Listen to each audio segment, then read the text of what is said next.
Good morning. Namaste. Am I audible? Okay. So welcome everyone. Here we are for our two-day symposium.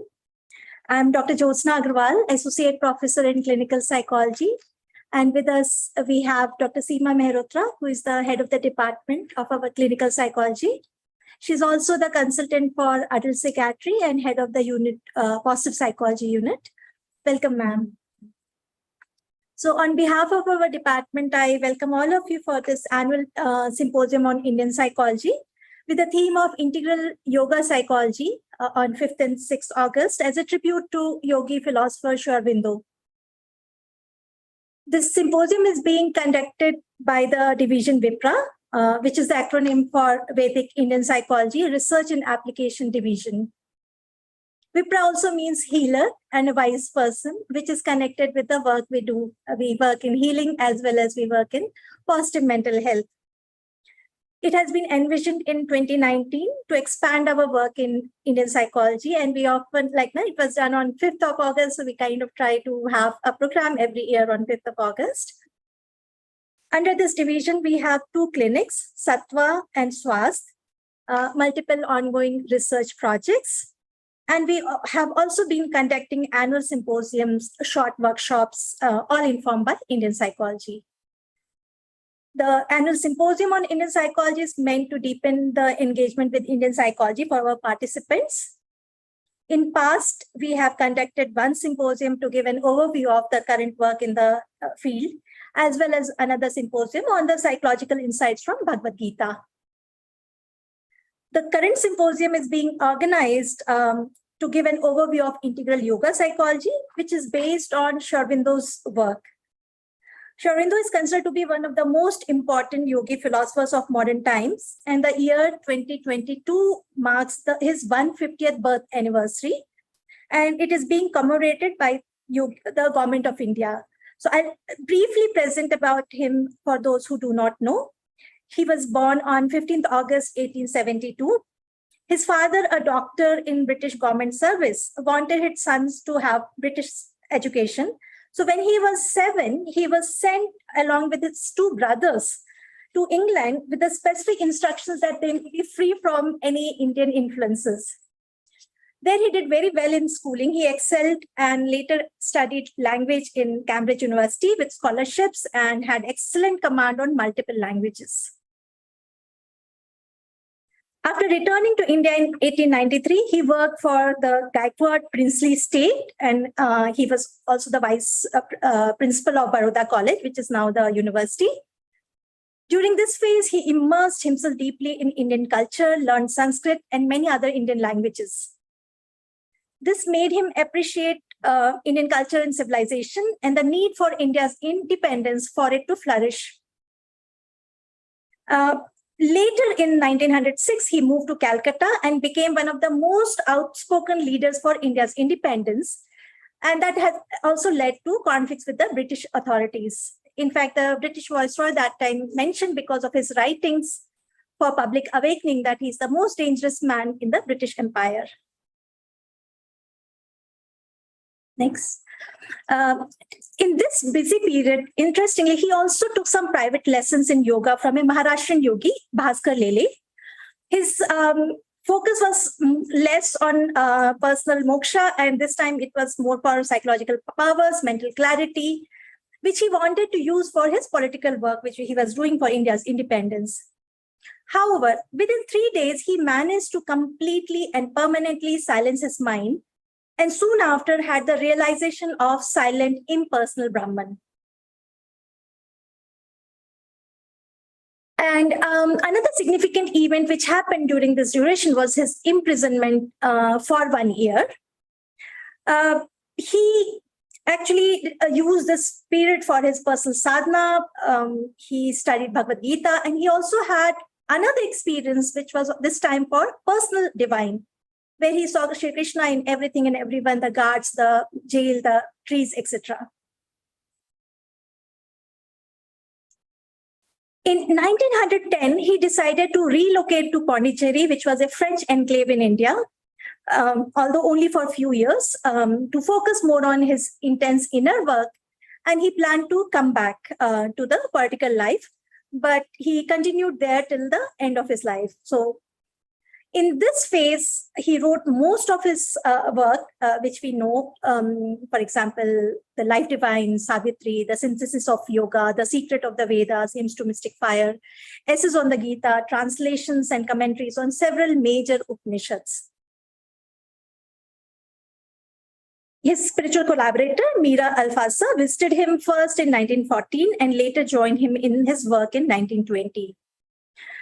In spite of all these experiences, Sri Aurobindo continued having his sadhana, having major breakthrough in his sadhana, and gradually he retired completely to a small apartment on the first floor to concentrate fully on his inner work. The daily care for the small community which was growing around him was then taken care of by Mira Alfasa, who was known as the mother, and she continued his work till her own life. The ashram and the international township, Auroville, which she started in 1968, actually at the age of 90, still exists and continues to grow as spiritual creative communities. So this is about Sri Aurobindo and his work, and the implication of his work you will understand in these 2 days and how it can contribute to the field of psychology and mental health. So knowing this background, we felt that would help you to have deeper appreciation of the theoretical and practical aspects of integral yoga psychology, which we are going to deliberate upon. And here we will have in 9 sessions, 12 talks, 1 experiential session, and ending with an open panel discussion to focus on the way forward. We have an August gathering of experts in the field of integral yoga psychology, Indian psychology, yoga and consciousness research. And we hope this symposium will trigger deeper engagement with integral yoga psychology in the community of mental health professionals, academicians, researchers working in the field of Indian psychology and yoga.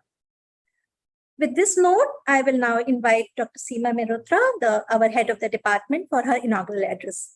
Welcome, ma'am. Thank you. I hope I am audible. A very good morning once again, and a warm welcome to this program, a 2-day program on behalf of the Department of Clinical Psychology at NIMHANS. First of all, I would like to congratulate Dr. Jyotsna for putting together, conceptualizing and putting together this wonderful program, which I see when I look through the themes and sub-themes. It's a very nice blend of theoretical underpinnings and framework, as well as the practical and applied aspects of integral yoga psychology. So that's something really worth appreciating, and I really, I look forward to hearing about the experience of the participants and the resource persons while they exchange in this dialogue. And as Dr. Jyotsna mentioned, I understand that there is a galaxy of resource persons, and we thank them on behalf of the department for being with us and enriching this program. No program is complete and successful or even meaningful without active participants who take part in this program, not just as active listeners, but I'm sure that as is the case for various programs we organize, we would have participants themselves reflecting collectively, deeply, sharing their experiences and their wisdom and their doubts and getting them clarified and enriching each other's understanding of this concept and its applications. So we really look forward to having all the participants on board, a large number of whom have registered, and I expect that many more would join as the sessions begin. And we are looking forward to a very meaningful experience for each one of you, and hope that it meets to a reasonable extent your expectations out of this 2-day program. So thank you once again for being with us, and wishing you a meaningful and enriching experience in the next 2 days. Thanks. Thank you. Thank you, ma'am. I see some messages about echo. Is that okay? That's okay. Thank you, ma'am, for your note and your encouragement. Now I invite our PhD scholar, Ms. Ria, to give vote of thanks before we go on to our first session. Ms. Ria.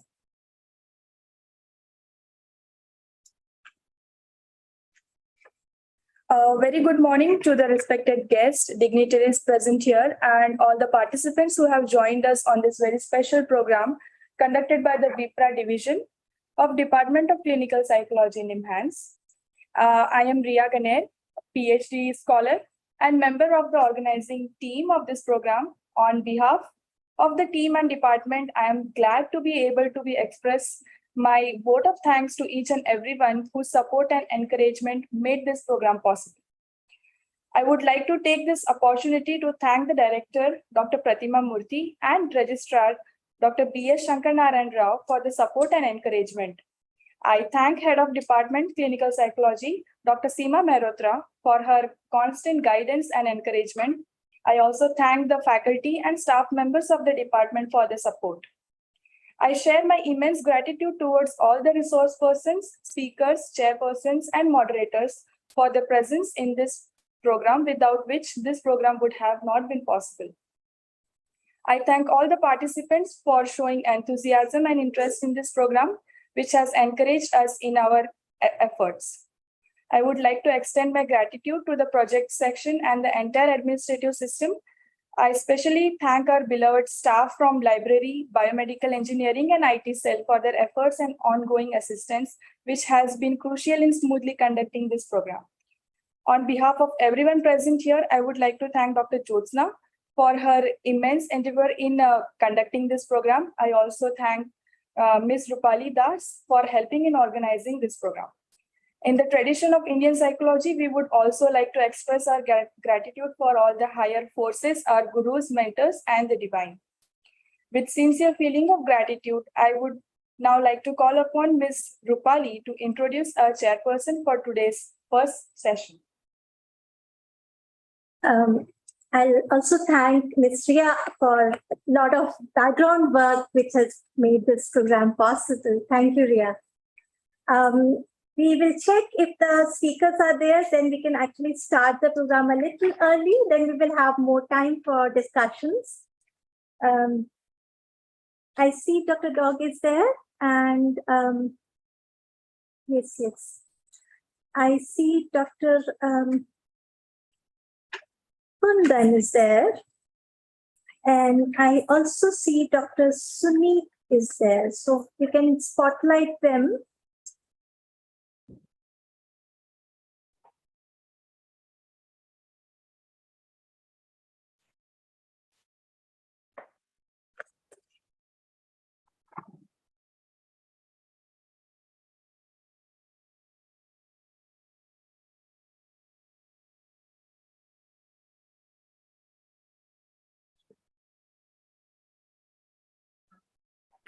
Am I audible?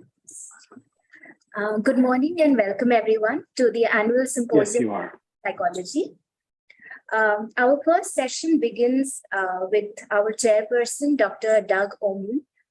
Dr. Doug Oman is a professor at the University of California at Berkeley School of Public Health since 2001. His 100+ professional publications are primarily focused on investigations of spirituality, religion, and health. Dr. Oman has led 2 randomized trials of passage meditation, a system of focused attention meditation, and accompanying practices taught by Indian-born spiritual teacher Eknath Easwaran. Passage meditation might be viewed as an implementation of the instruction in Patanjali's Yoga Sutras 1.73 to meditate on the mind of a sage. Recently, Dr. Oman co-edited a special section on spirituality in the journal Psychological Studies, has contributed papers to the journal Mindfulness on frequent mantram repetition, and contributed a chapter to the Oxford Handbook of Meditation on history of modern meditation research. In public health, where he holds his primary academic appointment, Dr. Oman every year teaches a course on spirituality and public health and has edited a book and directed a training program on the topic. He is a past president of the Society for the Psychology of Religion and Spirituality, Division 36 of the APA, and received the 2018 William C. Baer Award for integrating psychology of religion, spirituality with other disciplines. We welcome Dr. Oman. Thank you very much. Are you able to hear me? Yes. Oh, very good. Thank you. I feel very privileged and grateful to be here to be able to participate in this important symposium on integral yoga psychology in honor of Sri Aurobindo. As someone who grew up in the USA, but has studied and drawn deep inspiration and benefit from the Indian yoga traditions, I'm mindful of the tremendous benefit that these practices and traditions can bring to the whole world. And I'm also mindful that every society needs to find its own way to integrate these ideas into its society and institutions.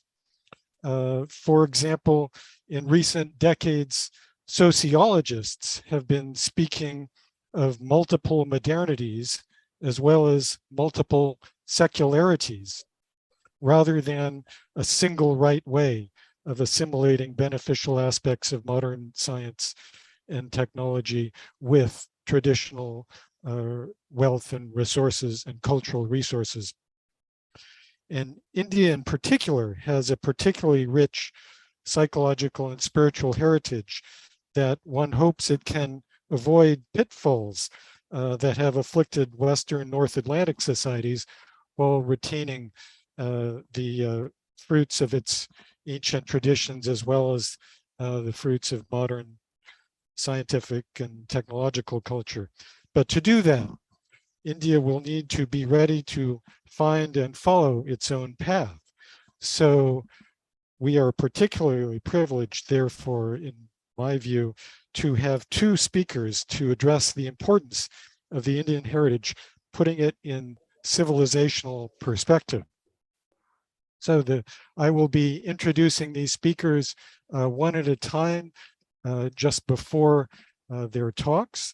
The first speaker to join us will be Professor Kundan Singh, who has formerly been a core faculty at Sophia University in Palo Alto, California, and he's currently core doctoral faculty at the Hindu University of America, where he's engaged in developing the new academic field of post-colonial Hindu studies.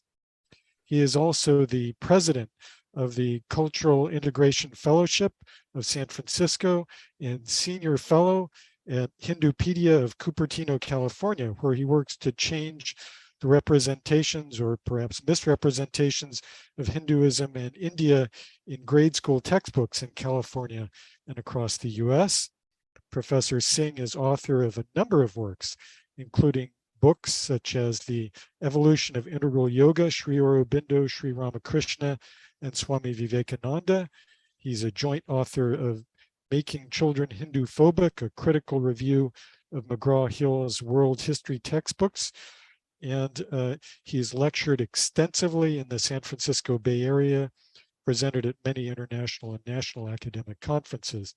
Some of his chapters and edited works include Beyond Mind, The Future of Psychology as Science, Beyond Postmodernism Towards a Future Psychology, Relativism, Self-Referentiality, and Beyond Mind, Relativism and Its Relevance for Psychology, and there isn't only cultural blindness in psychology, psychology is culture blind. Dr. Singh's title today will be Theorems on Binaries and Sri Aurobindo. Please join me in welcoming Professor Kundan Singh.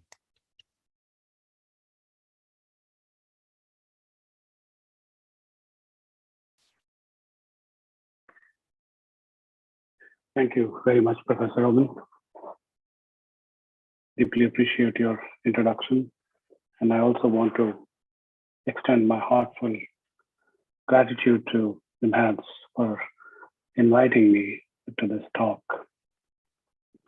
Theorems and Binaries in Sri Aurobindo. However, before I begin the talk, I would like to play some meditation music so that we can meditate for a brief bit, and then I will begin my talk. So I'll share my screen and play the music. Just let me know if the music is audible to all of you. Just give me one quick second, please.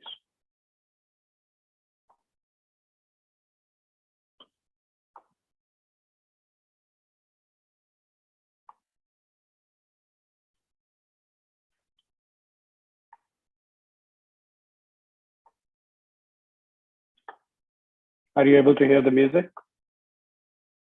No? Music is not audible?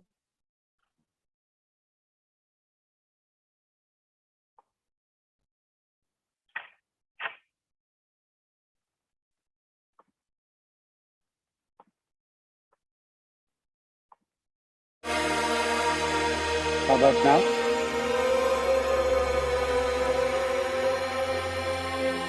Are you able to hear the music? Speak somewhat.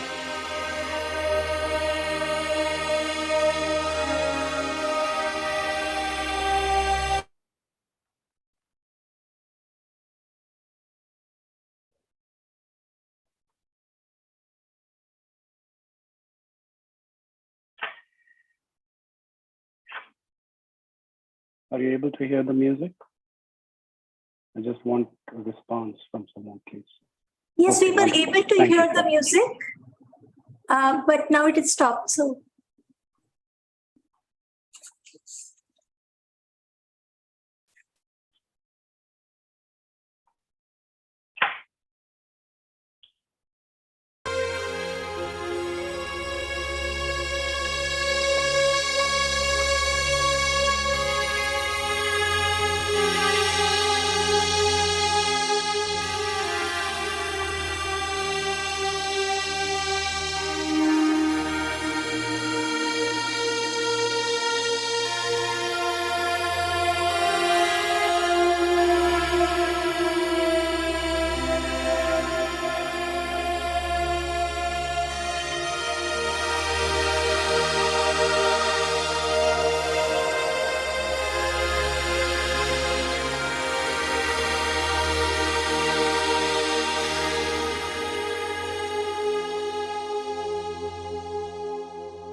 I thought that this was important.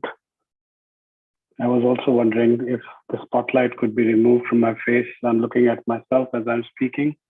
I would like to look at some other faces here and speak to people.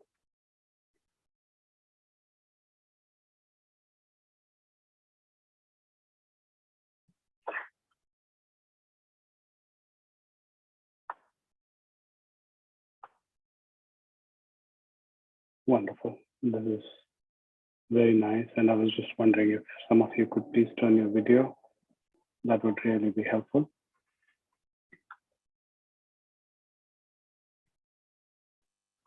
So before I come to the crux of my talk, I want to begin with a story. This goes back to the 90s when I made a switch from studying chemistry to applied psychology. So when I went to studying psychology, there was something very interesting that I found. I found different schools of psychology, and all these different schools were addressing psychological issues from different vantage points. They were saying different things also, most of the times. And they all were claiming for themselves scientific status.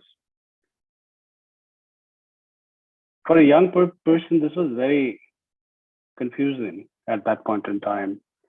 And I will be very honest with you. I thought that the entire discipline was bogus and there was nothing scientific about it.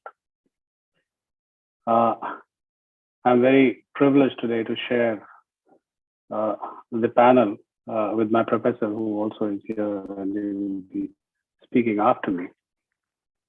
So in one of the conversations which happened after I had quit the program, after completing 1 year of my psychology training,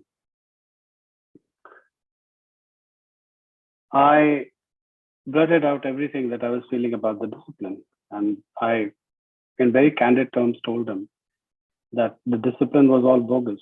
There was nothing scientific about it. And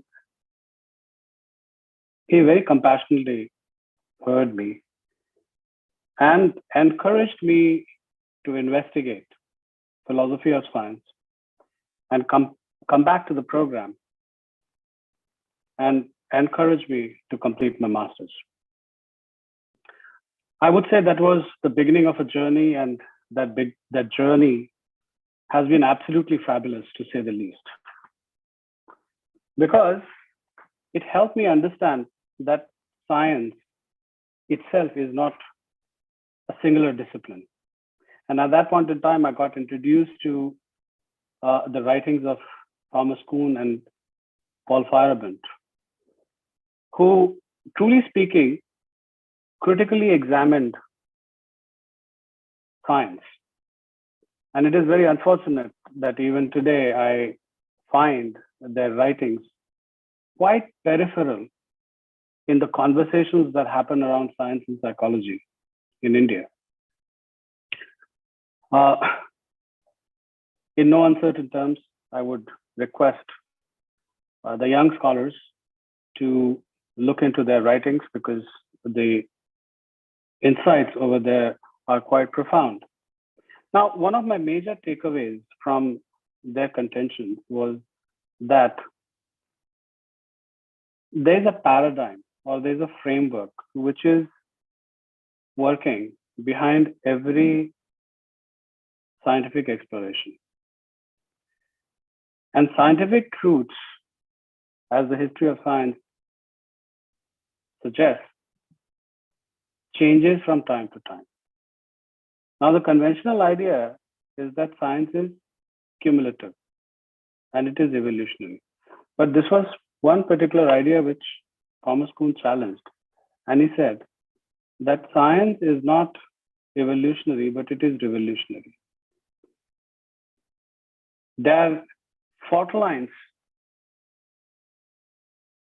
in between paradigms.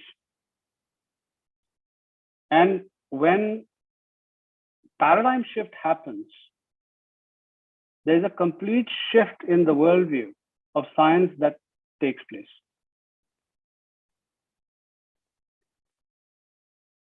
Now, to cut the long story short, I'm not going to go into the details of Thomas Kuhn. One of the conclusions that certainly do come from his writings is that truth is relative. By the way, this whole understanding of paradigms underpinning psychological research also explained to me why different psychologists and different schools in psychology were talking about different truths, even when they were talking about the same psychological issues. So the conclusion that I drew at that point in time, emanating from the writings of primarily Thomas Kuhn and a bit from Paul Feyerabend, was that scientific truths are relative and they change from time to time. They're temporal. Now, this was a major insight for me at that point in time. But very soon, and I feel very fortunate about this, that I also realized that when you say that truth is relative, you're also making an absolute statement about the nature of truth or nature of reality. So truth, at that point in time, for me, became simultaneously true and false, relative and absolute. Now, the conventional understanding is that these are oppositional categories. They are opposite categories.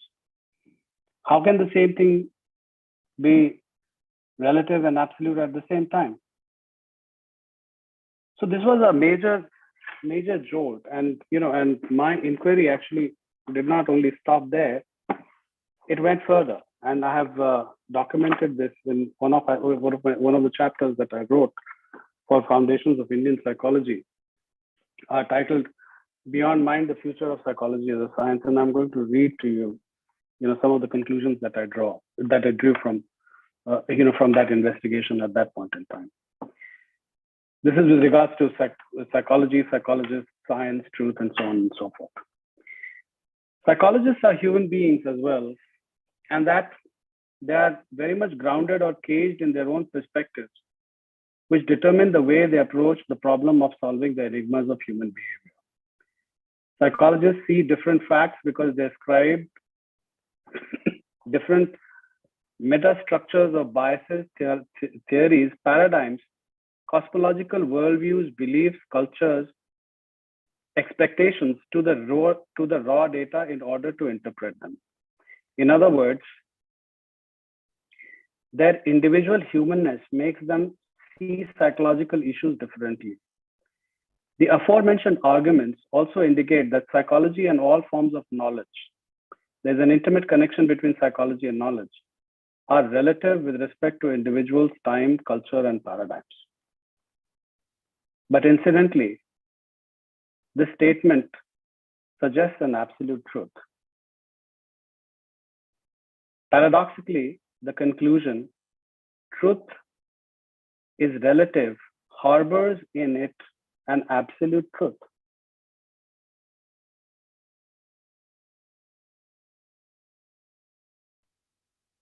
A meta-analysis of Kuhn's argument culminates in a situation that is not very different. One of the chief themes of his thesis is that paradigms guide research in terms of observation and interpretation of data. Now, there's something very interesting, not only with this contention, but all contentions that can be linked with postmodern thought. If his premise is true, he has, of course, supported it with a lot of evidence, then by extension, it can be said that he has culled out data from the body of history of science to support his theory that paradigms guide research. So what I'm saying is, that he already had this idea, or it can be said that he had this idea, or rather he had this paradigm, that paradigms guide research before he basically started his investigation. You know, this charge can be laid upon him. And it's, and he has been confronted with this challenge. In other words, the data was collected with the theory, paradigm guides research already in his mind. As soon as we recognize this, Kuhn's arguments turn on themselves, thus assuming circularity. A paradoxical situation emerges again. Kuhn's arguments are true and false at the same time. True, because there is evidence to support his claim, and false, because he contradicts himself by inviting his arguments on himself. He becomes self-contradictory. Alternatively, his arguments have been designated as self-referential by his critics and have been termed as self-refuting. Now, as I was telling you, you know, this charge of self-referentiality or arguments, you know, inviting self-criticism have been levied against all postmodern thinkers, or they can be levied against all postmodern thinkers. And when this contradiction gets identified, usually what happens is that this is used to basically uphold the paradigm of modernism, you know, which has a very strict subject-object dichotomy, or operates in a very strict subject-object dichotomy, and it privileges objective truth at the expense of subjective. But this is not what I did. You know, when I pushed the argument further, I began to show that same contention can be true and false, right and wrong, relative and absolute at the same time. This, for me, was a complete collapse of binaries.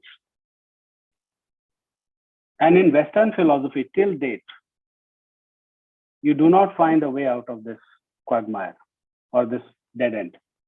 There isn't any. However, when you start looking at Indian epistemology, Indian paradigms of thought, beginning with the Upanishads, you find that dichotomies, dualities, and binaries have been discussed quite extensively. And in Buddhism, particularly later Buddhism, you find this concept of pratitya samudpad, which basically states that one half of binary cannot exist without the other half. True cannot exist without false. Right cannot exist without wrong. Valleys cannot exist without mountains. Subject cannot exist without object. Subjective cannot exist without objective. They are co-implicates. They exist together. So looking for one at the expense of the other is basically a futile exercise. Now, this argument, you know, with regards to pratitya samudpad is taken little further by Nagarjuna.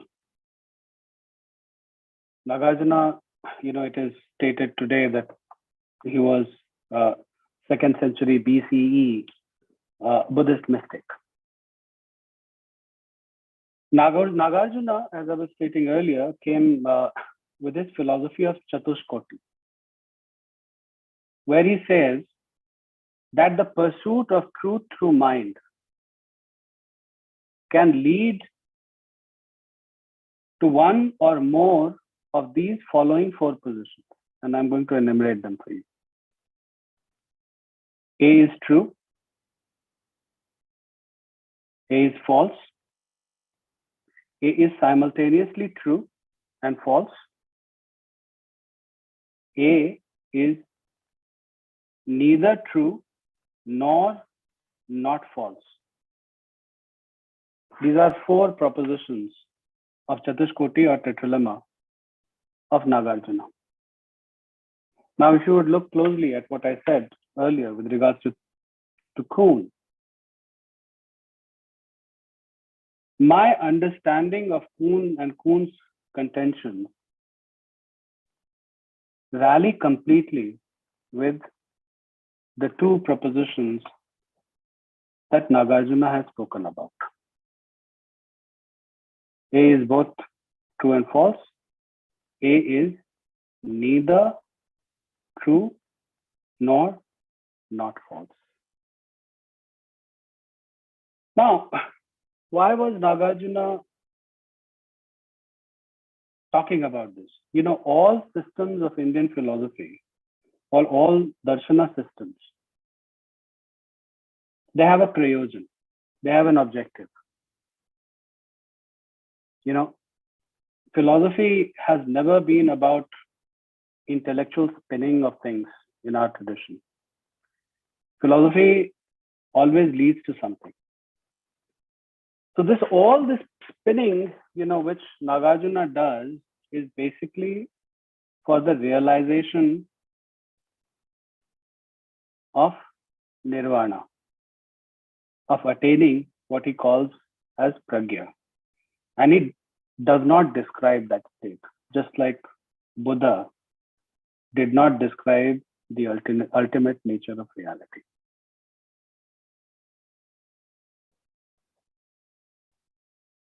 Now, when you come to this and simultaneously, he says that mind with its 4 propositions cannot lead to ultimate truth.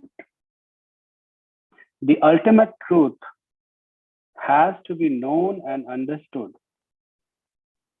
by silencing the mind and transcending the mind.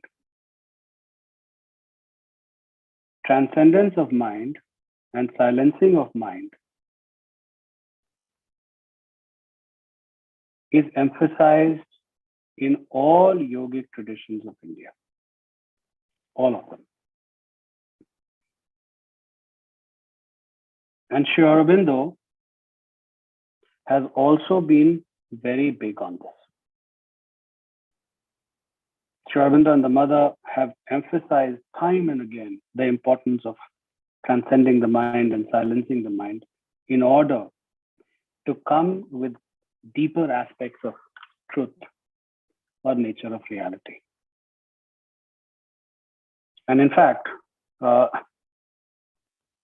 he goes into considerable detail in 2 chapters that he has written in the Life Divine that revolved around binaries, dualities, and dichotomies. They are titled as Ego and its Dualities and the Method of Vedantic Knowledge. And in this, in these particular chapters,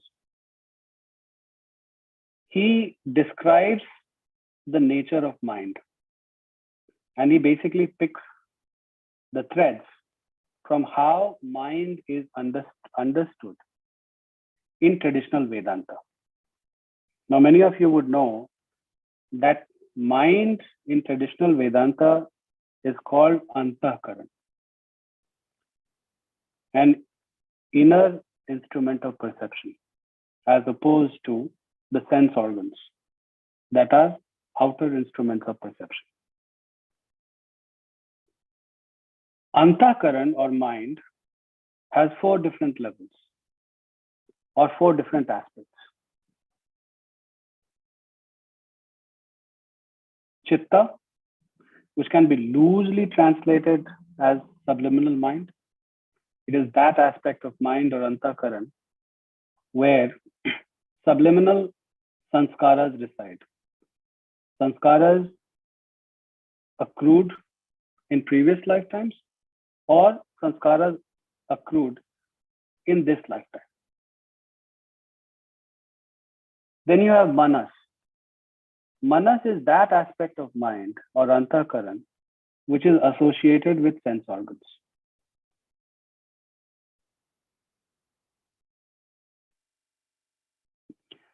Then you have buddhi. And you have ahankara. All these are basically conglomerates of antakaran or mind. And there is a very close connection between buddhi and ahankara. Buddhi is the discerning faculty that we have in ourselves. It is the discriminating faculty. Now, discernment or discrimination, if you would notice, essentially operates in binaries. When you are making a discernment or discrimination, you say, this is good, that is bad, this is right, that is wrong, this is what I will do, this is what I won't do, and so on and so forth. Buddhi, to emphasize once again, essentially operates in dualities and dichotomies. Now, in order to transcend mind or antakaran, it becomes extremely important that we transcend dichotomies, dualities, and binaries in our constitution. I also mentioned earlier that ego or ahankara is very closely related with buddhi. So when you start transcending dichotomies, dualities, and binaries, what happens is that you bring an automatic suppleness to your ahankara. You also begin to transcend your ahankara. You will find that a truly humble individual also has a very flexible mind. He or she is able to appreciate or see different shades of truth or reality simultaneously or at the same time.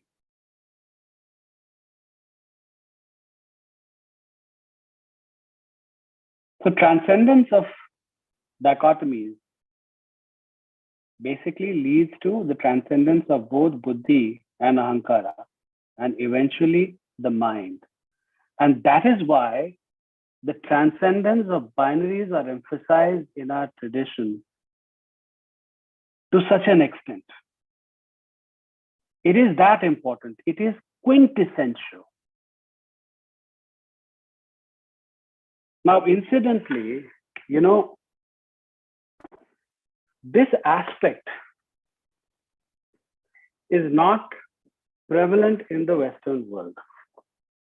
And when binaries do not get transcended, there are certain things happen. And I have captured them in certain theorems. I have 12 theorems. I have mentioned 7 of them in this particular book, which has recently come out. It is titled Research in the Social Scientific Study of Religion.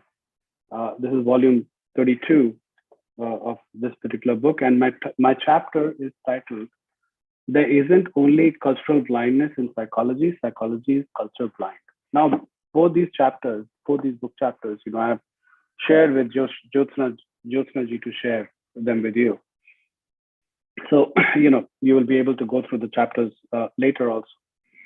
Now, I will very quickly go through these theorems, and we will also discuss certain issues that we are finding in Indian academia at this point in time that revolve around the lack of transcendence of binaries. So very quickly, here are the theorems. Theorem number 1. Given that simple binaries like right, wrong, true, false did not get transcended in the Western cosmology, beginning with the Greeks,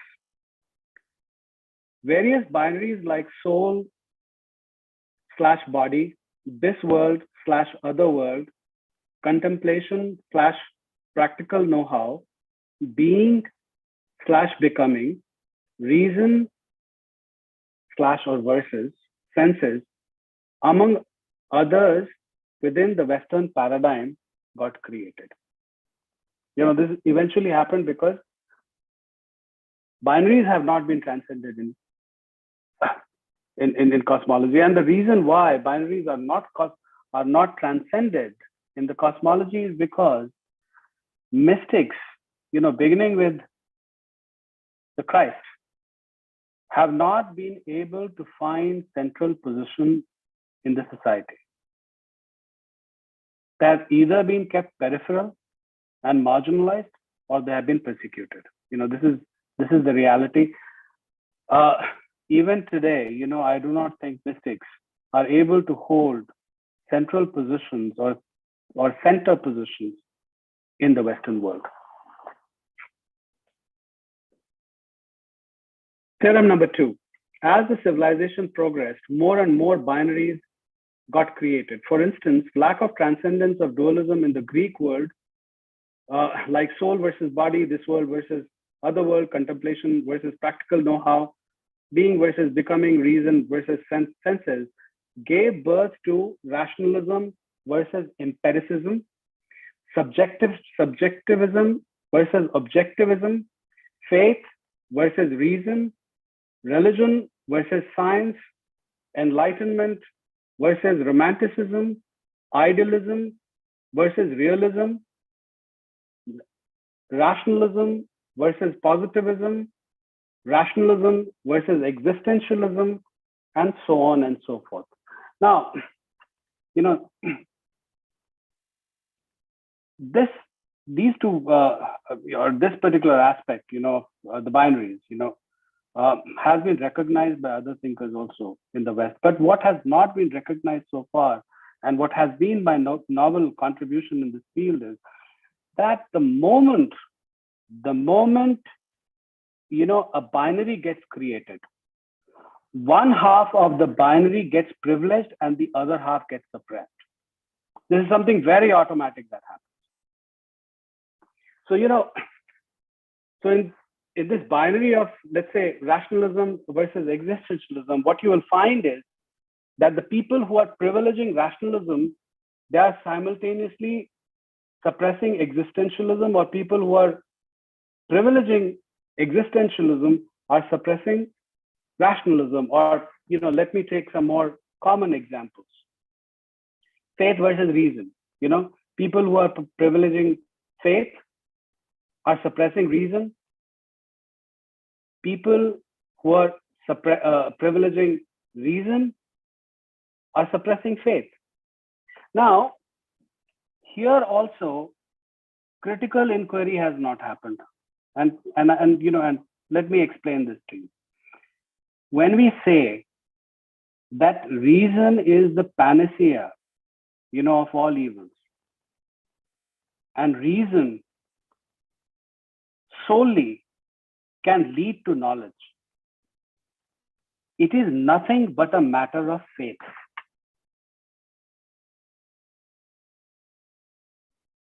I'm deliberately taking a pause over here. This is faith in reason that people have.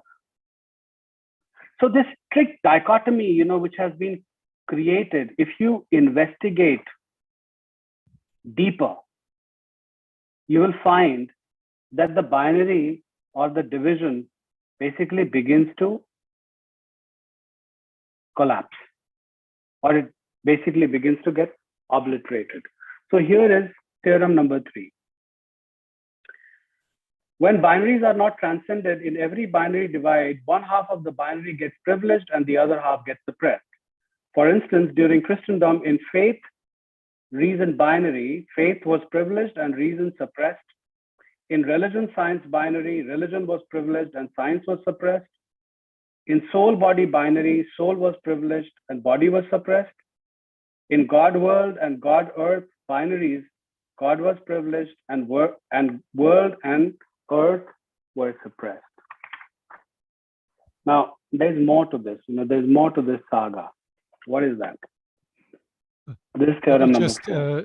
Interject here for a moment that we're coming up on about 35 minutes, which was our original target for speakers. I think we do have a bit of extra time because we started early, but I wanted to alert you to that. Sure. How much time do I have there? Well, 10 minutes? 10 minutes? I think we started 10 minutes early, right? Yeah, I think maybe, yeah. And if, Dr.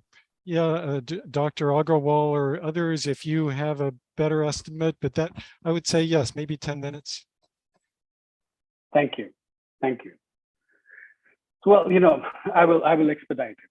So, theorem number 4. Now, when binaries have not been transcended and when revolutions happen,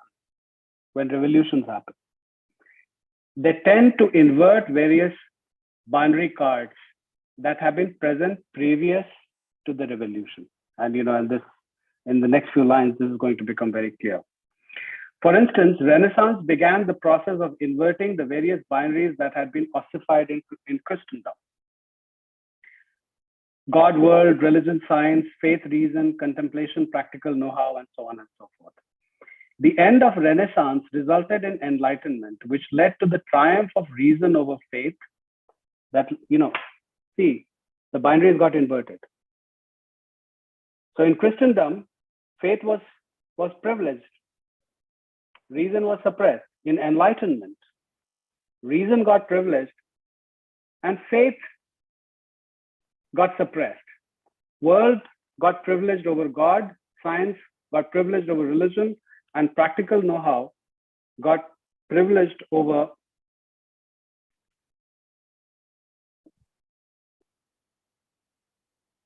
contemplation. There are others also, but I'm not going to go into that. I think, theorem 5 will suffice for our discussion. Until binaries are transcended, the possibility of the two halves of the binary relating to each other in any other way other than dialectical terms is foreclosed. So once the binaries have not been transcended in experience and in thought, the maximum that one can go will be putting binary halves in a dialectical relationship. And the West saw the beginnings of this in Hegel. And Hegel began writing, after he came in contact with Indian thought. So, there's influence of Indian thought on Hegel also, but that is something which I will discuss later. The other theorems, as I said earlier, are discussed in this chapter. You can go through them. Now, what colonization has done to us is that we have lost touch with our own epistemology. And by and large, Indian intellectuals are operating in binaries. And when you begin to talk about a discipline like Indian psychology, these are some of the things, these are some of the binaries that are basically thrown at you, communal versus secular.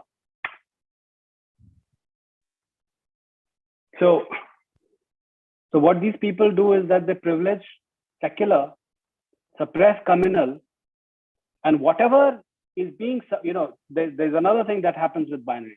Whatever gets suppressed gets projected to the individual or to the school of thought which is under attack. So a lot of people, working within the field of Indian psychology will hear this. Oh, you are undermining secularism and, and you are communal.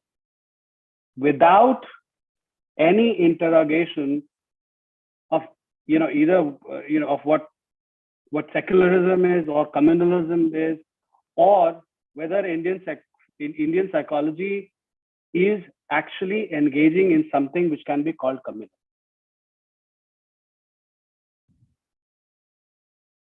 First person versus third person. So once again, people who are attacking Indian psychology, they tend to privilege third person research and undermine first person research. I'm not saying that, that Indian psychology is first person research. I'm certainly not saying that, because Indian psychology, the way I understand it and the way I've been writing about, essentially transcends binaries. Indian psychology can only come about when the dichotomy between subject and object, subjective and objective, knower and known get completely dissolved and obliterated. So Indian psychology, essentially, because of the kind of epistemology that it has been following, cannot really operate in dichotomies and binaries.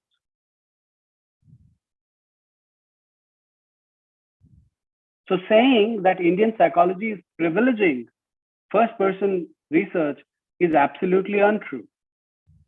And it is essentially happening by those people who are privileging third-person approach. They're suppressing first-person approach. And as I said earlier, whatever gets suppressed gets projected onto the school or the individual under attack. And this is happening on a massive scale in the Indian intellectual scene. There's another one, liberal versus conservative. So liberal gets privileged, conservative gets suppressed. And there's also charge, against Indian psychologists that they are promoting conservatism, which is absolutely untrue. Most Indian psychologists know very well that there's one divine which has become many, if we take the Vedantic worldview into account, and there are multiple paths and multiple ways of approaching the divine. So essentially, when we begin talking about Indian psychology, we do not deal with truth or reality. We basically deal with projections and fictions. Projections and fictions that are coming from lack of critical interrogation. And it's very interesting, the same people who levy the charge against this talk about critical investigation all the time. And in their writings, at least this is what I have found, that they have neither investigated, the binaries, nor they have investigated the philosophy of science. Which brings me to another charge, which gets levied against us. Science versus religion. They privilege science, suppress religion, and religion is what gets projected onto us. But this discipline, right from the very beginning, has been all about investigation.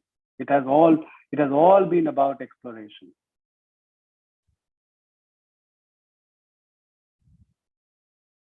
I could go on and on about this, about the operation of binaries and what other binaries are operating, when Indian psychologists come under attack.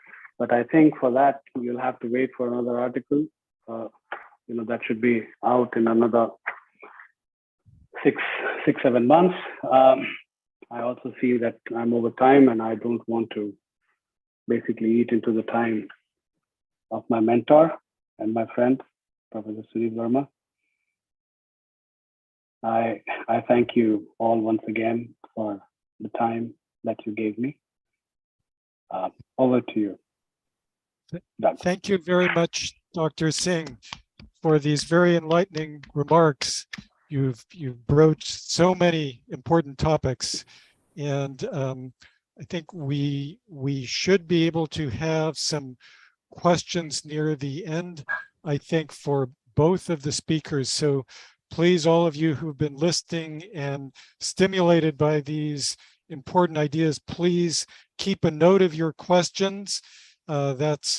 It's often a little harder to remember the first speaker than the second speaker, but keep a note of your questions, and then maybe near the end we can have questions for both speakers. And also perhaps I think you have a recent chapter, Dr. Singh, where you discuss many of these ideas in detail. Perhaps somebody can put in the chat the information on how to get that chapter too, and then we can circle back to this in a few minutes. So let me proceed right on to introduce our next speaker, who is Professor Sunit Varma. He is the professor at the Department of Psychology, University of Delhi in India. His doctoral work was on the scientific paradigm in psychology, challenges and possibilities, which on the one hand critiqued logical positivist paradigm in psychology, and also reviewed the potency of the cultural psychology and social constructionist perspective, and also spiritual and transpersonal psychology as being more holistic, meaningful, and fruitful ways of doing psychology. Dr. Varma's early work was in philosophy of psychology and theoretical psychology. He's also co-edited the book Foundations of Indian Psychology, and he now works in spirituality and psychology, studying topics that include Vedanta, yoga, Sufism, Buddhism, and Christian mystical traditions, and their links with Sri Aurobindo's integral yoga.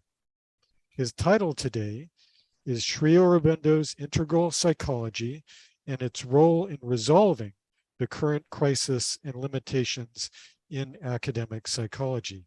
Please join me in welcoming Professor Sunit Varma. Thank you. Namaste, everyone. Thank you, Doug. Good to see you. I met Doug in Delhi. I forget the exact year. I think it was 2013, perhaps, or 14. And then subsequently in 2016, I visited. He was kind enough to give me a ride to a conference venue in Lodi, somewhat close to where he was living in California. And then I was able to visit him at the ashram. And it was good to see familiar faces. Kundan, thank you for the wonderful talk. And Jyotsna for organizing this meaningful event, especially at a place like Nimhans, because that has significance. Maybe I'm putting it mildly, but even in the long run, it will have great significance. Or long run meaning the next 2 decades. That is my understanding of how things are changing, the undercurrents which are developing in academic psychology. In my talk, I use the term basically the title was Sri Aurobindo's Integral Psychology and its role in resolving the current crisis and limitations in academic psychology. But when I use the term academic, I was referring both to conceptual theoretical concerns as well as profession-related issues.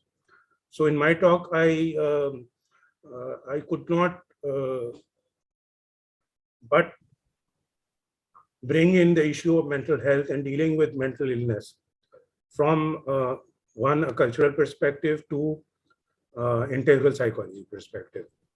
So, and I believe the majority of the people attending or people who will access it will assume that if the National Institute of Mental Health and Neurosciences is involved, then mental health would be addressed. And since that has been one of my interests, a side interest perhaps, but at a personal level, a deep interest dealing with my own conflicts and struggles and my own growth. So I have engaged with that issue very consciously for the at least last 2 decades. And a couple of my writings have also looked into that aspect, the implications of Indian psychology, spirituality for mental health, and in terms of the training of the counselor and therapist. Towards the end of my talk, I will visit that. Now, I took up psychology way back in 1984, undergraduate studies, and I took up psychology because at that point I was going through some kind of a crisis and perhaps depression, and couldn't make sense of it. Depression was not a term which was commonly used or a concept which was understood in India at that time. And I discovered that psychology is a discipline. I, like Kundan, also had a background in the sciences, natural physical sciences. But it was perhaps my calling. I came to psychology. And initially, I found the readings interesting. But in India, the undergraduate program, for Doug's sake, I'm saying it's a 3-year program so far, unlike the US where it's 4 years. So in the second year, we had papers like social psychology, and third year clinical psychology, where a lot of the ideas simply didn't make sense to me. And that's when I caught on to the fact that though psychology is being promoted as some kind of a science and is supposed to have universal significance and applicability, that was very far from the actual experience of the people in different cultural contexts. And the psychology which has been pushed, it's a hegemony, it's a term which is being used now and was used some decades back also, of the West, in the politics of knowledge, as though that is the correct view, that is the scientific view, and it is applicable to all human beings anywhere in the world. But having lived in the US for a couple of years in my late teens, I could see where those ideas were coming from, whether it was social psychology or clinical psychology. And it made sense in that context. But in our Indian context, many of those ideas didn't make sense at all. In social psychology, person perception, interpersonal attraction, etc. In clinical psychology, eating disorders. Eating disorders didn't exist in, at least I haven't found any documentation in the 80s. It's only in the 90s that clinical psychologists begin to talk about eating disorders. And I looked into that, and I found that it was in the early 70s that this criteria evolved. So if you look at the continuous revisions of the DSM, you will find that it is related to the North American, Euro-American way of life. And all those criteria help in dealing with issues, problems around their social, cultural, or socio-cultural reality. To the extent that other cultures are similar to that culture, these ideas will help. But if they are not, then it will amount to some kind of a complete mismatch, and will not help at all in terms of academic enrichment, in terms of applications of psychology, etc. So there was an article written by another thing. My own mentor, Professor Girishwar Mishra, who retired from the University of Delhi, he used a term, an expression back in the 90s, that most of the ideas that are being talked about in psychology or theories are simply an extension of common sense. And that stuck to my mind. Okay, that makes sense. Social facilitation, you have an audience. Up to a point, it helps. If there are too many, it can be overwhelming. Your performance will come down. I mean, what's the big deal about that? And even, and so I'll keep it brief. So I read a very devastating critique of psychology written by Sigmund Koch in, I think, 1983. It was published in American Psychologist in a special edition marking 100 years of psychology. William Wundt, 1879. It probably took them 2 to 3 years to create that, to get the best people to contribute. And he had been commissioned by APA to review the status of psychology as a science. And he spent some 3 years full time in doing that and came out with 5 or 6 volumes.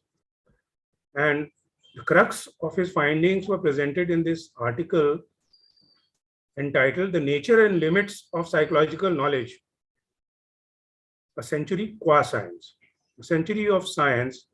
Where are we in psychology? And I quote from the abstract of the paper. This article examines certain constraints on the character of the knowledge claims made by the psychology of the past century, as well as some in principle, within quotation marks, in principle constraints. A syndrome of, within inverted commas, in quotes, a meaningful principle, opposite of meaningful thinking. A syndrome of a meaningful thinking is seen to underlie much of modern psychology, modern scholarship, especially the inquiring practices of the psychological sciences. A meaningful, non-meaningful thought, a meaningful thought regards knowledge as an almost automatic result of a self-corrective rule structure, method relatory, as Kurt Danziger termed it. We worship method in psychology. A meaningful thought regards knowledge as an almost automatic result of a self-corrective rule structure, a fail-proof heuristic, a methodology, rather than of discovery.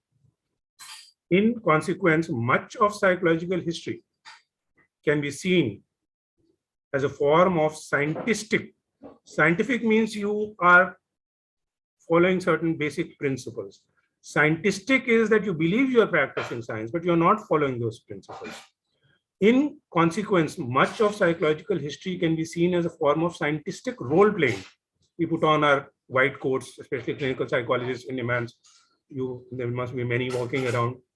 However sophisticated, entails the trivialization, and even evasion of significant problems. All this is elaborated in much detail, and I don't have the time to go into that, but I will give the reference to Jyotsna, and you can go into the details. And this was like 40 years back, but nothing has changed since then. My own PhD thesis has looked at this very issue, that there's an obsession with science. If you look closely, you find that most academic psychologists do not have understanding of the real workings of science, which come under the purview of philosophy of science. Okay. Now, so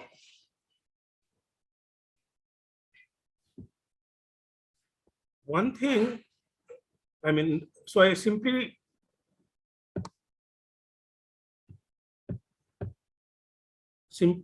and strongly take the position that the first step is to appreciate how the psyche is shaped by cultural processes, values, belief systems, and an understanding of the psyche has to be broached from a cultural perspective, number one. And if there is something universal in human beings, then we have to go deeper into the very nature of human existence, into our true identity, which brings in spirituality. So I'll begin with culture and mental health, and the whole concept of mental illness and modes of treating it, and then come to the possibility, exploring the possibility that a spiritual perspective can actually give us a universal psychology.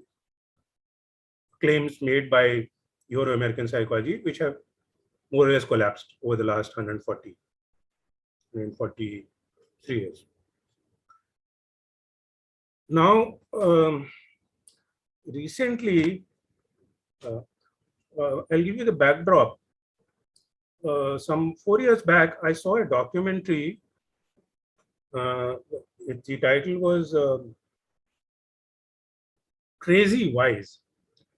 And it was the director was a person by the name of Peter Borges, I don't know the correct pronunciation with the G, well known background in psychology, psychiatry, where he conducted extensive interviews with individuals in the United States who had been diagnosed with major mental illness, and medications simply didn't help.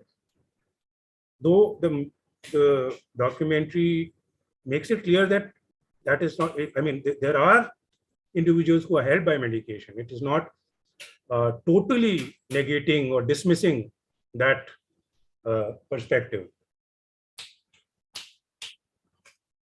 And so it follows the lives of two individuals.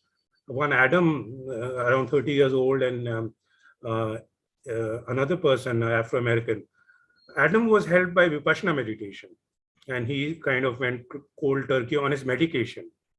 He had been a substance abuser before that, and then he was taking medication. And the other person, I forget her name, she got help from a shaman in the United States. And then all these issues came up that, number one, there is no evidence that mental disorders, serious mental disorders, clinical depression, schizophrenia are due to a chemical imbalance. One, and people in hands should look into this. There is no concrete evidence of that. Two, the medications, if they help at all, they, like most of allopathy, they only alleviate the symptoms. The underlying causes, no. And many side effects, as you are all aware, we are all aware, basically. So that's a documentary, it's there on YouTube. Beautifully made, very well-informed group of people who did that work. So over the last 6-8 months, there is a researcher in the University of British Columbia by the name of Rabinder Bedi, of Indian origin, but second generation. Crazy Wise, she was asking the name of the documentary. Crazy Wise. I didn't elaborate on that. Basically, in many cultures, it is believed that people who have psychological breakdowns or a spiritual emergency, as it might be called in the West, they have potential to become healers once they are able to come out of that experience, learn from that experience. So the wise refers to that, crazy wise. So it's not something to be afraid of, breakdowns and disorders and difficulties. Professor, or rather Dr. Alok Pandey, another mentor of mine, says no pain, no gain coming from bodybuilding. So the pain is not to be shirked from.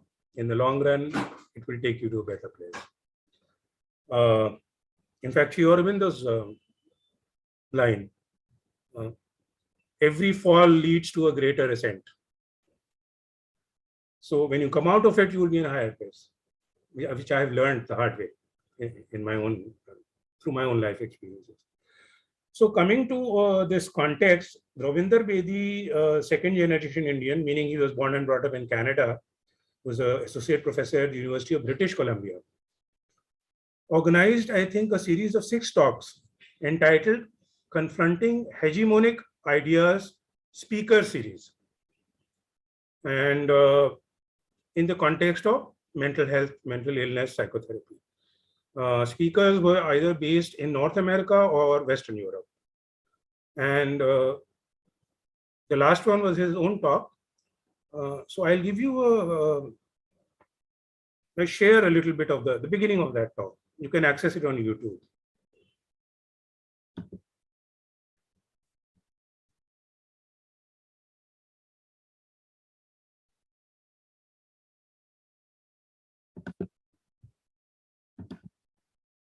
Is it visible? Okay. So my talk is titled Racial, Ethnic, Audio was there? Okay. Cultural and national disparities in psychological treatment outcomes are inevitable. Psychotherapy as a Western cultural healing practice. If anybody happens to be a medical anthropologist in the audience, this is not going to be new information, at least like the higher level concepts aren't going to be new. Some of the details may be new as applied to psychotherapy, but people in anthropology have been studying topics like this since the emergence of the discipline, but these ideas are a little bit newer to psychology, and they seem to contradict some of the sense of counseling and psychotherapy as sort of universal or scientific, or things that we can take all over the world to reduce mental health treatment gaps. And so as I want to give some background context for my ideas before I sort of get into my mainstream ideas here, my main ideas I'll be presenting. And so I want to just say something's quite obvious, is that there are many ways to treat or resolve psychological issues such as what we commonly call clinical depression in the West.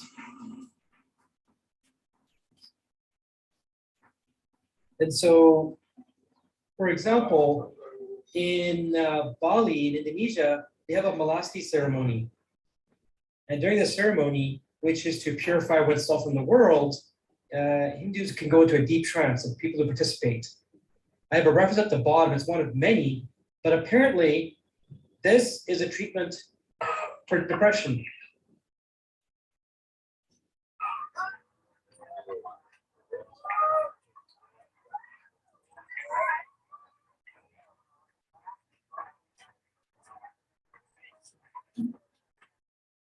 Okay, let's take another healing practice, acupuncture.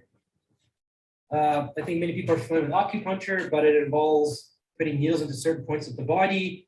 There's a systematic review of RCTs at the bottom there in a very reputable journal. So somehow this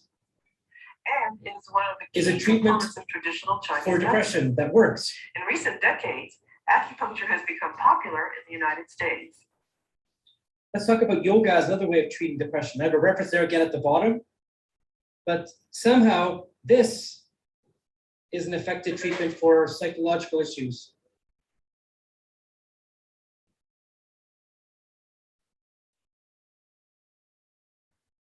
Let's look at some religious healing. So reading or hearing the scriptures of the Guru Granth Sahib is considered effective treatment for many mental health conditions. Okay, I'm just going to skip to the latter part a little bit and then move on.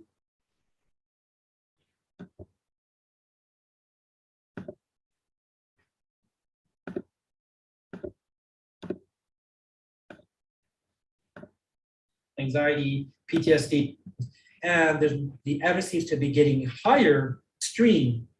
Our psychotherapy, we in the West, or to the extent that a specific client here would still have the hallucinations, so-called hallucinations. She would still, you can't even locate studies. Okay, what I'll do is, rather than take you back and forth here, I'll move on, keeping the time constraint in mind. And so as one goes forward in this talk, and I would urge all clinical psychologists who are on board, it is there on YouTube. I'll give the title of the series. Even if you click Ravinder Bedi and Hegemonic Speakers series on YouTube, you'll get it. So as he goes on in the talk, he explains that basically the healing takes place in a context, and it has to, he took up 4 features of that context. And it talks about a trust, the belief system of the person, number 1, how he or she looks at the distress, 2, the healer or therapist's characteristics, the nature of the interaction, and basically 4 aspects are taken up in some detail as a summary of this talk. And he says that clinical psychology, as we know it, is also a cultural practice. It is not absolute in any sense. It is not scientific in the sense of physics, like Newton's laws of motion. So it is a cultural practice of a particular group of people. Then the other point that I want to take up in this series, Ravinder gave his talk a week back or 10 days back. Rob, as he's referred to. And there's another person, and I'll just share the first 5 minutes of her talk. She's based in the UK. She's a psychiatrist. She talks about the myth of the chemical cure.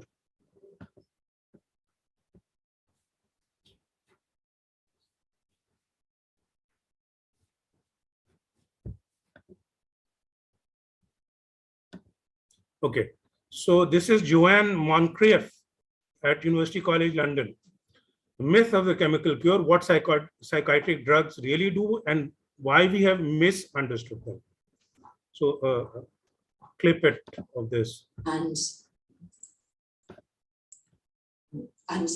what I'm going to try and do today is look at the assumptions that underpin the current view of drug treatment for mental health problems, and present and discuss an alternative way of understanding and using prescribed drugs for mental distress. And I hope we'll have plenty of time for discussion at the end so that you can contribute and ask questions.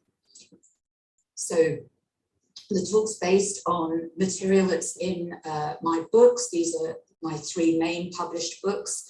And to summarize the message very succinctly, what I am saying is that some psychiatric drugs can be useful in some situations, but we fundamentally misunderstand what they do. And because of that, we are massively overusing them and causing a lot more harm than good. In England, currently, these are figures from 2017, almost 1 in 5 of the population are prescribed an antidepressant, 17%. That is a huge number.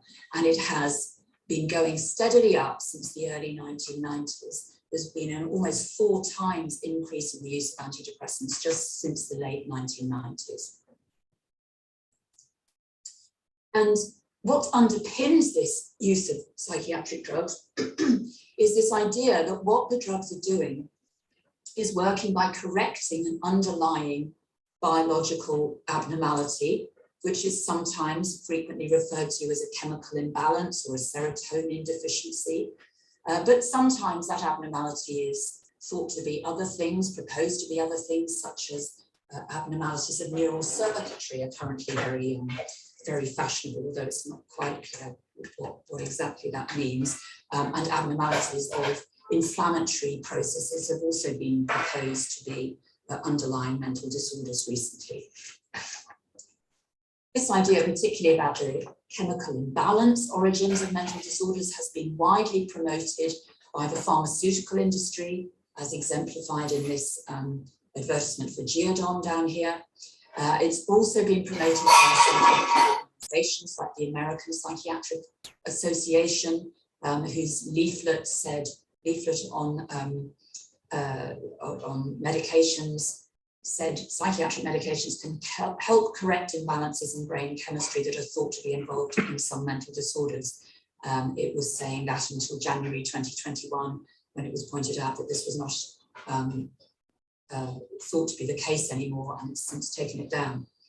And it's also promoted in psychiatric textbooks. That's a quote from one at the bottom there. Now, there is no evidence that any class of psychiatric drugs works by targeting underlying biological mechanisms of mental disorders or even of mental symptoms, whether that be a chemical imbalance or anything else. Why is that the case? First of all, we don't know the mechanisms that underpin any disorders or even any symptoms. And placebo-controlled trials, which form the bulk of the evidence on which we base the use of psychiatric drugs, do not confirm that drugs act in this way. Differences from placebo can be accounted for in other ways, as I will explain. Other evidence that drugs might have mechanism targeting effects is lacking, and there are other ways of explaining drug actions, as again I will come on to. So there are two possible ways of thinking about what drugs might be doing in when they're given to people who are diagnosed with mental disorders. And the mainstream conventional view is what I have called the disease-centered model of drug action, the idea that they correct an underlying look at the efficacy of counseling and psychotherapy, and that the that therapeutic country has a model.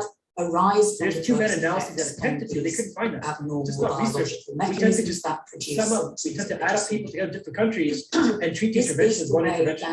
that most drugs in general medicine work. And some outcome doesn't studies in mean non-Western that the drugs countries, again, necessarily show that target Dr. Sunit, looks like there is two videos coming together. The sound of two videos.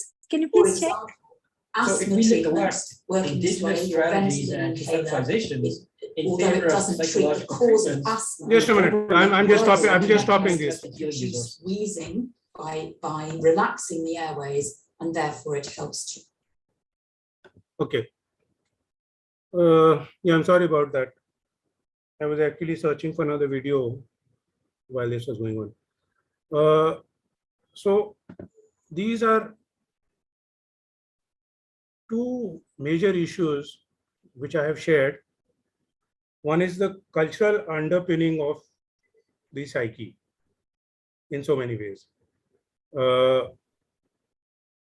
Number two, this biomedical model, and when I'm talking about cultural underpinnings, I'm largely talking in the context of mental health, mental illness. And then the biochemical model of mental illness.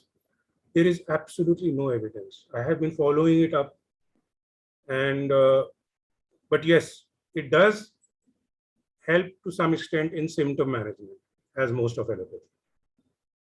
This awareness is simply not there in mental health professionals, at least in India. I don't know about North America. I don't think things are very different, and their vested interests everywhere.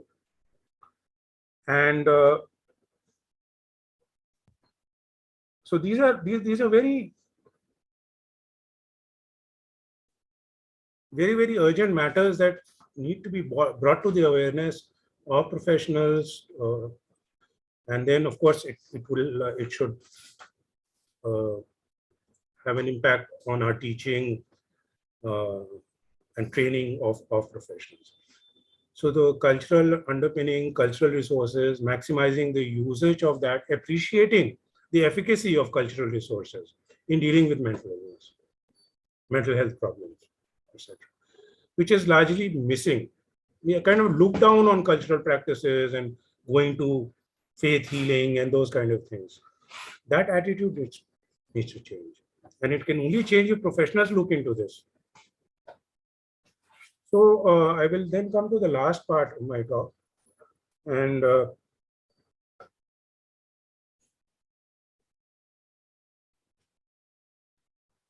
I will share the link of the documentary here if possible. Okay. I'll do that when the questions come up. At that time, I'll do that in the chat box. So I just want to keep my thoughts together.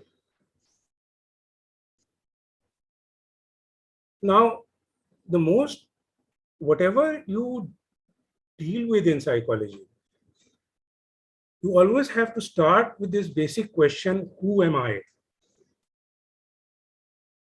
And that is something which all of psychology, or many of the so-called paradigms, frameworks, theories have this underpinning. There are assumptions about who we are, the nature of human existence. And that is the area where a spiritual perspective gives us a deeper insight into our identity, our true nature. So are we simply the mind, body, and emotion thing? Or is there something more to our existence? And for example, Sri Aurobindo gave a five-fold nomenclature: mental, physical, vital, pranic, life force. So physical, vital, mental, psychic, the soul, and spiritual. This in the Taittiriya Upanishad are the five koshas: Manomaya kosha, Annamaya kosha, Pranamaya kosha, Manomaya kosha, Vijnanamaya kosha, higher knowing, and then finally Anandamaya kosha. Ultimately, we are Sat Chit and Anand. Existence is truth, is bliss. So Sri Aurobindo uses that nomenclature in English. He coined words for it. And he also, this was called the horizontal model, going inward. And then there is a vertical model going to higher states of consciousness. And so that gives us a theoretical framework. I don't have the time to go into that. Another occasion we can look into that. Other speakers will perhaps refer to these. But the basic point is that from the spiritual perspective, I am the soul. I'm not the body. I have a body. I have a mind, which are instruments for the soul, for its journey, for its growth, evolutionary journey growth. And this is how Sri Aurobindo explained it. And so he used the term evolution of consciousness. So he said Darwin only got it partially. All these life forms have evolved over millions of years. And from a single cellular, unicellular to multicellular to higher life forms, to mammals, to primates, to human beings. But what is actually happening? This is simply the instrumentation. What is happening is an evolution of consciousness. That instrumentation is there to support the lived experience. And so finally, what I would like to point out is that if my true existence is my inner being, the soul, or what Sri Aurobindo calls the yes, Anandmaya Pranam. Yeah, that's right. So that's Taittiriya Upanishad, not as per yoga. It's Taittiriya Upanishad. So if I am the psychic being, if my true existence is the soul, then how do I identify with it? How can I live my life from that center of being? And that is one of the very central ideas in Sri Aurobindo and Mother's integral yoga. And there is a knowingness in that consciousness, what is you could call psychic consciousness, which will guide you on what is the true, the right, the good, the beautiful. And in the context of psychotherapy, this is where I want to conclude. For a psychotherapist, I wrote a paper 5-6 years back entitled Self-Work as a Prerequisite for Counselors and Psychotherapists, an Indian perspective. And there I noted that there are two very important characteristics which are needed on the part of the psychotherapist in their training. And for them to decide which patient they can help, which client they can help, and which patient or client they perhaps may not be able to help. One, of course, the most fundamental is a state of consciousness where you experience an unconditional love for the person who comes to you in distress. Rogers talked about it in terms of unconditional positive results. But how do you generate that within your being? That's where integral yoga comes, coming forward of the psyche. The various practices which can help in that. If you really don't care about the person, if you're just concerned about your completing your job or the fee that you're going to get at the end of the session, I believe it's $100+ per hour now in the West and 2,000, 3,000 rupees an hour in Delhi in some of the well-known therapists, then I doubt how effective it will be. One. Two, you must have some sense of the journey that the client or patient is on. And you must have walked the path that that person has walked to some degree or in a relative sense. Unless you have been in the shoes of that person, you may not be able to fully, what is termed as empathize, really know what that person is going through. And just bear with me. Another mentor of mine in the United States, Stephen Parker, had an encounter with R.D. Laing in the US, and they wanted to test his ideas. He worked with schizophrenics in the Tavistock Institute, and many of them became okay. So they caught hold of a schizophrenic from the street in California, brought him on the stage where Laing was giving a talk. In 20 minutes, Laing was able to get that person to relate like a so-called normal person. Why? How? Because R.D. Laing himself was a schizophrenic earlier in his life. These are eye-openers. He knew the world of the schizophrenic. He could talk to them in their language. So thank you so much. There are time constraints. I couldn't avoid covering a somewhat wide spectrum. Okay. Thank you so much, Dr. Varma, for all these wonderful and important and very immediately practical insights. Thank you so much. I think we now have a time for questions for both speakers. We have 7 minutes till our original breaking time. I think there's going to be a little break. Possibly we could go a little past 7 minutes for those who are most interested. So I think we should open it up now. I'm not sure the mechanics of it. Are people able to simply unmute themselves? They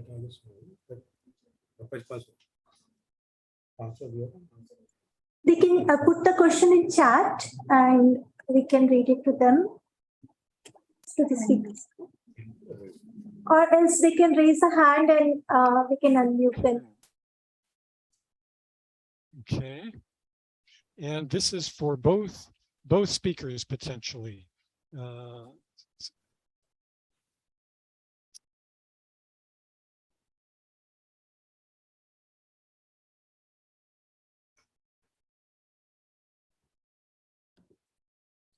One question which had come for Dr. Kundan was the name of his book.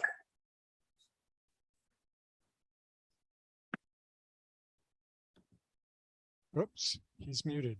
Thank you. Yes, what was the question? Name of your book, sir. You know, the 2 book chapters I referred to today. One is Research in the Social Scientific Study of Religion. I will send you the publication details of both these chapters also. And this one has the chapter, There Isn't Only Cultural Blindness in Psychology, Psychology is Cultural Blind. And the first book chapter that I referred to is from the Foundations of Indian Culture, Indian Psychology. So, and the title of the chapter is Beyond Mind, the Future of Psychology as Science. So the question is, so when should we implement culture-adapted counseling and psychotherapy? Well, I'm proposing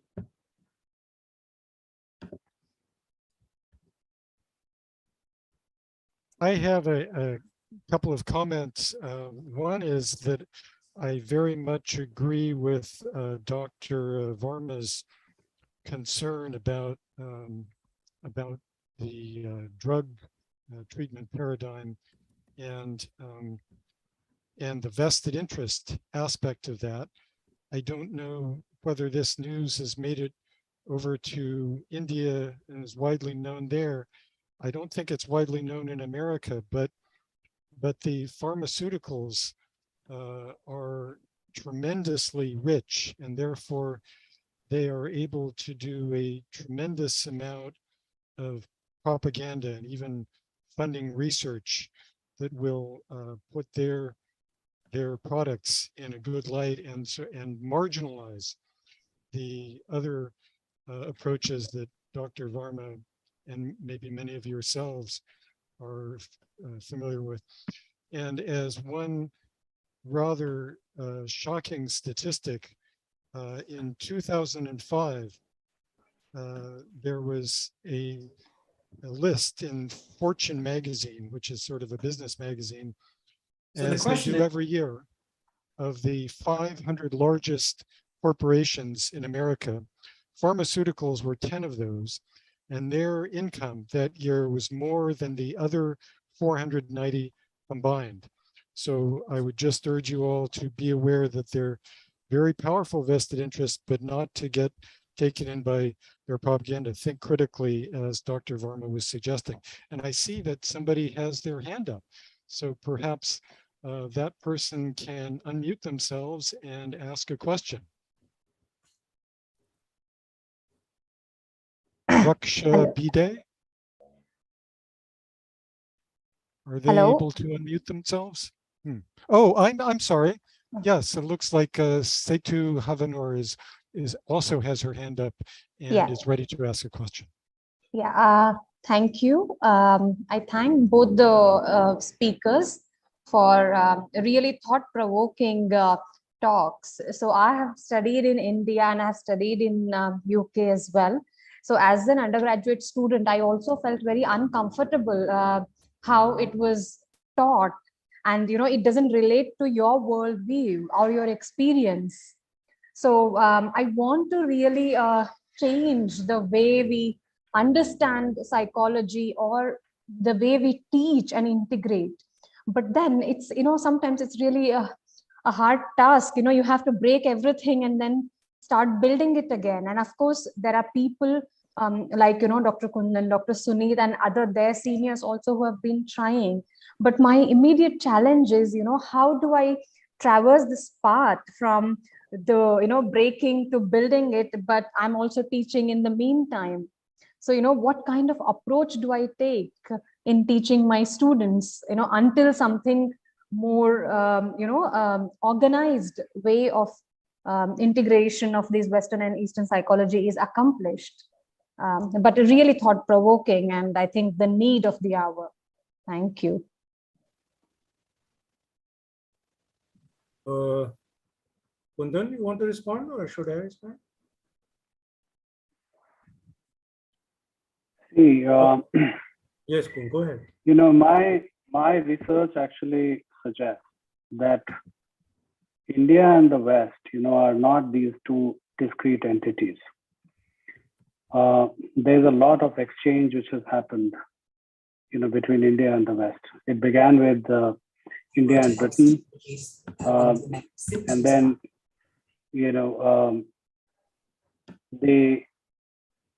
the interactions between France and Germany also with India also began to happen as far as intellectual matters are concerned. So in the earlier period of colonization, my research is suggesting, and incidentally, I have not written on it much yet, but a lot of work is going to come out in the future. India has substantially contributed to the cultural and intellectual development of the West. And India has also contributed quite significantly, to the growth of psychology in the West. For this, I have evidence. There's one professor, in England. What's his name? His name is escaping me at this point in time. He has written this book called Oriental Enlightenment. J.J. Clark. And J.J. Clark has quite comprehensively looked into the Indian influences on some very prominent thinkers. You know, there's another thing. There's another thing that needs to be taken into account. See, growth of psychology began in Germany. That is what we know, right? And the year is 1879. Beginning 1830s, Germany was the hub of Sanskrit translations. Lots and lots of texts, you know, Sanskrit texts were actually translated in Germany. So this whole, you know, dichotomous thing between India and West, and you know, is a problematic division. Incidentally, it creates another binary. So you know, this exchange has to be very carefully investigated and delineated before we begin to say what is Indian and what is Western. And at this point in time, I would say intellectuals and academia at large is not prepared for this kind of investigation or commentary. It is going to take some time. It is work of the future. So that is where I actually stand. You know, see, there's another thing which we really need to understand. During the colonial period, the Indian culture has been massively transformed. My study again is suggesting that in the earlier years of colonization, you know, particularly between 1784 to 1857, it was India which influenced the West in a very big way. And after 1857, you know, there were certain constructions on India that had also begun in 19th century that influenced India and transformed India in a very big way. That is another untold story that has not been spoken about. So, you know, unfortunately, what happens is when we begin to talk about Indian culture, we forget about the colonization that India has undergone. And colonization, you know, basically keeps a culture under siege and it atrophies the culture. So Indian culture at this point in time, post-colonization, is an atrophied culture, which has lost its connection with its own cosmology and epistemology. So a lot of critical investigation needs to happen. And Indian culture itself, you know, needs to be connected with its spiritual roots before we begin to talk about what Indian culture is. So there are some, you know, very critical issues involved here. And unless a thorough investigation of, you know, on these matters actually happens, in my understanding, it would be intellectual laziness, you know, to talk about what is Indian and what is Western at this point in time. Yeah. Maybe Dr. Varma will want to add something. I would just add that Swami Vivekananda was a house guest of William James, and they had at least one very long conversation. We don't know exactly what they talked about, but that was before he published his book, Varieties of Religious Experience. So I think there's enormous scope for him having been influenced by Swami Vivekananda. So, you know, I agree that the West has already been substantially influenced. I see that Dr. Varma, did you have more you wanted to add? And I think that after you say what you want to say, we have other people with their hands up too. Oh, you're muted. Dr. Varma, you're muted. Yeah. And there are also a couple of questions which came in the chat box. One was a sharing that something like a satsang. Satsang literally means in the company of like-minded, spiritually oriented people. Sangha was a term which the Buddha extensively used in his 8 Noble Truths.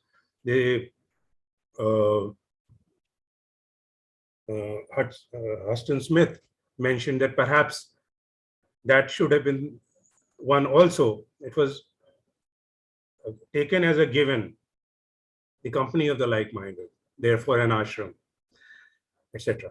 So she asked, and she shared, one of the persons here, that kind of satsanga benefits. So that's a cultural practice which we should not frown upon as psychologists, as professionals. It contributes tremendously to the lives of people in our culture. We have our own Sri Aurobindo community, 8, 10, 15, 20 people. Whenever we have a conference on Indian psychology, I call it a satsang, basically. The other one was more pinpointed. Maybe the paradigm towards chronic mental illness may change. Let's say we can see the crazy as wise. Still, my question is, how will the suffering of such an individual be alleviated, if not for medication? Will the paradigm shift itself be enough? The first question is that, do medicines really help in the long run? They numb you. There are various other side effects. Many people have said that they don't feel like themselves. And number two, my own experiences, I have battled with depression for at least 2 decades, have been that I must have tried 7, 8 different kinds of medications. Within them, one helped, but only by getting me out of that dark stage to a moderate stage where I could, I had the energy to get up and do the daily requirements, etc., etc. But even that didn't help. I came out when I came out, and always in the past, I came out when I came out. No medication helped. Symptoms, perhaps. You take an anti-anxiety thing, you take an Alprax. So I know these things firsthand. I don't shy away to share these kind of things.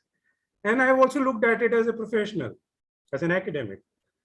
So that can only help when there is a title of one of my former students, Pulkit Sharma, which came out 18 months back. The title is When the Soul Heals. So when you are in touch with that inner core, it will guide you. So as a therapist, our role is to help the person in distress to get in touch with that inner voice. And that is only possible if we are ourselves in touch, or at least aspiring to be connected with that inner true self. And there is a book I have lying right here next to me, The Great Psychotherapy Debate. And where, this was done 15 years back, different schools of thought in psychotherapy, their efficacy was compared. And no significant difference was found. Psychoanalysis works as good as CBT, works as good as client-centered, etc., etc. So then what was happening? And Ravinder Bedi's talk touches upon this issue. But what is really happening, and it is mentioned towards the end of the book, that there were, in every camp, there were therapists who were effective and therapists who were not effective. So the therapist characteristics are the most important thing. School of thought is secondary. So that is something which is just not taken up in our training. That you need to focus on your own self-understanding, your own personal journey, your own personal growth, your evolution as a person, as a professional, as a therapist. And that is very crucial. And if we have that at the focus, surely we will be able to help people. And in that process, also facilitate our own growth. Got a question that search for the inner self may be a physiological process rather than a psychological process. See, the presumption is that physiology is primacy, the materialistic fallacy. I'll give you very simple evidence of mind over matter or consciousness over matter. Swami Ram of the Himalayan School of Yoga in 1970s, he was in the US and later in Germany. And he subjected himself, first yogi to subject himself to this all kinds of apparatus, monitoring his brain waves and this and that, alpha, beta, gamma, as I refer to. I don't know the names of all these. And he asked the researchers, what kind of waves do you want me to generate? I will generate those waves. And he did it. Then they said, we want to measure your heart rate patterns, and yogis claim they can change it. He said, sure. So he raised it from the normal 80 to 100 to 150 to 200 to 250. They brought it down, brought it down, brought it down. 6, 4, 2. The heart stopped. 4 minutes. And the researchers, the technicians said, a machine is broken down. It's documented in Germany. So the primacy of consciousness. Physiology cannot ultimately explain anything. It is consciousness alone which can explain and which can help us in navigating the complexity of life.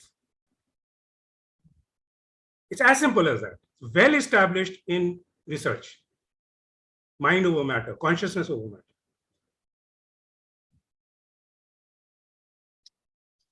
Thank you. I think let's see, maybe some of the people with hands up. I think Raksha Bide has been there for quite a while waiting. Are you able to unmute yourself? Yes, sir. Yes, thank you. Thank you to both the speakers for the insightful talk. My question, I think, is another extension of what Ms. Seto just asked about, going deeper into the research aspect of it. I am a PhD scholar at NIMHANS, and my study aims at bringing about developing and validating a yoga-based counseling program, and to see how feasible that would be in a clinical context. I was particularly interested when we're talking about bridging this gap and bringing something that is based out of philosophy into a scientific realm of study.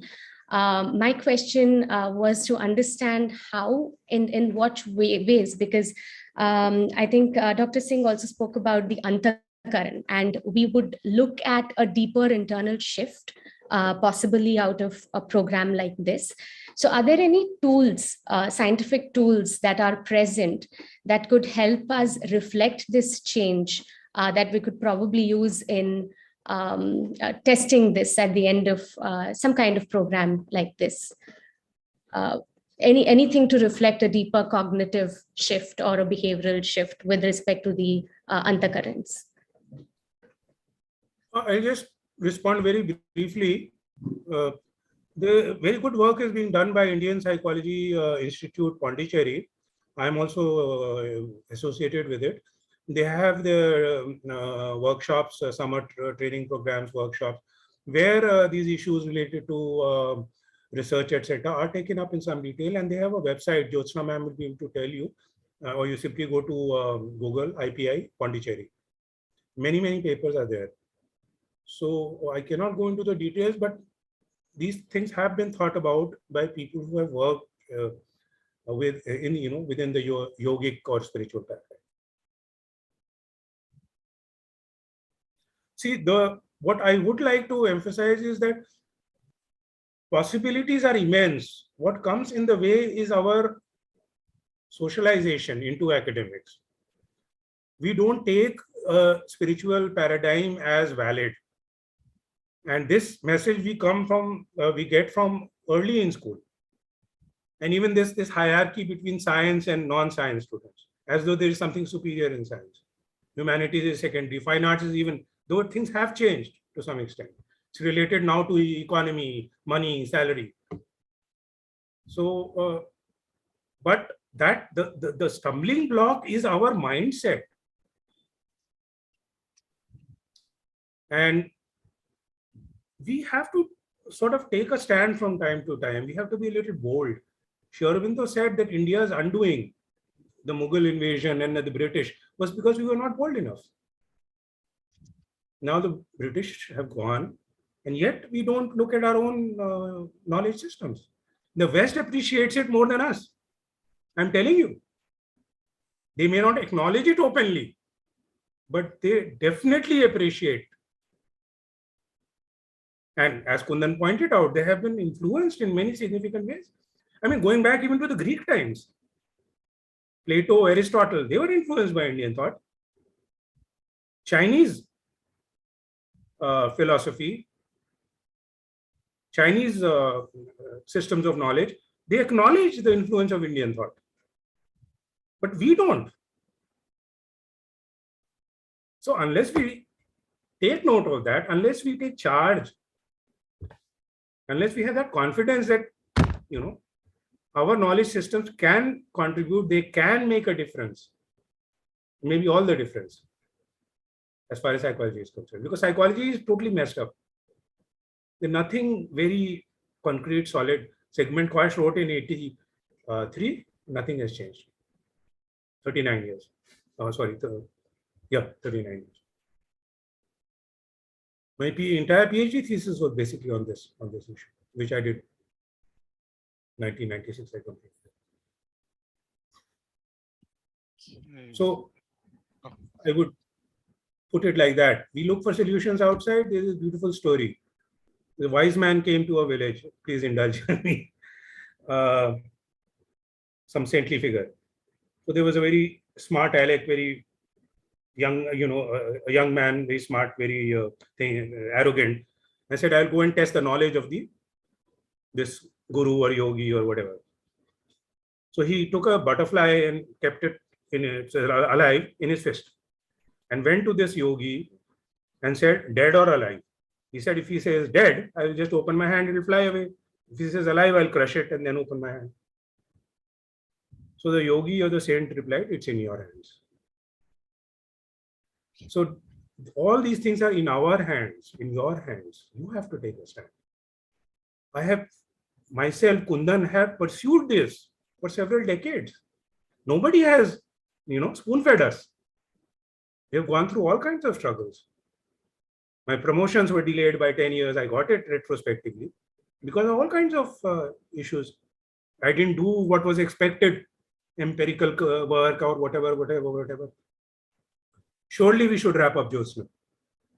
Yes. I think I'm getting suggestions from organizers that we should probably wrap up soon. So I'm thinking that maybe I know at least one other person has her hand up. Maybe we could figure out some way for her to ask her question. Dr. Doug, we have this open panel and we are noting down all the questions. That is meant especially for the interactive session tomorrow evening. So all the questions can go there, and we would like to have a short break before we have the next talk, so that there's no fatigue in the participants. Yes. So how do people send you questions? They can put it in the chat. Sorry? They can put it in the chat, and we have also circulated a Google form where they can give the questions for specific speakers. And most speakers will be joining tomorrow for the panel. And those who are not, we will share the questions to them directly and send the responses. Kundan wants to say something, Dr. Kundan?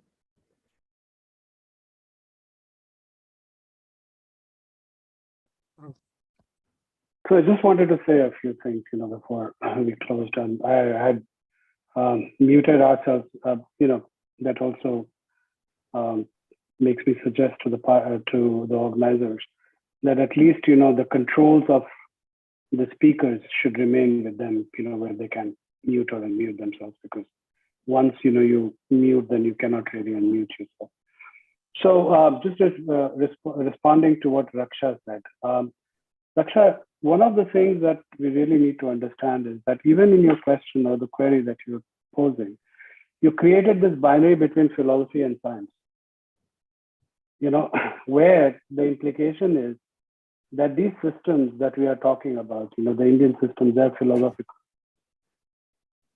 This is deeply problematic. This is a massive bias that we have. See, if you look, I'm not going into the details of philosophy of science, but some of the important principles on which science works, are replicability and verifiability, right? So these spiritual traditions, have remained alive for so long and have been able to maintain continuity only because, since time immemorial, a lot of people have been able to verify and replicate the truths of the Upanishads, right? And also make improvements. These are not static systems. They, you keep getting new insights. Do these systems operate on the lines of positivism, which operates in science? Definitely not. This reality or this truth can be gained after transcending mind and senses. Science, or mainstream science, operates within the domain of senses and mind. So this is a crucial difference. So these systems are scientific of a different kind. So I'm not opposed to this approach, where using the mainstream scientific methods, some of these yogic truths are being validated. I'm certainly not opposed to them, but they cannot be an end in themselves. Ultimately, the yogic truths will have to be validated and explored using the yogic means, using the methodology and epistemology that are present in these traditions. So I would say, the operation and influence of binaries on our thinking are very, very strong. And it requires a certain amount of deconstruction of one's own psyche in order to transcend the various traps that we keep laying for ourselves. So these are the kind of traps, which the mainstream education actually lay for us. So until and unless, we become sufficiently cognizant of the operations of these binaries, we won't be able to transcend, and we won't be able to really understand the system that we are trying to provide service to, So, and once again, how can you transcend these binaries? It can only happen through inner inquiry. You have to know your own internal mental processes, and these binaries are embedded in those mental processes. So with those words, I think I will close. Great. I wish to thank both of the speakers very much, and thank the audience, and thank Nimhans for this wonderful event. Please join me in thanking both the speakers, and then we'll have a short break before the next session. Thank you. Thank you. Thank you. Bye-bye. Bye-bye. Thank you. Namaste. Namaste. I really thank Dr. Doug Omen.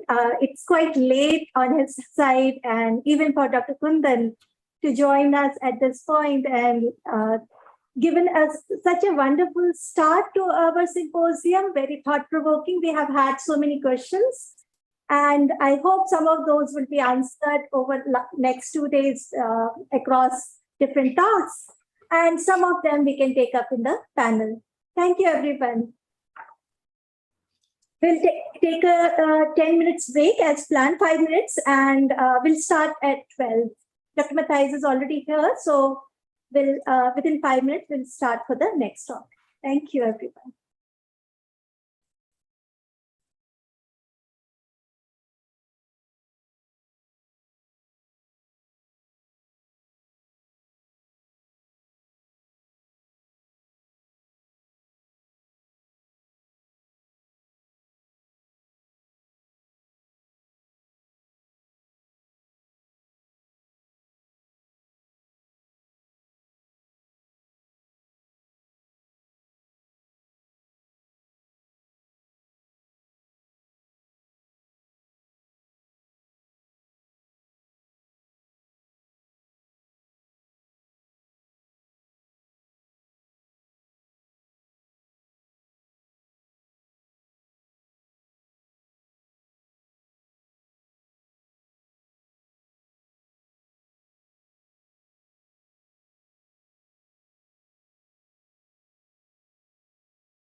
Okay.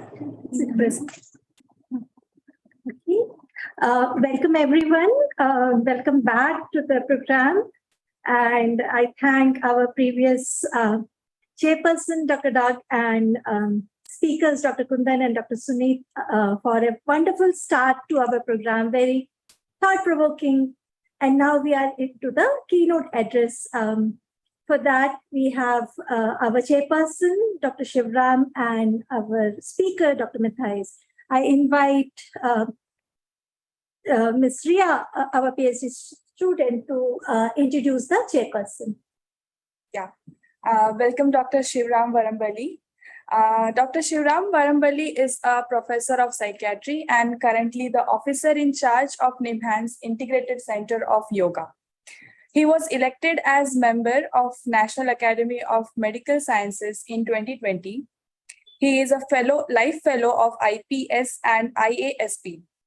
He was also nominated as vice chairperson of IPS Task Force on Mind-Body Medicine from 2018 to 2020. In recognition of work done in the area of yoga, he was awarded the prestigious DSc degree in yoga by S. Vyasa, Bangalore in January 2021. He holds extensive research experience in the areas of neurobiology of psychosis and schizophrenia, metabolic syndrome in psychiatric disorders, and the use of yoga in psychiatric disorders. He has published over 126 research papers in peer-reviewed journals and 6 chapters in textbooks. Currently, he is holding the prestigious Intermediate Fellowship in Clinical and Public Health of the Welcome DBT India Alliance. I welcome Dr. Shivram to proceed with this session. Thank you very much for the generous introduction. Very nice to see Dr. Mathijs again. We had a wonderful interaction last month when he spoke to us in the Department of Integrative Medicine at NIMHANS, which of course is attempting to put together yoga, Ayurveda, as well as modern psychiatry in one space. Dr. Mathijs, of course, it's a pleasure to introduce him. He's a doctor, was a psychologist who did his studies from Netherlands, but then relocated to India, specifically drawn to the work of Sri Aurobindo. Has been here for the last nearly 40 years and has been actually working in the Aurobindo Institute, particularly the psychology section, and also maintains the websites of the Sri Aurobindo Center for Consciousness. The Indian Psychology Institute has done a lot of work in this area, and particularly how to apply Indian psychology in a scientific manner. And he is the perfect person to speak about this because he has training in both the medical as well as the psychological stream. So we are very happy to have you, Dr. Mathijs, and I request you to go ahead with your talk. Thank you very much, Dr. Shivaram, for your very kind introduction. And I'm looking forward to the session. Is the sound all right? Yeah? Okay. This whole seminar is called Integral Yoga Psychology. And one can break that in different ways. And but one half of it is definitely integral yoga. And I don't know how much any of you knows about Sri Aurobindo, and what actually the reason is to have a special seminar about integral yoga psychology and not about any other kind of yoga or alternative system. Everybody, not everybody, but many people have their own favorite guru, therapist, life coach, someone who helps them to make some sense of life. And that is fine. And people who don't know Sri Aurobindo may very well think that Sri Aurobindo is just the same for a little different group of people. And that's totally understandable. But Sri Aurobindo has done something quite unique. And I think it is good to start with saying something about that, because he has made a contribution which is quite different from what other people have done. He was, as you may know, sent to England by a father who was very much fond of the British culture. So he was sent there when he was 7. And when he returned, when he was 21, he knew, besides English and French, also Greek and Latin and German and Italian and God knows what all. And he had actually the highest score anybody had ever got in Cambridge in Greek. So he was very well versed in the European traditions.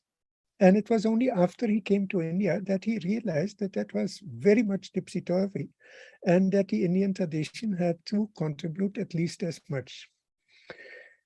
And so he got very much interested in the Indian tradition and then learned a number of Indian languages and slowly got more and more interested and also got more and more convinced that India needed to be independent.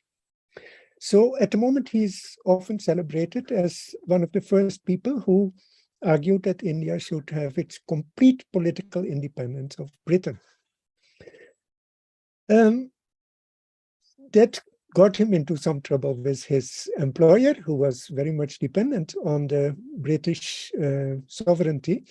And so he left his job in Baroda, where he was the vice chancellor of the local college, university, and went to Calcutta, where he had a tremendous influence on the what's later came to be known as the Indian Renaissance. So a revival of the respect for the Indian culture, the Indian tradition. And at the same time, he worked in the political field, with the result that at one stage, the British put him in jail for about a year. And during that time, he worked further on his own yoga. The interesting thing is that we don't know that he had any interest in yoga when he was younger. He got into it only very gradually. He realized that pranayama helped him to write better poetry, which he was very much interested in. Then he wanted to use that same power not only for poetry, but also for politics. And so he found someone who was willing to teach him meditation. And then something very strange happened, because in 3 days, he realized more than his teacher knew. And he says that from that moment onwards, he always was in contact with the silent Brahman, which for many people is the absolute acme, the absolute top of what you can reach. But Sri Aurobindo was not interested remotely in samadhi or in leaving the earth for finding some more happy places. He wanted to work for India's freedom. So he stayed very much in contact with the outer world and slowly made a bridge between the ordinary perception, the ordinary physical life in the world, and these higher planes of consciousness. So while he was in jail, he started reading the Gita, like many of the other freedom fighters, and then got a sense of the presence of Krishna in everything and everyone. And so he had realized quite early things that for most people is enough. But for him, it was not enough, because he said he had a sense that the fact that most people need kind of a samadhi, some kind of a trance, something to get out of the world to find the highest realization, there's something missing. So he tried to fill in the gap between our ordinary, very limited way of knowing and these higher spiritual ways of knowing that are given in the Indian tradition. And he worked on that basically for more than 40 years at a stretch. And he found that there are layers in between that go beyond what people describe in the scriptures, except perhaps in the Rig Veda, which are very difficult to interpret. He compared it to something that's mentioned in one of the Upanishads, that when you, in modern language, you would say if you walk on the street and a truck is coming from the other side, then you're blinded by too much light. So it is described that if you go to the higher ranges, you become blinded because the inner lights are too much. And there's no way you can anymore describe or even experience actually what is going on. So he tried his level best to increase his own capacity and see whether he could reach those highest layers while staying fully conscious.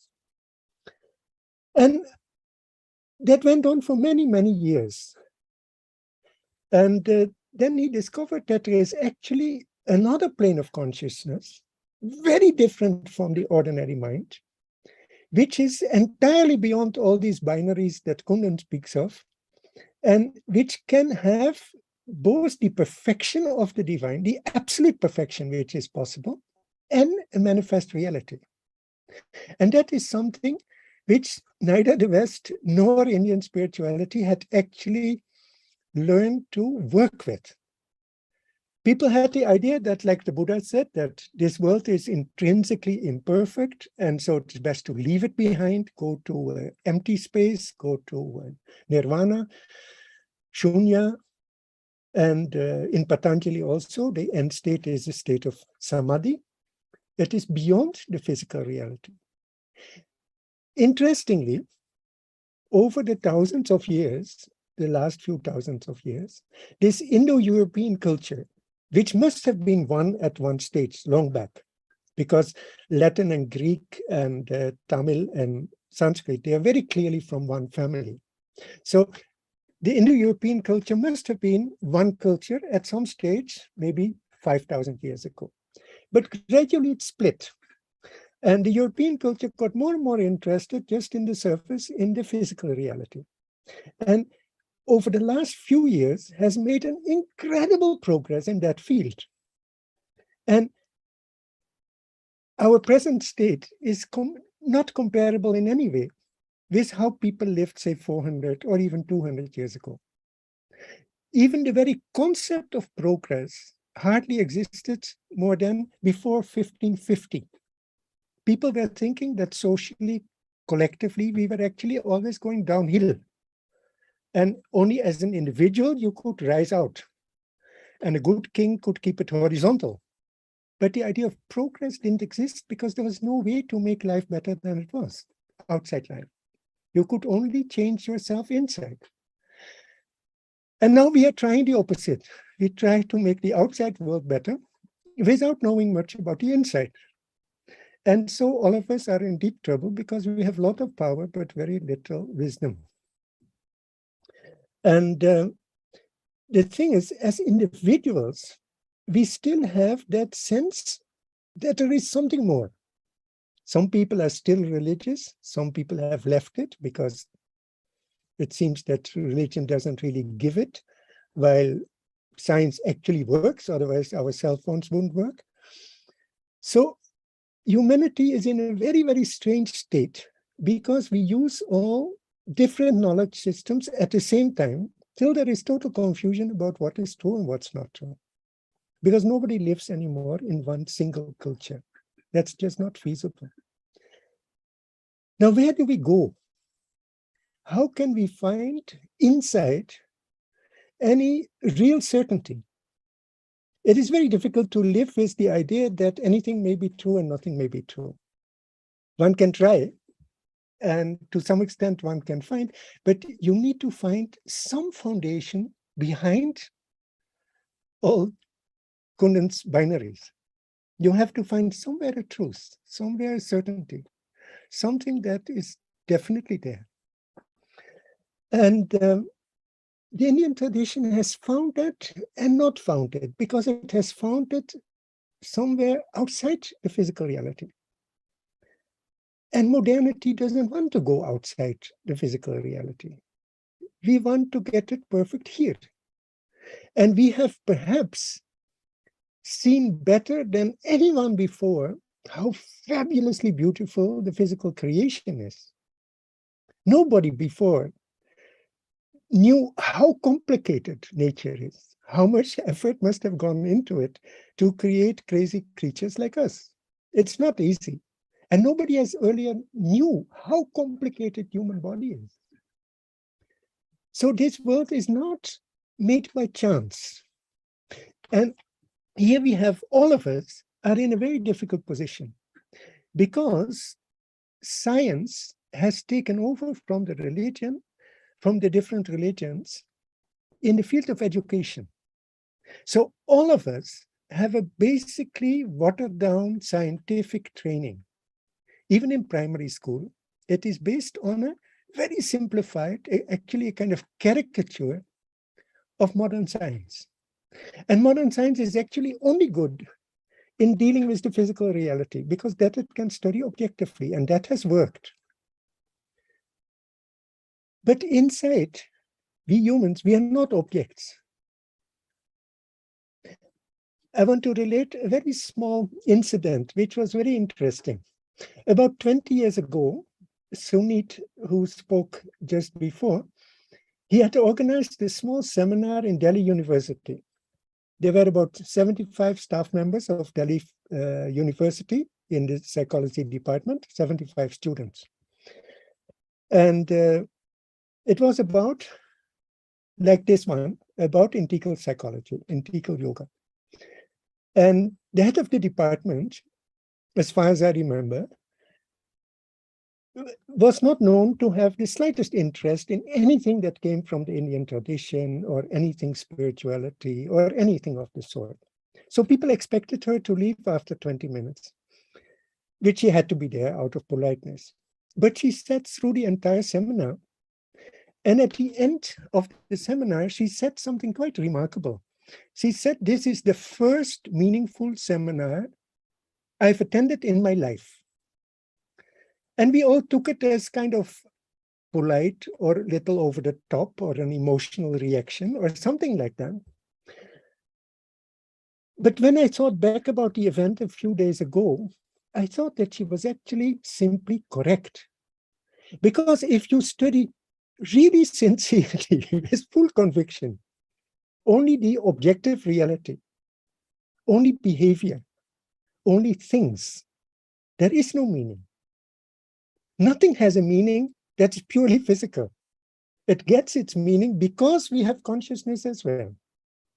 And the whole enterprise of science, and definitely the whole enterprise of psychotherapy and psychology and psychiatry, works because in the end, we are good human beings. And so we accept some bits of the scientific enterprise, which work and which are nice and are good and useful, but we add something from ourselves that gives meaning to the enterprise. It is very easy to see in this Darwin's idea of evolution. He claimed in the popular version, it seems that he himself was a little wiser than that, but he was supposed to have claimed that biological change has taken place only by chance and by survival of the fittest. Now, if that is true, then life is just plain horrible. Yeah? It has no meaning whatsoever because it is just happened by chance. And it is only survival of the fellow who can murder everybody else. That's not a very nice prospect. And I think all of us are alive because we basically don't believe it. Because if we would really believe that, there would be no reason to be alive whatsoever. And also, it is obviously not true because if survival of the fittest was the point, we would have only rocks. They're only things that survive. Maybe cockroaches, they're quite sturdy as well. But you would definitely not have flowers, you would not have butterflies, you wouldn't have human beings for sure, because none of us are very fit that way. Humans are fairly fit, but butterflies and flowers definitely not. So nature is making progress by something else. And that something else we have been kind of blind of. I think that psychology is blind, culture blind is not even that bad. What is really bad is that it is consciousness blind. It doesn't deny the inner half of reality. It denies what we actually are. And good people don't do that. Good teachers don't do it. Good psychiatrists don't do it. Good psychologists don't do it. They know that they're talking to people. And they will always add that little extra, that respect, what Rogers called unconditional regard. So as humans, we don't leave that inner side out. unfortunately, psychology as a science tries. And that's quite disastrous because of that, we have, for example, objective testing in education. And children are not objects and should not be treated as objects. And if you treat children as objects, then half the children are by definition below standard. They're below average when they leave the school.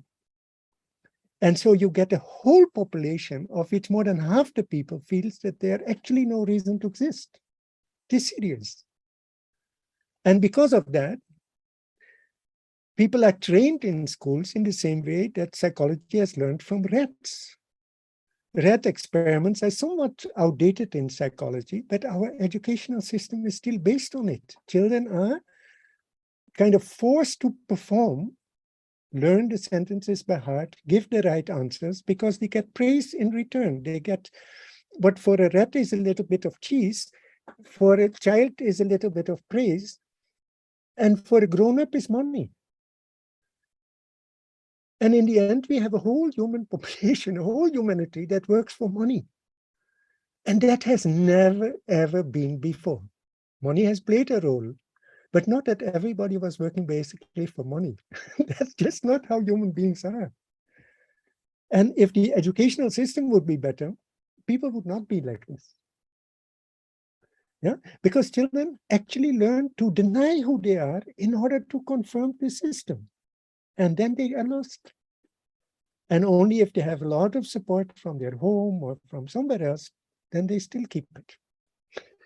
Now, how do we start? How do we can change this? Because science as a whole has been fabulously effective. And science doesn't want to give up that rigor, that precision, that that desire to be sure about what it knows and what's true and what's not true. And if you look at religion, and if you look at popular yogis and all kind of types, there's a lot of fraudulence. And science is, in a way, good at catching that. And it is self-critical. And it tries to get to something that is better. It acknowledges that it is imperfect and wants to make progress. So how do you get that into psychology? Yeah. So I want to spend a few minutes more just to show how much more the Indian approach to psychology already knows than mainstream science. And it is a bit a caricature, which I'll give you, but it is still interesting. And many people who have attended our courses use it because it helps. Yeah. So I'll give a very short summary of what you could call integral yoga psychology. And then I want to still spend a few minutes on trying to see how we can make a genuine collaboration between mainstream psychology as part of the academic enterprise and the whole social structure of science, and all those individuals who either as part of some yogic tradition or individually or as a psychiatrist or a psychotherapist try to get reliable inner knowledge independent of this scientific enterprise. Yeah, because many people try. Yeah, and so everybody has his own way of finding something that's more true than what they've learned in college. But how can we make it systematic? Yeah, so I'd like to show a PowerPoint kind of thing. Where has it gone? Here it is. Yeah. Is it coming? I cannot see right now. Yeah? Yes, Dr. Mathijs, we can see it. Okay. So we go very, very fast. If we just look at our personality, yeah, the main thing that everybody knows and is aware of is his own ego. And then if we start thinking about it, we distinguish a mind and a body. Yeah. That's kind of convenient because it looks like software and hardware, and a lot of it can be said about it. Now, if you look at science, then we know all the things that have influenced the mind, and we know all the stuff that comes from the physical side, genetics, and so on. All that's true. no problem with it, but it's not fully getting the full picture, because all this looks like influences from outside in. And also the difference between mind and body is actually not good enough. So our dear Freud came into the picture and added this unconscient, which kind of spoiled the game. And psychology has always been super ambivalent about his contribution, and it was very, very mixed, but he had a number of good ideas. Sorry, we'll go start once more. Now, in that subconscious area, which Freud used the word unconscious for, and of which he knew only one very deep, dark corner, there's actually far more stuff. Yeah. So there is one thing which is extremely practical, and which, when I saw it first, I thought this is just arbitrary. Sri Aurobindo makes a distinction between the mind, what he calls the vital, the life energy, and the body. Yeah? This corresponds in the Indian tradition to manas for the mind, prana for the life force, and anam for the physical reality. It looks arbitrary, but it's very practical, because mind is the thing that is basically interested in what's true and false. And in society, it has this valued high. So we often pretend to be seeking for something that's true, while we are actually guided by something that comes from the life force, what Sri Aurobindo calls the vital. And the life force is something that we have in common with all the animals. And it has no consideration whatsoever about what's true or false. The life force in us is into self-assertiveness, into survival, into winning. And so we often see, also in academics and everywhere, things that look like a debate about what is true, while underneath there are actually just two strong people who want to win the debate, and who are actually guided not by the desire to get to know what's true, but who are guided by the desire to win the debate. Yeah. So that comes from the vital nature. And the vital nature is very essential. It keeps us alive and but it should not interfere in the mind. And so if you realize the difference between the two, then you can try to separate them out, recognize each of the three for what it is, what it can contribute, and so on, and purify them each by itself. Now, all these things influence each other. So the thing gets a bit more complicated. And then we have this, so part is the part we know on the right, and the part we don't know, the subliminal on the left. But this whole subliminal area, you can come to know if you put enough effort. And on that, you have all those influences from the past, the imprints, all the things that influence you, maybe from previous lives, maybe from all kinds of sources. And we have even influences from karma. So life gets a bit complicated. And all this, of course, is way more complicated than I can express in a few minutes. But luckily, this is not all. And besides that, we have also an inner self, which has nothing to do with all this. Yeah? And the greatness is that if you somehow can get closer to that inner truth, the whole outer life, you can take it with a grain of salt. You can take a little distance from it, and you can remain kind of gentle about it. You don't need to fight. There is, fortunately, a bridge between the two. For one thing, we have a self, a part of us that's really connected to that greater knowledge on all these different levels. Now, in traditional Indian yoga, people got so fascinated by that highest truth that they were often quite happy in accepting that gap between the outer nature and the inner one. Intrinsically, you need to clean up the outer a little bit to get knowledge of the inner one. Once you have contact with the inner one, the outer gets a little bit specified and harmonized, a little bit more sattvic. But it doesn't change in its core. And that is the reason why you have so many spiritual people who still have some very obvious defects, because the inner thing cannot so easily really change serious defects in the outer nature. And I think in the coming lectures that you will hear tomorrow and this afternoon and tomorrow, you will see some things about them. Now, Sri Aurobindo tried to, he was very much interested in how these two halves are linked. And if we can increase the influence from the intrinsic truth and intrinsic harmony that you can access deep inside on the outer nature. And this is not easy. But in the process, he discovered an enormous amount of stuff. And it is really absolutely incredible if you see how hard he has worked and how much he has done after he got his basic realizations. And he has left diaries for some period. And we can see how hard he worked on seeing to what extent these inner forces can actually change the outer ones. And he came to the conclusion that we all have a kind of what he called a psychic being, a kind of permanent soul, something that grows over our many, many lives. And some part of us that is eternal and comes more and more under influence of the highest truth. Now, this is all very interesting.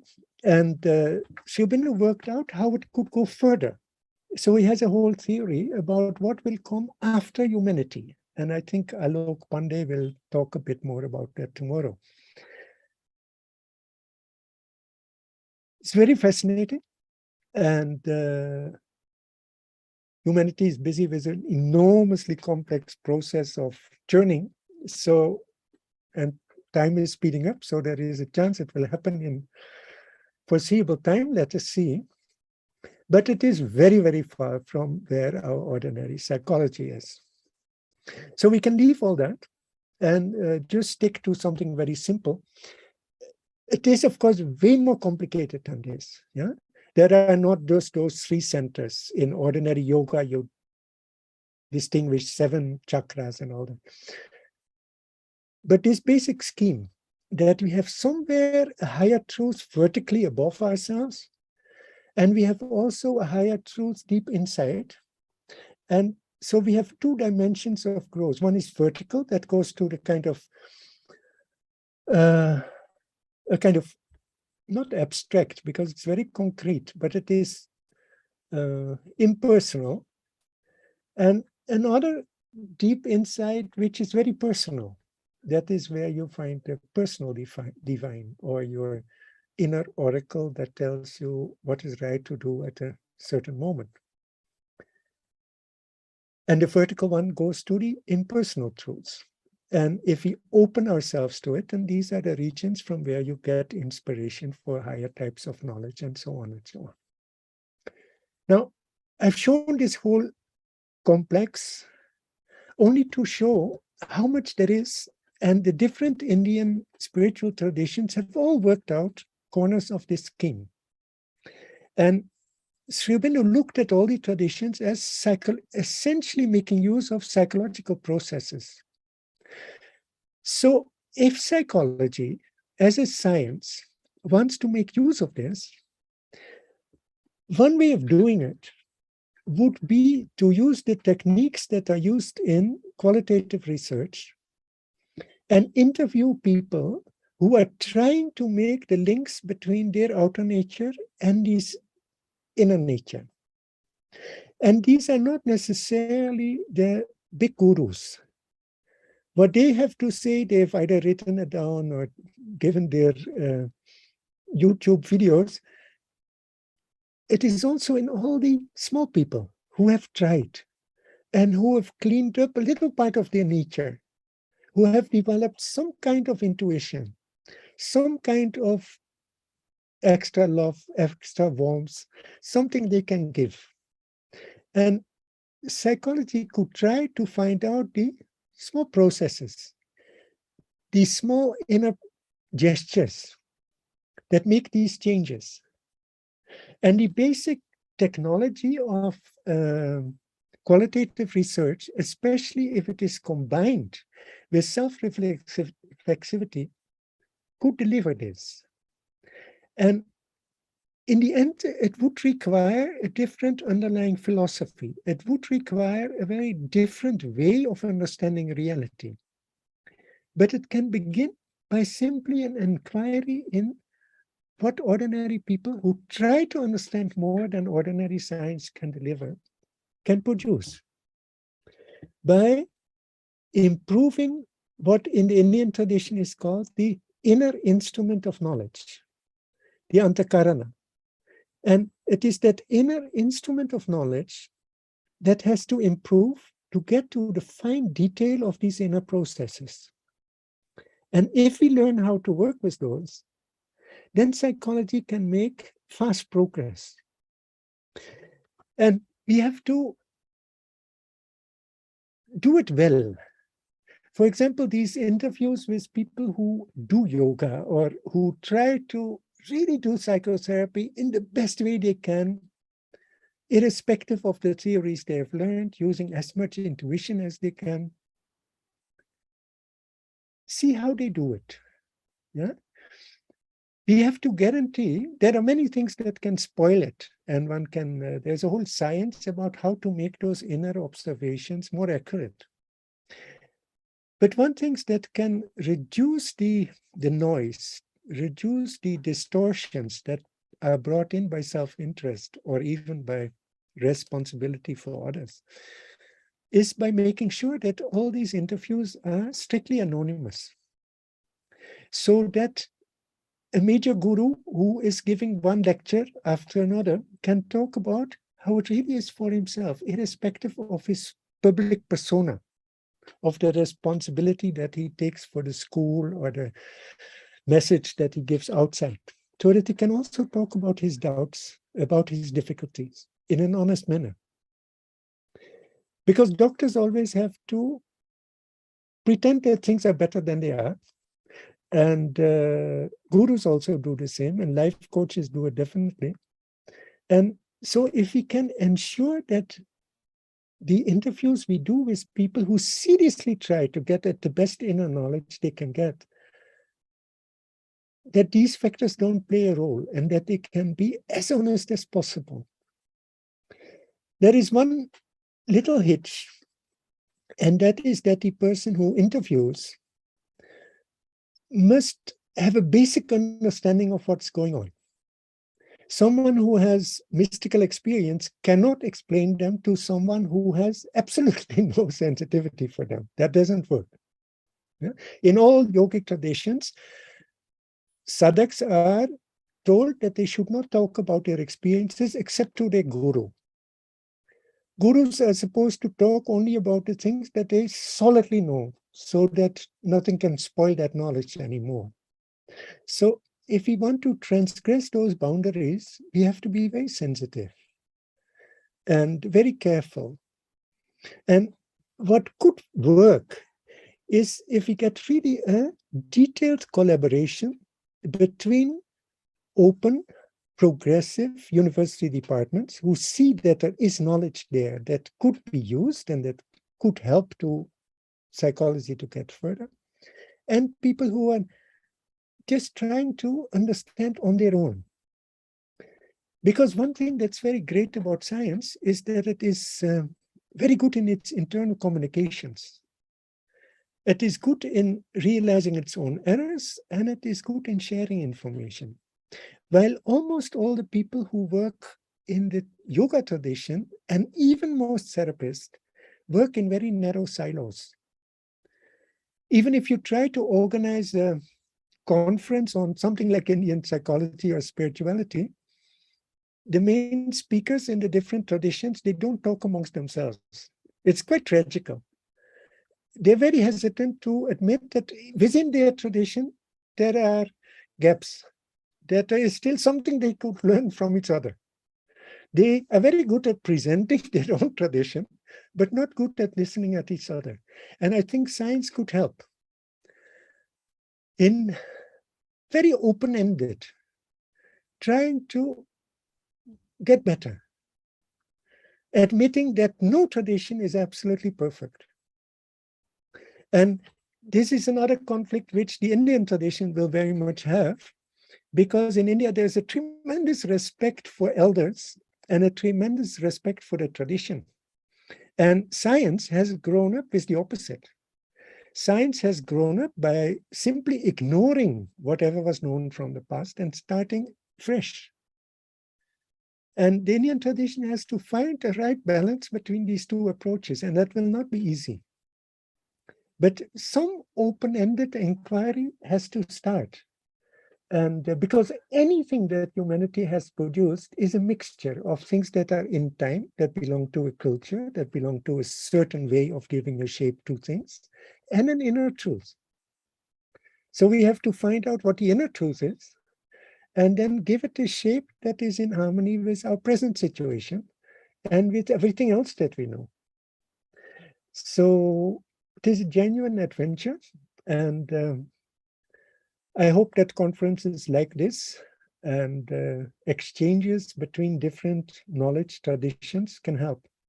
And I very much hope, especially, that yoga and the Indian tradition will not only be used as a system of good kind of tricks to be happier, like asanas and vipassana and so on, that they are recognized as knowledge systems.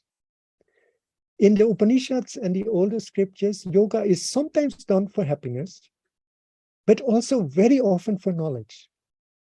So yoga is in its very roots is a knowledge system. It was pursued by people who wanted to know. And there should be a way of linking up that deep knowledge to just get to the heart of the matter, to really understand how things work, which is there in good scientists and which is there in good yogis. And I think if we manage that with sufficient mutual respect and openness, humanity could make a lot of progress, and humanity needs desperately a better understanding of itself.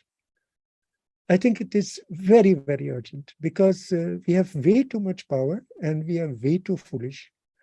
And it would be nice if we could make better use of all the goodwill that is there and find a little bit about that inner harmony, which is actually there in the creation, but that we somehow miss and that we don't align with, and that we could align with, and then things would go infinitely better. And I think the yoga systems can help with that. Okay, that's about it.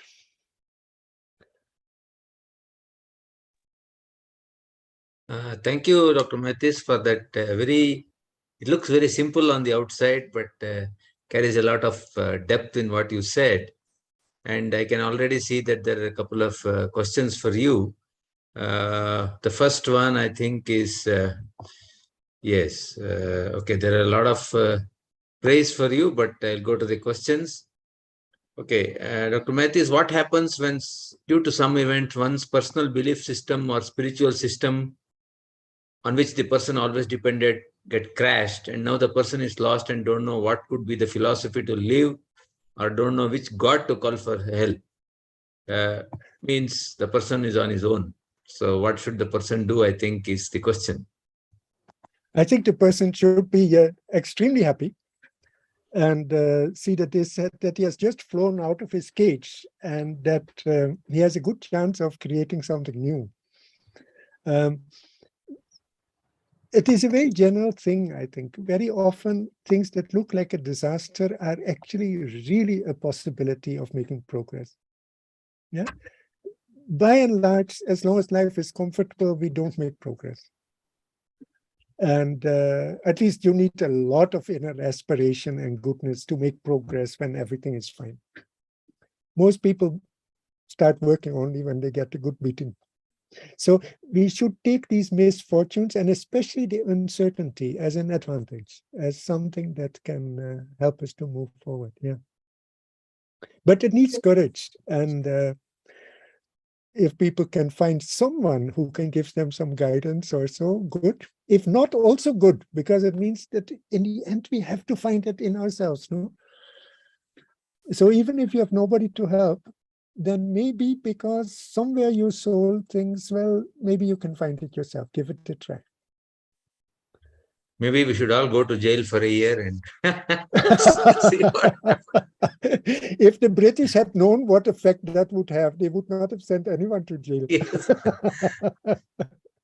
Yes. So there is also a question from Anurama Suresh who says, what could be some methods you would suggest for the first person inquiry to experience and understand deep inner truths? Please suggest. I think the main thing is that I think Sunit also mentioned it, that you have to realize that you have to find something inside, and you must take the risk of changing yourself. And it is risky because it is really like trying to repair your car or your scooter while you're driving. So yoga is risky, and you have to kind of give up on your securities. So it is not easy. You have to find the highest truth you can find, the thing that feels most deeply correct, and then try to be as sincere as you can, not to be in a hurry, not to get tempted in power or fame or whatever. And it is not simple. But the good thing is that we are helped, because it may sound very naive, but the world is moving in a good direction. If you look at nature, it is just beautiful. There is a very positive energy behind the universe. And when you align to that, things go well. And it's not meant to make us comfortable, because that was never the point. The point was to grow in consciousness. We humans, we have a very strange position. No? We are tiny, and yet we can understand the whole universe inside ourselves. So, and we are progressive. We can change our own way of thinking. In the tradition, Indian tradition, people said that the gods, if they want to make progress, they have to take birth as a human, because we can grow. And we have the entire range.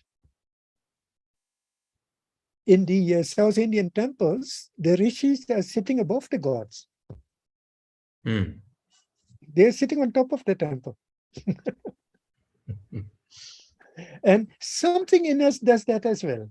Most of us not, no way, we are at the bottom. But we have that entire vertical range. And so if we can align to the highest in ourselves, then things get better. Well, thank you for that encouraging. But I mean, all of us can grow. Yes. Your individual difficulties, of course, are very different than these generalities, but still. Yeah, you always need space to grow. I think your point is very well taken. Somebody has asked a question, Pooja Soni, I think. Can you explain the difference between mental self and inner self? All these terms, they are come from different systems and all. The inner self clearly doesn't say anything about the level. And generally, self is taken for that part of you that is really in connection with the infinite. And that is somewhat impersonal. People use soul more for the innermost, the divine in you at the level of an incarnate creature. Yeah, it is, the soul is your part that gives you guidance in this life. And the self is generally taken as something that is eternal, that is above this life and just guides it from above. So inner self is in some ways a little bit a rough term. Just like the word soul in English can mean anything. You can use the soul of pop music or something like that. You can use it for anything. But so you have to, to see what's really meant. What is meant with the mental self is the Manomaya Purusha, which enables you to watch from a point that is in no way involved in anything, completely, that is its own eternity, and which contains everything that happens. And so you can look from there, even at your own nature, in a completely detached, impersonal manner, because you're not involved, you just see it happening. More or less like you see a chemical process happening in your lab. You're not bothered what comes out. you're there. Yeah. So the move from your outer nature to that self is very radical. Because in your outer nature, you're one small creature.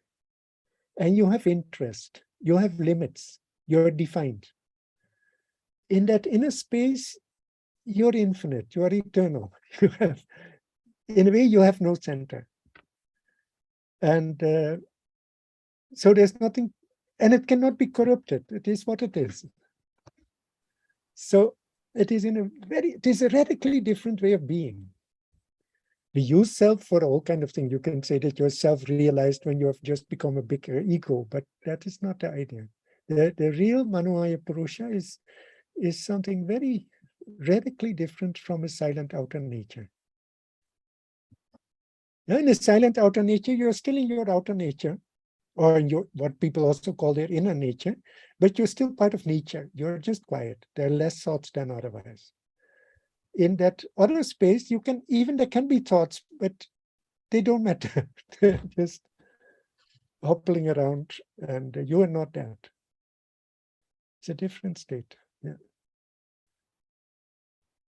So there are a couple of people who have asked to you to suggest some material to gain more knowledge about Indian psychology.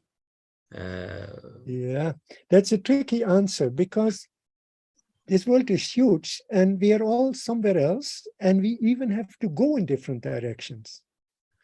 Yeah, we don't have all the same realization to make. Life is way too complicated. So what may be very interesting to me may not be at all interesting to you. What I find difficult, you may find easy. What you may find easy, I may find difficult. The whole thing is very complicated. Yeah, we have put some things up on the IPI website, but whether that is suitable for this specific person, I wouldn't know. These biographies of the saints are very inspiring for people like Ramakrishna's, what's it called? The Gospel of Sri Ramakrishna, I think it's called. It's very inspiring. And the famous book about Yogananda's autobiography is cute. So there is loads. If you're more interested in the science aspect, see a start is very valuable. The kind of medical side, Larry Dossi has done great work. Parapsychology, Radin has made very, very good studies. In the spiritual field, there are so many. You have to find out really what works for you. Maybe I'll add one question to this, that if somebody wants, I think there are quite a lot of things on the IPI website, what you spoke about Sri Aurobindo's concepts. Is there a good book to start for people who are not really aware? For most people, there is a psychologist who is called A.S. Dalal. He has made a lot of small compilations, like Living Within, and so on. They are very often practical. The problem is Sri Aurobindo's writings are technically difficult to read. His English was proper Victorian 19th century English. He has sentences that span easily 12, 15 lines. So he's tough. Sri Aurobindo, the mother was much easier because her writings are actually recordings from things she told to children. They wrote from the same understanding and the same consciousness, but the writings of the mother are often very much easier. On the IPI website, we have made ways of accessing their writings conveniently. We have made some compilations. We've recently made something which is called the Concordance, where we have taken the standard chapters of a psychology handbook. And for each of those chapters, we have given text from Indian psychology. Yeah, I think it is there on the last page that I may have shown you. Yeah, if you go to IPI.org/, then don't go to influences. Yeah, you can go there, but you go to IPI.org, and then one of the things is under IPI is IPI Central. If you have on that page, there are a few things that are especially interesting. Concordance is one, Modest Collected Works search is an interesting page to follow. And there is another menu item that's called just resources that has also a lot of stuff. Right.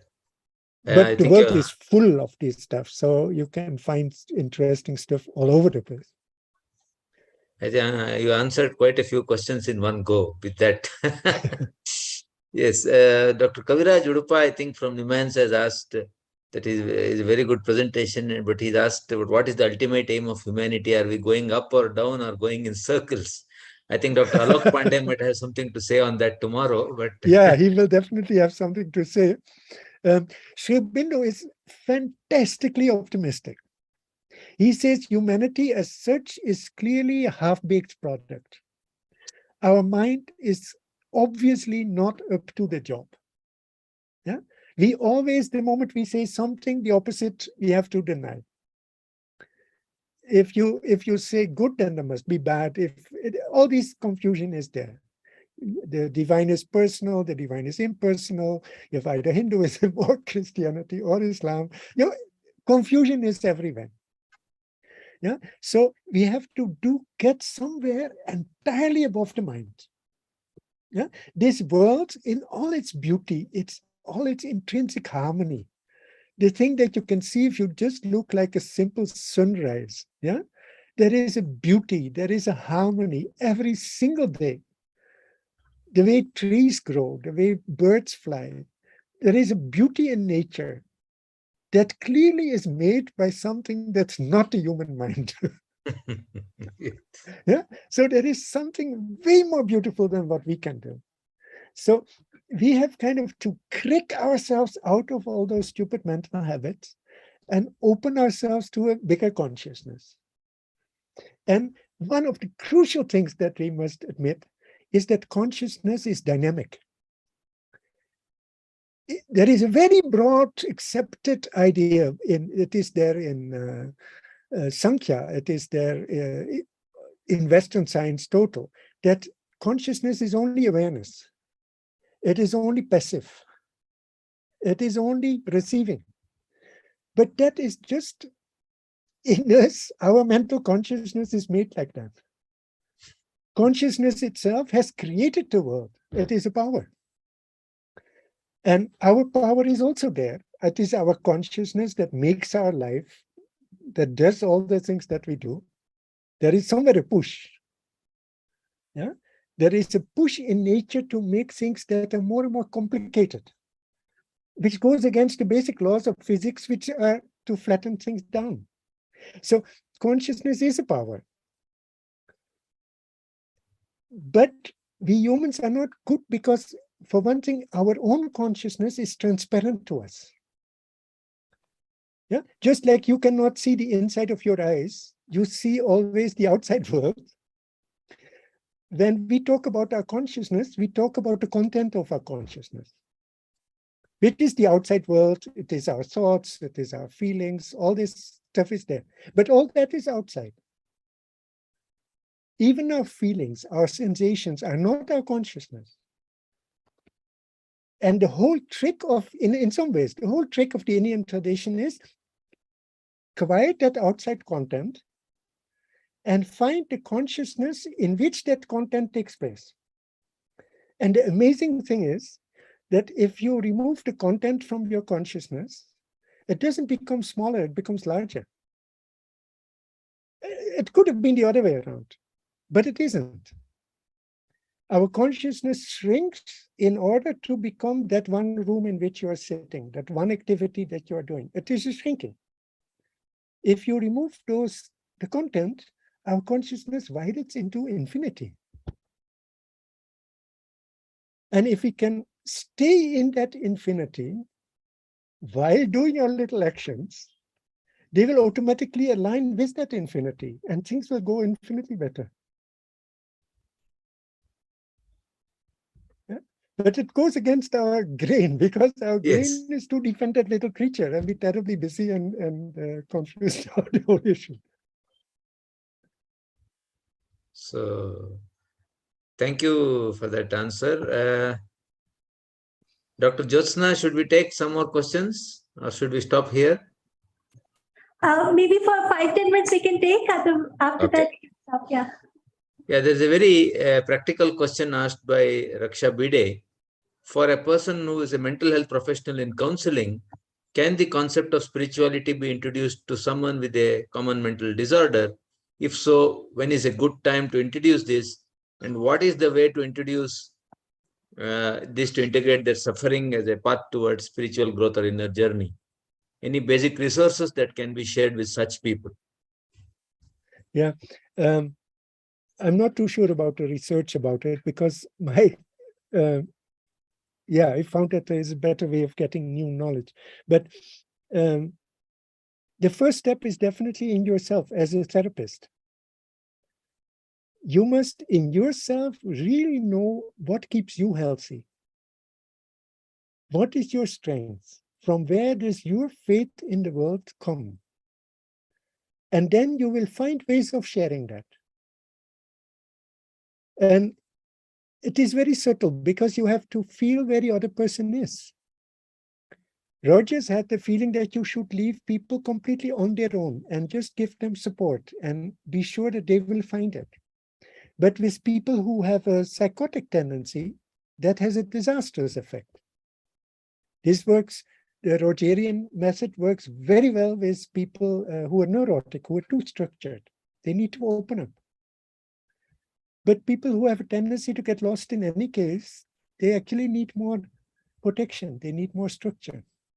So you have to, I think, find it very much in yourself and then try to be as intuitive as you can. And then from that intuition, try to sense how it is for that person in front of you. I seriously doubt there are completely generic rules for all this. They may be there, and probably people who have more day-to-day experience will know better. But I would always be skeptical about generic rules because I think in the end we have to do this, we have to use intuition somewhere because humans are way too complicated.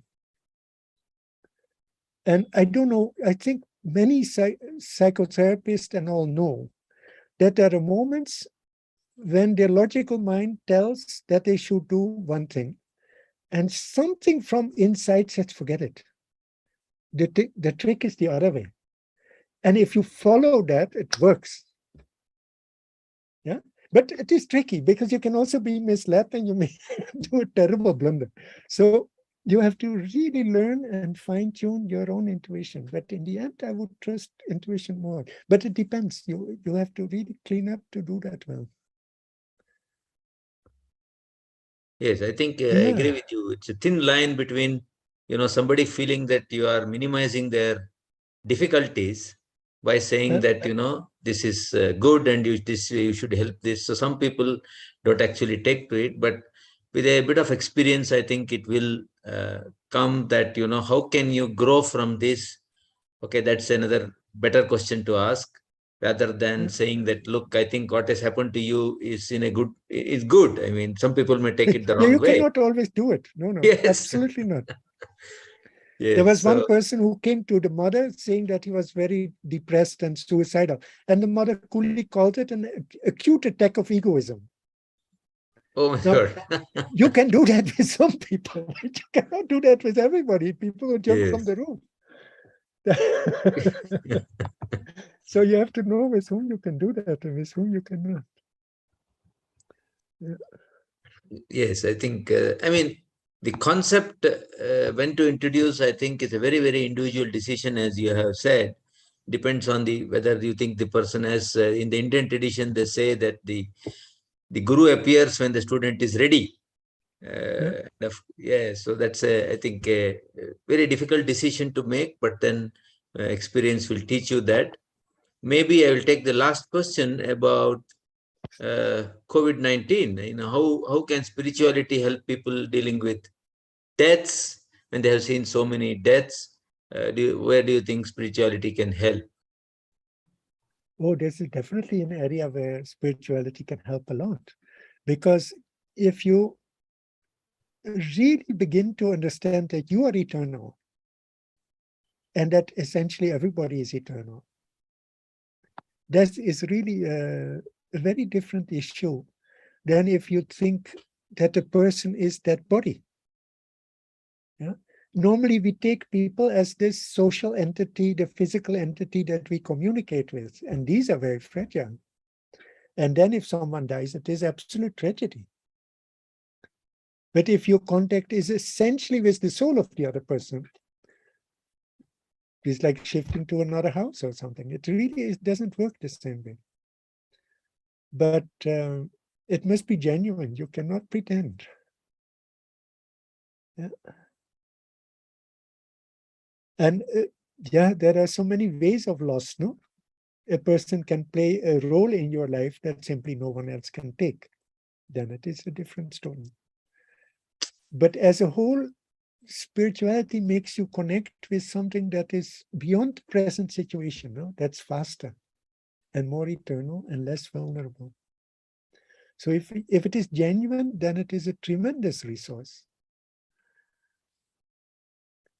Absolutely. There is also a person who fears that this yoga psychology will take away careers in psychology. Somebody has That's a good put a chance. question.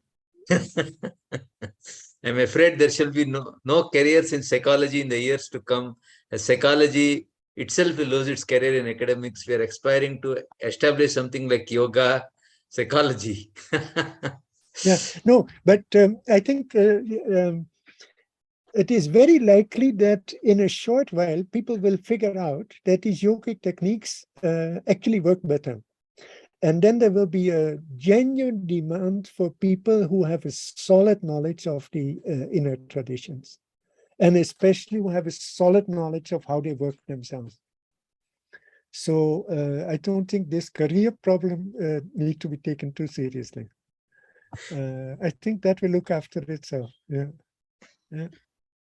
Just like Sri Aurobindo, you are very, positive about the future. That's a very good thing. Yeah, absolutely. I think this. Yeah, I just would like to live longer and see it happen. Yeah. Yes.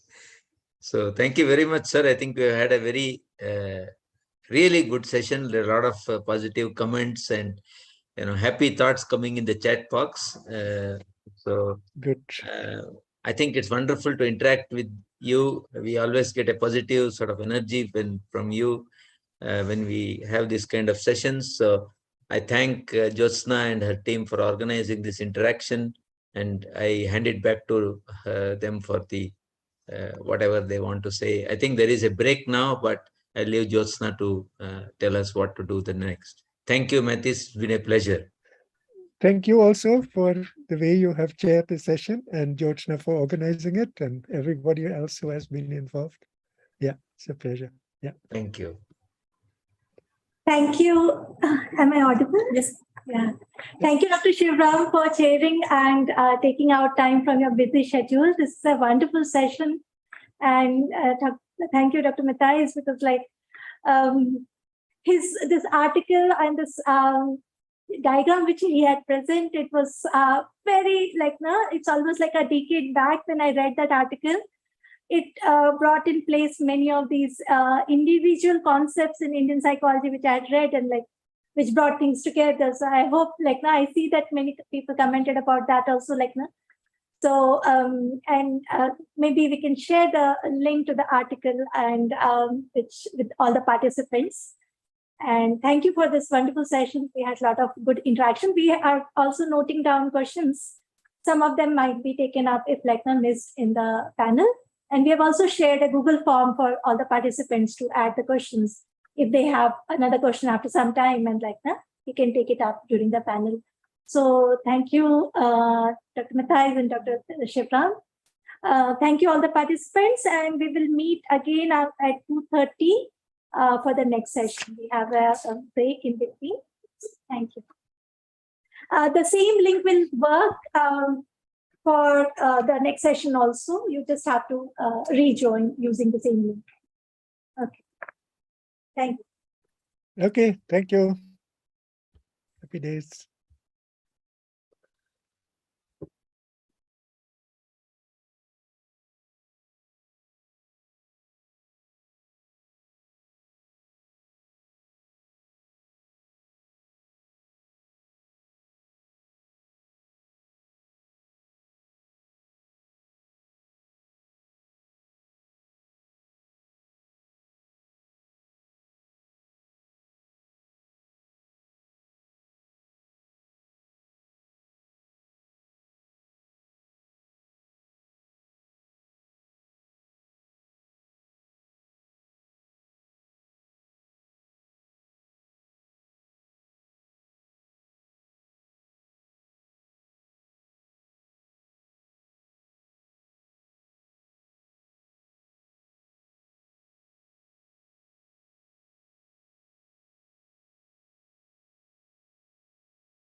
just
Welcome everyone. We are going to start. We're waiting for one of the speakers to join. Our other speaker, Dr. Basu, has joined, and our chairperson for the session, Dr. Krishna Mohan, has also joined. So give us a few minutes and we'll start.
Good afternoon, everyone. So we'll start, and I request my PhD scholar, Rupali, to give the introduction of the chairperson before we hand over the session to him, and he will be introducing the speakers for this session. Thank you, Rupali. Good afternoon, everyone. Am I audible? Okay. So I hope you all had your lunch and are ready for our next session. So the next session will be chaired by Dr. K. Krishna Mohan. With more than 25 years of experience in teaching, professional training, and international projects, Dr. K. Krishna Mohan is currently a professor in the Department of Behavioral Sciences, University of the Commonwealth Caribbean, Jamaica. He is an honorary professor at the University of Flores, Argentina. He established the School of Mental Health at Wimhans, New Delhi, India. He is the founder and director of Mind Avenues and Psych Guru Mental Health Services Institute in India and USA. He is a chair and member in various programs related to social sciences, research board, ethics, international students affairs, counseling centers, etc. He is an international advisor in counseling and mental health at Shan Yu, Singapore. He is the author of 2 books and several articles. He is also the member of various national and international associations. We welcome Dr. K. Krishna Mohan. Sir, I hand over the session to you.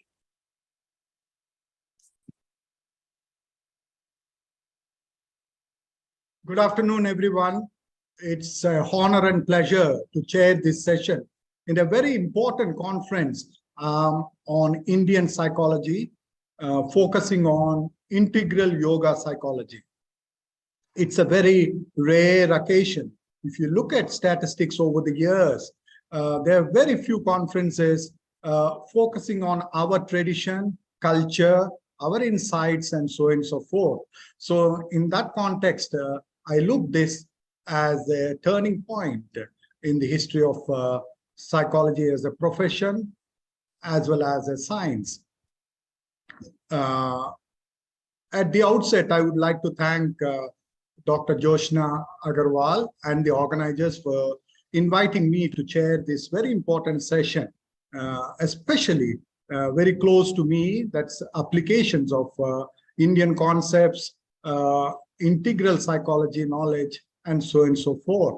In the morning, we had an excellent couple of sessions focusing on the foundations or the philosophy or a deeper understanding, as well as the limitations of psychology as a science and profession from a Western perspective and what's happening in the Indian context. In this context, I would like to share my journey with Indian psychology. I'm a product of Department of Psychology and Parapsychology, Andhra University. My master's and PhD was way back in the early 90s. And of course, I had the opportunity to get a little exposure in clinical psychology as an MPhil student at Central Institute of Psychiatry, Ranchi. And probably I'm a kind of a Kickstarter for research formally in psychology, looking at the applications of Indian spiritual knowledge, practices on psychological well-being and other mental health parameters way back in early 90s. Of course, I was also associated with the most of the speakers in this conference and so forth. So it will be a joy and honor to be part of this annual conference, as well as to chair and learn from the esteemed speakers today, Dr. Monica Gupta, who is a professor at Gargi College, Delhi, University of Delhi, Dr. Sumitra Basu, whom I consider as my initial mentor with long experience of clinical as well as in academics, and more importantly, in the tradition of Sri Aurobindo. So I see the young PhD students and practitioners, as well as those who are in the profession. I'm sure this session on applications of integral psychology will open up a new vista to understand how best we can use our own tradition, our own insights to our own people. I don't want to take much time because it's very interesting two presentations. I will invite Professor Monica Gupta to present, to give her a talk as a later Dr. Sumitra Basu. Monica Gupta teaches at the Department of Elementary Education, Gargi University, University of Delhi, or Gargi College, University of Delhi. She's trained in the field of developmental psychology and deep interest in integral psychology, environmental psychology, integral education, and so forth. I know her through her publications, and I had the opportunity to listen to her in conferences way back in the early 2000s. At Pondicherry and other places. Of course, she's deeply interested in psychology of self-development. She's the author of a very important book. I think this was an earlier book. It's a landmark book on Sri Aurobindo's vision of integral human development. Very rare we find a book on human development from a integral perspective, rooted in Sri Aurobindo's vision. In that context, I see her contribution, a very, very valuable contribution to the field of psychology, mental health, and youth development. And I have no words to express my joy to invite her, because India is at a very critical stage. I was reading some statistics, and it is the youth comprises more than 30% of our population, and they need direction and important growth and development. In that context, I think Professor Monica Gupta's talk will help us to integrate the insights she shared today in psychology and mental health, and use those applications for the development of youth. Without taking much time, I would like to invite Professor Monica Gupta to enlighten us. Of course, as a chair, I would like to request both the speakers to take 40 minutes so that we have enough time for question and answers. And I would like to share with both of you. In the morning session, there have been lots of questions. I wish that you take 40 minutes so that time will be left to answer questions, especially from PhD students and young professionals who are looking forward to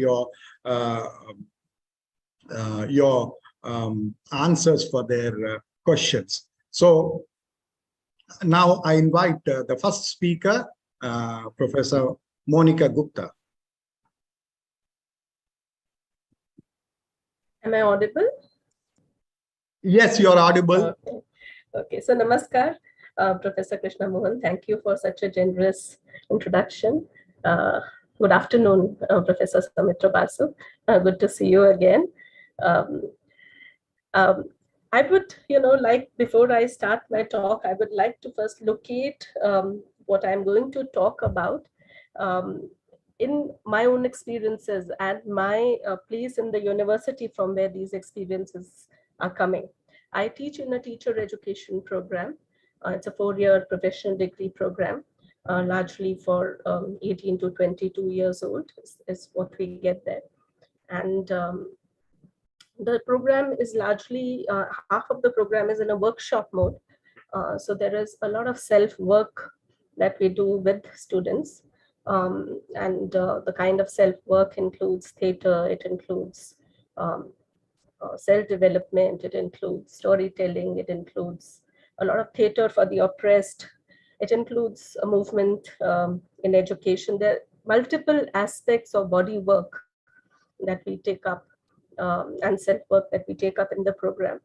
And I have engaged with students now for more than 25 years and seen many changes over the period of time in the kinds of issues that are coming up with the youth today. And also recently have done a study, followed up several of the alumni, not just from my college, but other colleges offering the similar program, spanning around 27 years. And I shared my insights today from this backdrop, focusing largely today on self-developmental and mental health issues that are coming up for the youth. So let me at the outside say that, give you a little bit about the issues with which students arrive in the higher education programs. One thing that we've noticed is that after 12 years of education, when students arrive into a higher educational program, which is much more self-work oriented, the first thing that you notice about them is the bodies. There is a submissiveness in the bodies, the body language.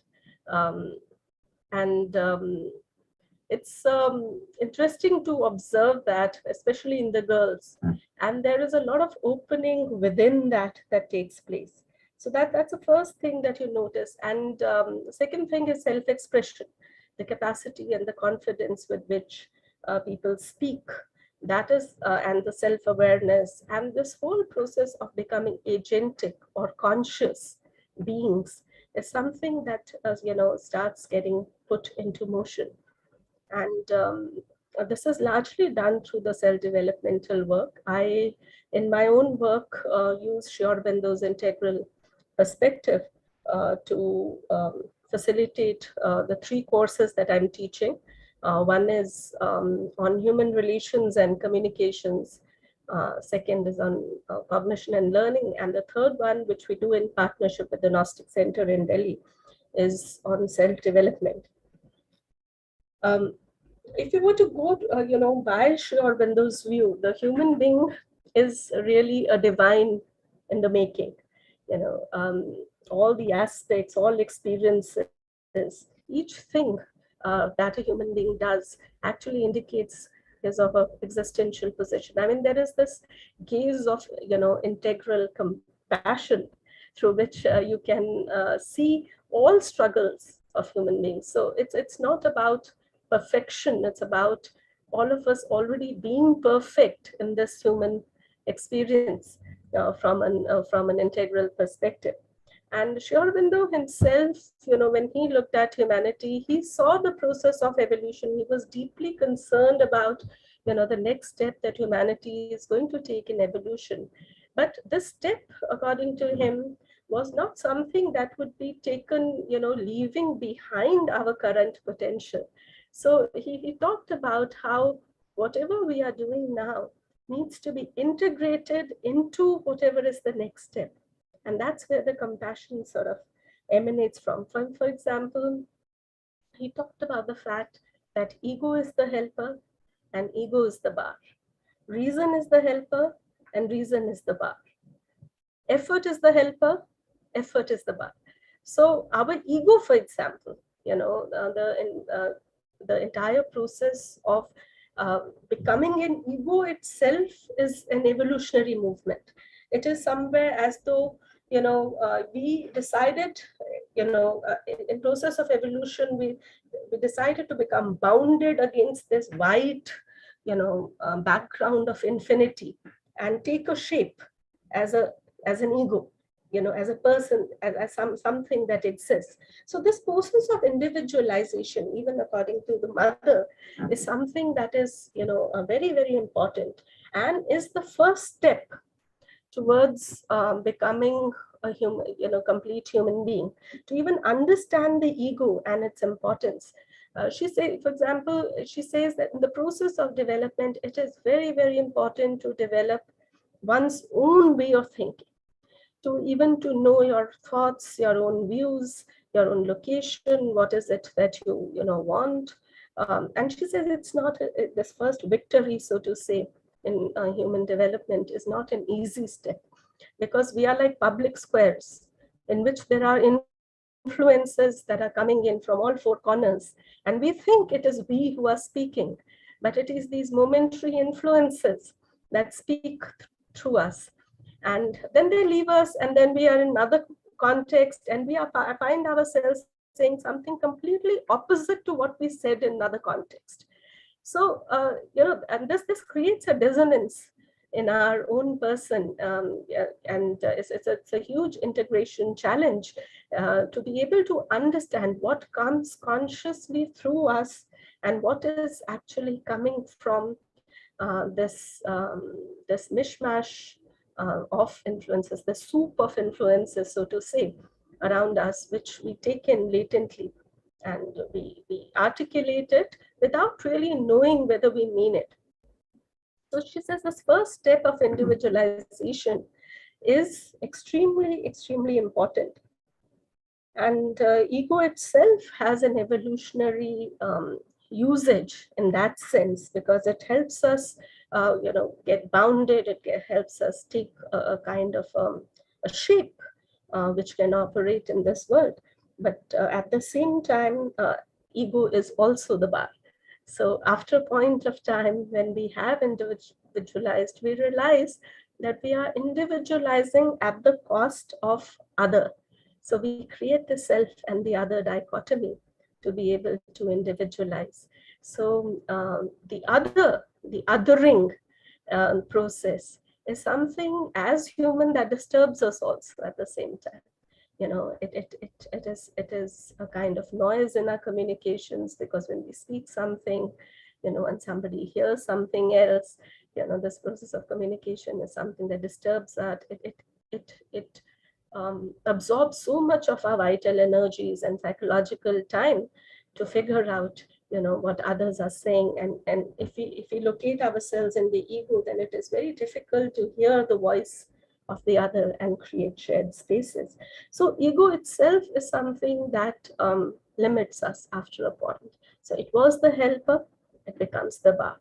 Similarly, reason also was the helper at one, point in time, because it gives us the logic to lift us out of the infra-rational, out of the superstitious, out of the, just accidental connections that we make in our minds, especially fear-based irrational connectivities. It helps us, rise out of that. It gives us logic. It gives us a sense of control over our lives. But there's a point when reason also starts cutting at its own self, because reason can take us only so far And then there will be an opposite argument, the binaries, which will be equally true, and the both will clash. So for a synthetic consciousness, Sri Aurobindo would say then there is a need for a higher mind to manifest, something that can move a little above these boundaries, that can synthesize, something that can look at multiple vantage points in the same gaze, and still hold all these things together in an integral view, not understanding with compassion from where each line of thought emanates, and being able to hold it all together. So he says that's the higher mind. That's a higher mind that is observing, that is not necessarily judging, that also has an influx of a higher light, which quietens the mind, quietens the noise of the mind, stills it, and makes mind clear as a mirror, so that we can actually, in a quieter mind, we can actually hear the other person, and we can literally, as though, hear the whispers of the gods. So that's so reason itself is not in by itself. I mean, it is a helper and it is a bar. It is both at the same time. And similarly, effort too is a helper, and effort too is a bar. Till one point, effort helps us a lot, especially there's a lot of inertia in the physical being, in the which also manifests in emotional and in the mental being. And what it does is to be able to lift us out of this inertia. We have to make conscious personal effort to be able to lift our emotions, our thoughts, our body into a much more luminous routine and thoughts and space than it is used to. So till then, effort is a bar. But after a point, if there is no deep surrender from the within, samarpan, a sense of samarpan to all that is happening around us, it will be a lot of thought. Just like in a teacup, we beat a lot of water and nothing changes, just by beating a lot of water. It will just remain a lot of activity without any sense. So effort also for after a point, the physical outer effort also needs to be supported by a kind of silence and stability, which is necessary for seeing the patterns and meaning, that we are embedded in, to be able to see them, to be able to look at them quietly, to be able to transform them, to be able to see how we, what is it that we want, what is it that our being wants, the inner being. And that's the second victory, the psychic being, the capacity of coming. So if individualization is the first victory, then coming in touch with the psychic being is the second victory. And psychic being is the reason. It's that part, inner part of us that takes part in evolution. It grows with evolution. And it is the reason why we progress, why we want to progress, why we want to become more good, more beautiful, more true. All of us are looking for true relationship, good relationships, something that is beautiful. So that seems to be the human impulse. It comes from within.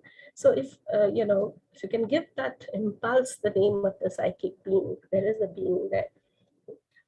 And when you have psychic movements, there is a kind of an overpassing of boundaries, something, which otherwise where you found it. If it's with inner effort or with quietness, you can see something new opening out into the personality. It's as though to a combination of factors, something new, a new factor was being added in. And if one keeps aspiring to your being to be centered in this consciousness at all times, then there is, with time, with practice, the Mother says that there is also a reversal of consciousness in the sense that, otherwise we end up living our lives largely outside in. We are located in the outside when trying to go inside. But if there is a centering and a stability and a quietness and a point of quietness that is that stays with us all throughout the day, in which we can go back even as we walk through all the dynamic activities of the day, that point stays with us, and it can give us kind of an anchoring, kind of a quietness, a kind of a reaction time before we speak or say anything, so a capacity to manifest beauty in word and thought. So that is something that is inside out. So then you are centered inside out, and that is the second reversal that is possible in our human journeys. And the third reversal, once one is centered in the psychic being, or has a touch the psychic being, then it is possible then to transform the very ego and the surface being, our surface mind, of surface emotions, the body, which then become much more, there's a greater influx into the mind. There's greater stability, there's greater light and calmness and peace. Similarly for the emotions also, which become, there's a kind of a divine aesthesis, a divine sense that sort of comes in with intensity, where, looking at the smallest of things, beautiful things, you can experience so much of intense joy, and so the outer being then starts becoming what is called the true being. So that's the third victory, and this is this is the Gnostic being. This is the being capable of holding the gnosis, the higher knowledge, and manifesting it. So this is the framework largely, which we have been using in our workshops. And with that, the whole aspect of dynamic meditation. So there is meditation to call peace to be established in the being, to become, for the being to be quieter still. At the same time, the dynamic meditation also allows you to hold the problems of your life, in meditation, and find solutions to them through surrender of those problems to your own inner strength, through which then in quietness you can find solutions. So that's another thing that have, trying to practice that. And I have found in these workshops, over a period of time, as we do these workshops, not only is there personal transformation, because students are doing, keeping regular journals, looking at their entire day, creating an aspiration in the morning, personal aspiration, and offering that aspiration, and using that to make their days just as they want them, and looking at light and shadow, doing gratitude journaling, doing a lot of affirmations, creating power books, which stay with them, something that gives them power. A lot of different techniques we use in these, a lot of communicative exercises, but we also work on the group consciousness. And what we find is that, in the group also, slowly the processes start changing. In the beginning, where students are largely do not know each other too well, when they start doing their sharings, the nature of knowledge that they have about themselves starts changing. For example, Sri Aurobindo talked about 4 kinds of knowledge. Knowledge through direct, indirect contact. If we do not know another person and we try and get to know them, And then there is knowledge through direct contact, where we are in some kind of a, empathetic touch with that person. Then there is knowledge through intimate touch, which is still a deeper connection. And the fourth kind of knowledge is knowledge through identity. So as the groups closer, as they, they generally start, they start growing into each other's beings. Like, for example, people can sense what the other person is going to say even before the person has said it, or start knowing that their own problems are not the only ones. There are other people experiencing similar problems, and start identifying with people in a much more deeper, direct manner or intimate manner. So that's another kind of change that starts happening, with the groups coming much closer. So these are very, very safe, trust-based groups. And of course, a lot of emotional traumas, sexual traumas, emotional traumas, a lot of them are discussed in these safe spaces. And because once people start sharing, they realize how much of it is there in everyone, and there is a sense of togetherness that sort of evolves around that. Also, not just connectivity with each other. Like Sri Aurobindo said that psychology is a study of humans, but it is also the study of all beings and things. So he says it should extend not just to human beings, but all beings and things. So there is also the sense of interconnectedness and our location in the entire the cosmos, the plants, the insects, the rocks, things that we touch, the things that we organize, the material consciousness, and because the physical also has an effect on the mind. The mind is something that is influenced by the body. If the body becomes quieter and still, our mind also has a tendency of becoming quieter and still. So we do work with hands in terms of, working in gardens, gardening, doing other kinds of handwork, working with the body, so that, we discover our bodies much more, and also its power on the mind. So that's another thing, that's another dimension of it that we've explored over the ages. There are facilitative meditations on this, connecting with the earth consciousness, connecting, and it is healing, because we create a sacred circle, in which we see the earth and we see the cycle in which we are embedded, and how this cycle, even our breath, is intertwined with the plants. And once you see the synergies, it has a beautiful, wonderful effect of healing that is created. And so that's another thing that we sort of, tend to work on.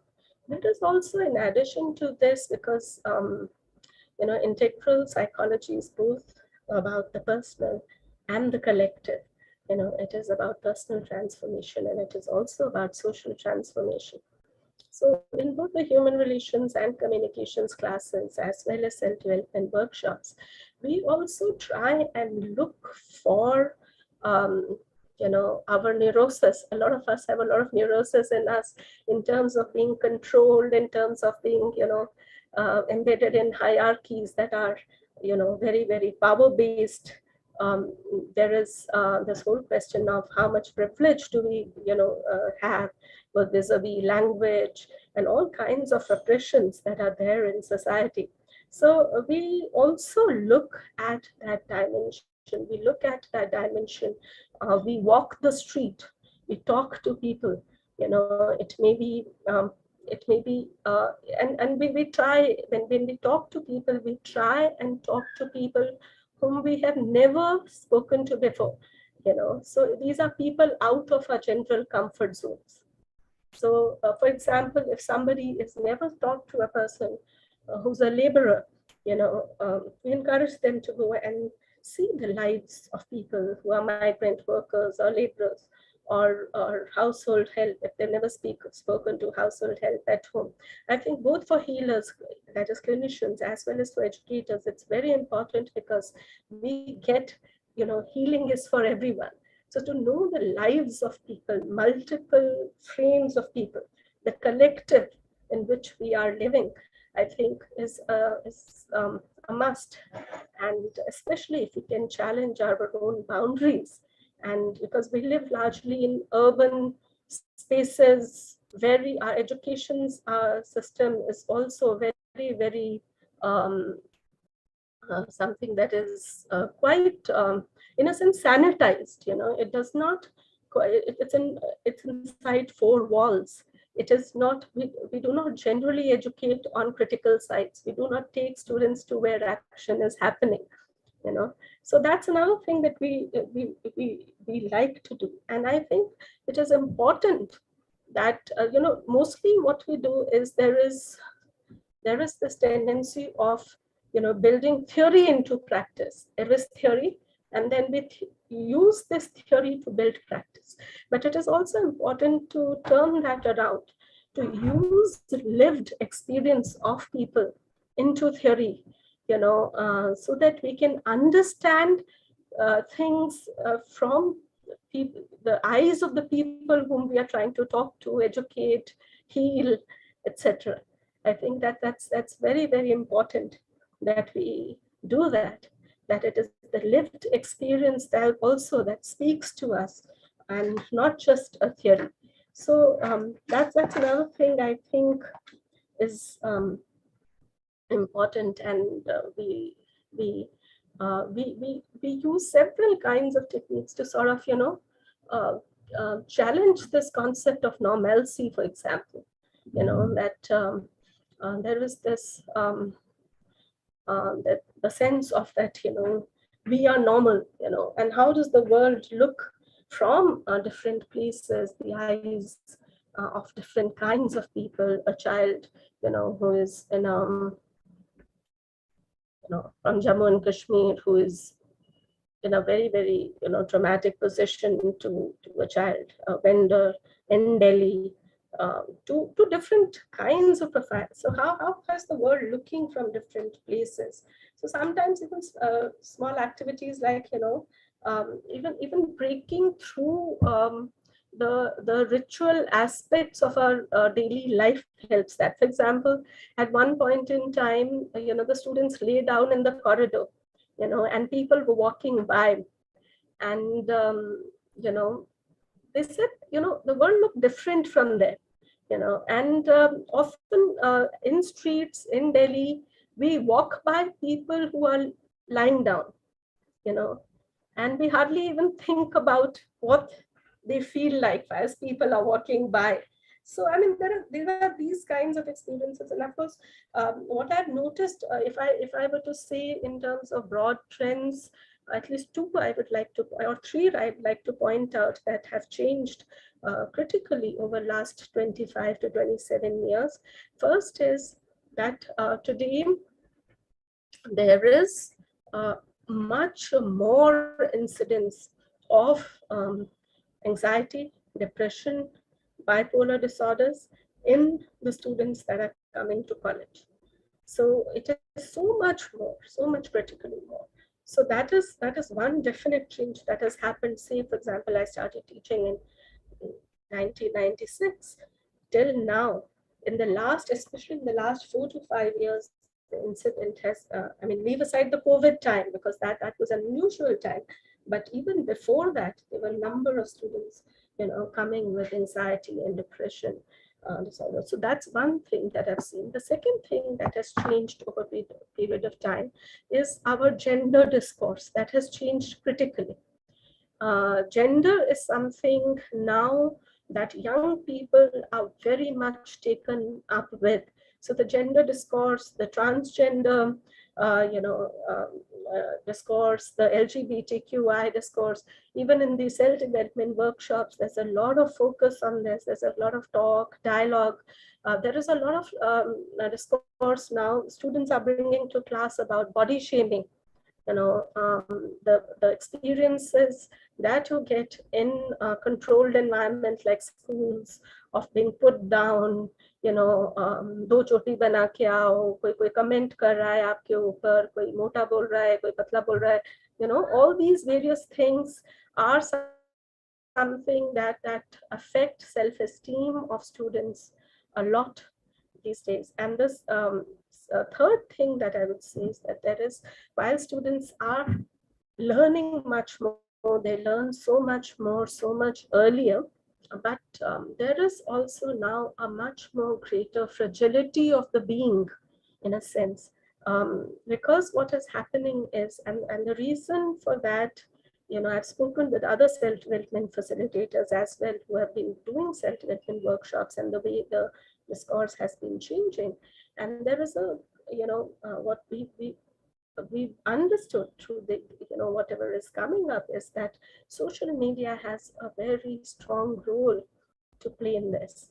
I, used to, when I started doing some exercises, human relations exercises within my class, I used to make them, draw these circles within the class, and I would ask them to place what is most important to them in the centermost circle and what is less important in the other circles as they go out.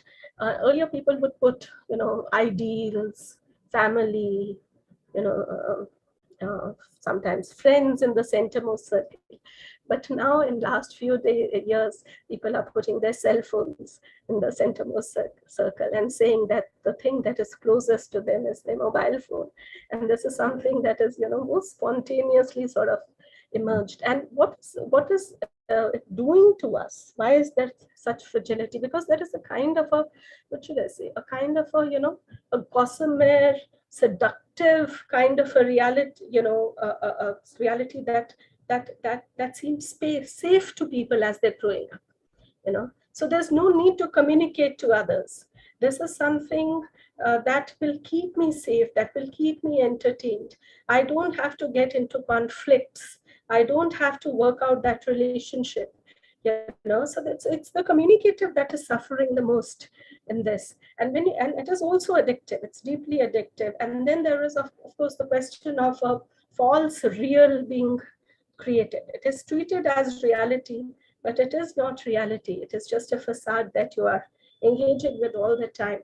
And that is a reason for, students share that they've been cutting themselves, on issues of, not getting sufficient, likes or, so that's an issue that is, I think, very clearly emerging. They're very, very fragile cells. They all look very normal, on the outside. If you just scratch the surface, they sort of spew out blood, and there's a lot of emotion there, a lot of unworked out things. They don't know how to relate. They don't know how to get out of this circle, and that sort of needs to be worked out. So these, I think, the challenges and the crisis the youth are facing today. They are also very intelligent. They also are very open to the inward journey.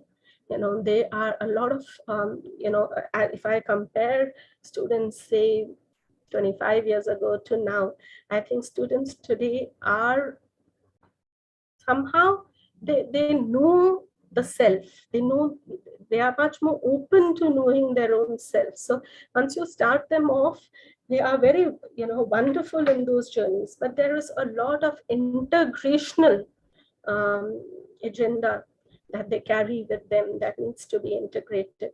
So that's I suppose the spirit of the times. The zeitgeist that we're living with. Gupta, can you conclude in 3 minutes, please? Yeah, absolutely. So let me just conclude and just say that, just a few points about, coming to the healing context, what are some of the implications of working with the youth? Since they are reacting a lot to mechanical environments. Like, for example, if you look at our schools, if I look at our, hospitals, if you look at prisons, They are very, very controlling environments.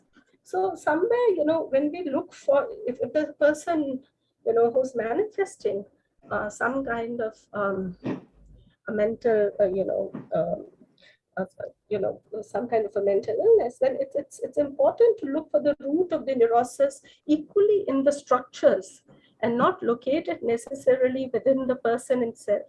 The second thing is, I think when people come to the settings, the clinical settings, often there is the politics of language that intervenes. This whole question of personhood agency, for example, to take prehistory of a person, in a very mechanical way. What are your symptoms? When did they start? What happened?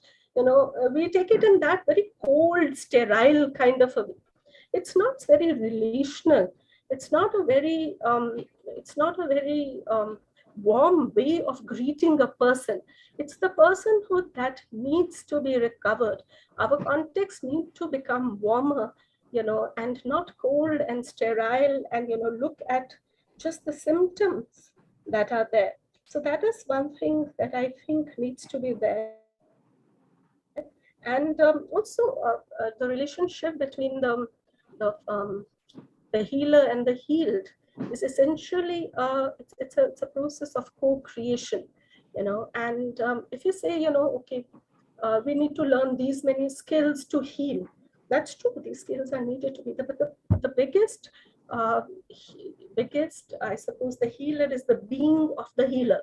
So if the being of the healer were quieter, calmer, much more in consonance with their own self, the mental noise is quieter, and so the intensity, the passion, the quietness itself becomes the context of healing for the person who's coming to the healing situation, and itself becomes something that is transformative.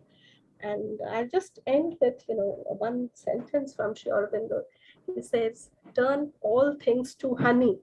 That is the law of the divine being." So thank you so much for listening to me. And I'm very, very happy to be here. Thank you so much.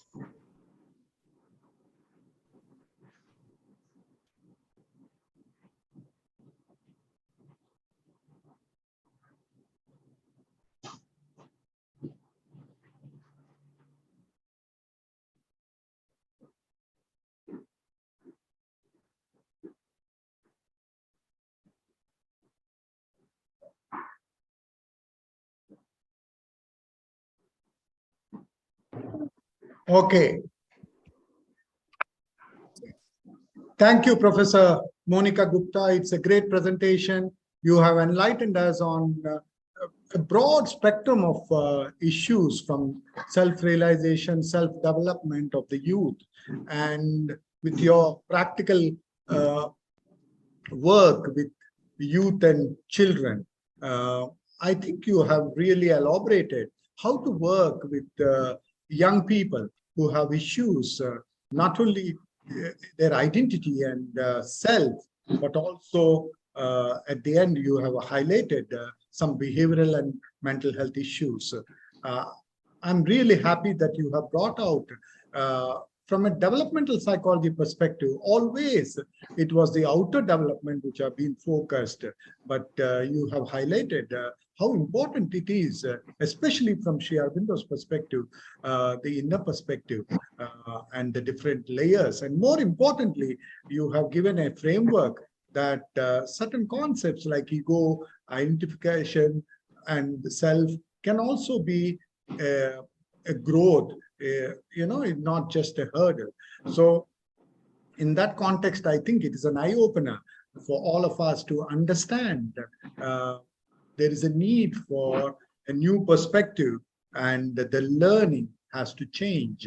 And you have shown us the way that there is scope for transformation among the young and the youth of our country across the globe, and they are the future. With this enlightening talk, I request the participants, if they have some questions, they can ask. Yeah, there's a question from Mr. Prasad. He says, "What is the role of the youth in the development of the country? What are the challenges and opportunities?" I think this is a I think it's only a compliment that you have done excellently. Any questions?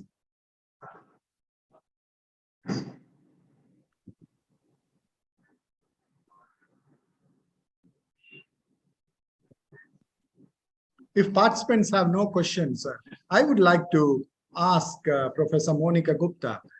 You have been in the field for many years. I personally know, and the work you're doing. Have you done research to show that Sri Aurobindo's integral yoga perspective has changed on certain parameters of children or youth? And you have shared your own experience of your students who are passed out from teachers training, and you have seen some change. Yeah, maybe briefly, we have little time. We can always discuss at our personal level.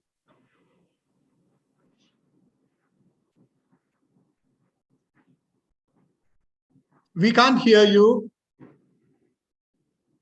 Can you hear me now? Yes, yes. Yeah. Okay. So at our college, we do use the integral education, integral psychology and education framework. But what I did was I did a study across different, colleges. And what I found was that there was a multiplicity of frameworks that people were using.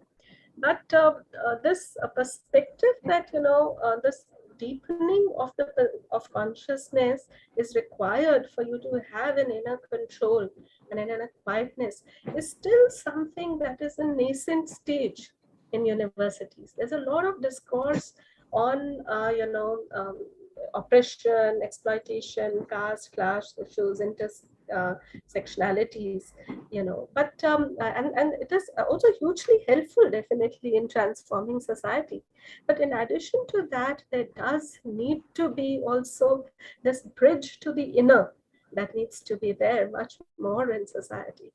And that, I think, as we go along, if that increases or can increase, that would actually be wonderful. Yeah, maybe we will allow one question because we are running out of time. There have been a couple of questions now I see on the chat. As a parent, what's your advice? That's, two questions are linked to parents.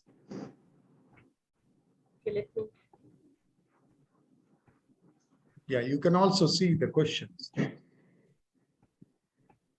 Yeah. Children necessarily to develop a strong ego first in life as a parent? Yeah, I yes. So, I'm a parent myself. I have an adopted daughter. And my experience with parenting, I can say both from a personal and professional point of view, is that stepping back, and still more stepping back.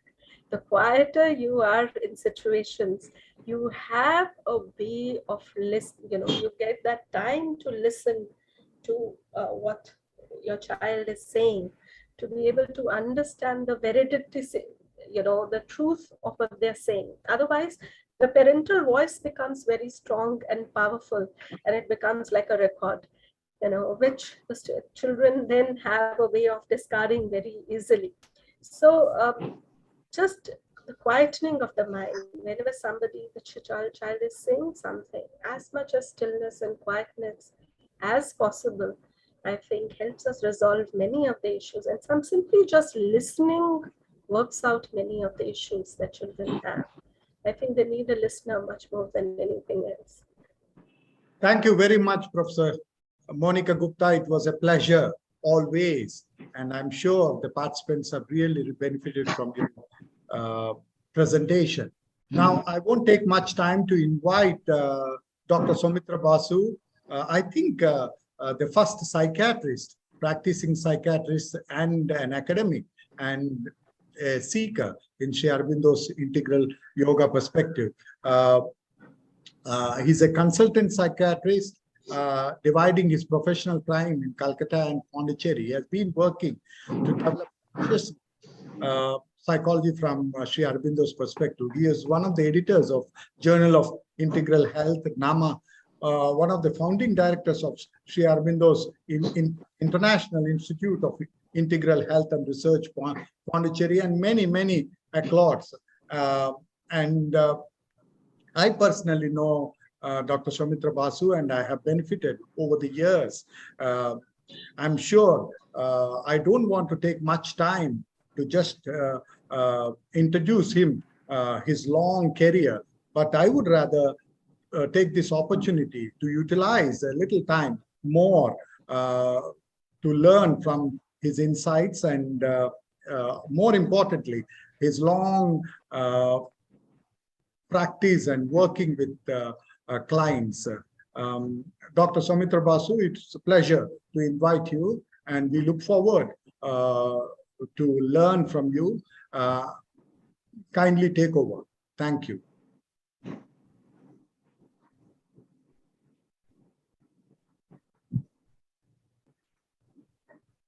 I think you can take 40 minutes. If Dr. Joshna allows us, we can extend the session for another 10-15 minutes because it's a break from 4 to 4:30. Is it okay, Dr. Joshna? Maybe we can wrap up by 4:15. Okay, thank you. Thank you. And take some questions maybe in the panel tomorrow. Yes, thank you. So thank you. Am I audible? Yes, sir. So at the outset, I would say that I'm very privileged to be here today for 3 reasons. One is that it was one of the doyens of Indian psychiatry, Dr. Suraya, who was here as the in charge of the All India Institute of Mental Health, the name which was there before NIMHANS was introduced. So it was he who introduced all the spirituality into mental health, one of the first psychiatrists to do that in India. And you know that he moved to Pondicherry at the peak of his career. Unfortunately, many of his manuscripts are still there, which are unpublished for some technical reasons, though they are available unofficially for research purpose and all. Secondly, that about 20 years back, I just recollect that Dr. Josna Agarwal, when she was dreaming of working with psychology and spirituality, she came all the way to meet me from Ranchi, first to Calcutta and then to Pondicherry. And then her journey, it is so nice to see that she has stuck on that journey. She never left it. You see, I still remember that time when she was she was thinking with this idea of how to work with psychology and spirituality. And then she has continued to work on that. It's a very great thing. So congratulations for that. And then to my, very happy to be with my younger brother, Dr. Krishna Mohan, with whom I have also, together with him, I have traded this path for some time during the formative years when Sri Aurobindo psychology was being consolidated. So that was a great thing. And the other thing is that because you are using the word integral yoga psychology, so me and Krishna Mohan took some time to show how this term actually evolved. You know that the first term that was being used was integral psychology by Dr. Indra Sen, who was using it from Sri Aurobindo's time. But then afterwards, Ken Wilber patented that term for some different reason, for synthesizing 100 different systems. And then Ken Wilber himself had suggested to Dr. Dalal to use the word integral yoga psychology. Though this word was being used also, Madhusudan Reddy had used it. So, but then we had done an article where we, Krishna Mohan and me had shown that how so many different nomenclatures were used, and finally we had zeroed down to integral yoga psychology, which is being used today. Very recently, me and my, we have coming out with a book which will be printed this month only in the Ashram Press. It is there on Sri Aurobindo psychology. So we have named it as consciousness-based psychology, a term CBB to be used as a synonym for integral yoga psychology, so that it is more broad-based, more acceptable to people, and to show that everything is derived from consciousness. And so whatever we are doing, even psychopathology and our understanding of psychopathology, our counseling paradigms, how they can evolve from the consciousness model to which all others can contribute. But when we see from Sri Aurobindo's vision, they all fit like a jigsaw puzzle into a very great mosaic. So that is a very beautiful thing, which I think you will all appreciate. We'll be coming up with our work this month only. And so this is how, and the other thing also I was very happy to use to have this conference, because the first time we had an integral psychology conference was in New York, in Madhagiri, where we have Shrivindo's Village, which is New York Estate, some 200 kilometers from New York. When we, at that time in 1999, we found out there were only 20-25 people all over the world doing counseling with something from Shrivindo. It's not, you see, it was not stabilized as integral yoga psychology, but something or the other people were drawing in. Someone was a union psychologist taking something from Shrivindo. Someone was following some other system, but taking something from Shrivindo. So not something in a full way. So that was in 1999. Afterwards, in early 2000s, we had 2 international conferences in Pondicherry, and after that we could not hold it, except for small, what you call workshops and seminars here and there. Some of them being held by Dr. Sunit Varma, who talked in the morning. So, and after a long time at a national institute, that this has been the integral yoga psychology is being given credibility at a national level. So that is a very important, I think it is a very important thing at this junction, particularly at this time when there is a real need for something. Anyway, when I first, when Josna told me that about this conference, the first thing came to me was spiritual emergency. And you see that I just remember, Krishna Mohan, we remember that we did a second psychology conference, integral psychology conference in Pondicherry. It was 2003, something like that. 2003, I think it was. And I just remember there was a yoga teacher who had come to the conference to deliver a lecture. Yoga teacher, a lady, female yoga teacher, and she was exerting very strongly, yelling, I would say, that if you do yoga, you cannot have any illness. How everybody was big yogis? How it is that the yogis will not have illnesses? Ramana Maharshi had cancer. Sri Ramakrishna had cancer. Big yogis can have big illnesses. So the cause is different. You see, the cause is different. The causes are different. But you cannot say like that they will not have illnesses, because they come here to work in the conditions of the art and to accept the conditions of the art. You see, they have come here. The yogis, the avatars, they come here to work in the art and to accept our conditions, to take all the falsehood and the suffering and all into them. They come for that. You see, that is one of the tasks, to absorb in themselves all the suffering and the falsehood and everything that is there prevailing in the art. You see that how Jesus, we see that took all the suffering. You see that the moment when he was crucified, there are 3 diamond moments in the history of consciousness. One is when Buddha entered Nirvana. So mystics say that for 1 second at that time, for that moment when he entered Nirvana, there was no suffering in the world. For a moment that prevailed all over the world. You see, this is the mystical viewpoint. Great mystics have confirmed this. And then when Jesus was crucified, at the time of his crucifixion, that he had absorbed for a moment all that suffering into himself. You see, this is, and there is a 3rd diamond moment when in Pondicherry the mother brought down the supramental, which will be which is something which is outside the ambit of this talk today, but which is a harbinger of the new consciousness that is going to come to the world. So, keeping all these things together, I will say that the spiritual emergency is a concept which actually, in practical terms, brings psychology and spirituality together. You see, psychology and spirituality together, we are the whole thing that we are wanting to do here in this program, in this workshop. And in very practical terms, it is evident when spiritual aspirants, they are also not free from psychopathology. If you can understand that phenomenon, then you see, if you can understand that, you see that the practical, what you call the practical synthesis between two. I just remember that one of my friends, who is still there in the ashram, he has been, for some days, he was straining himself too much, meditating very strongly, very deeply, very concentrated way. And then he was reading Savitri and doing all sorts of strenuous things he was doing. Very strenuously he was meditating. And then what happened that he began to have enormous headaches, which were not being relieved by medicines. And he was having bursting headaches, and he had become so restless. Then he had gone to the mother. You see, the mother was at that time, the mother was in a physical body. And when he approached the mother, she rebuked him. Even before he could come to her close, she began scolding him. Why do you pull? Why do you pull? This is not a place of pulling.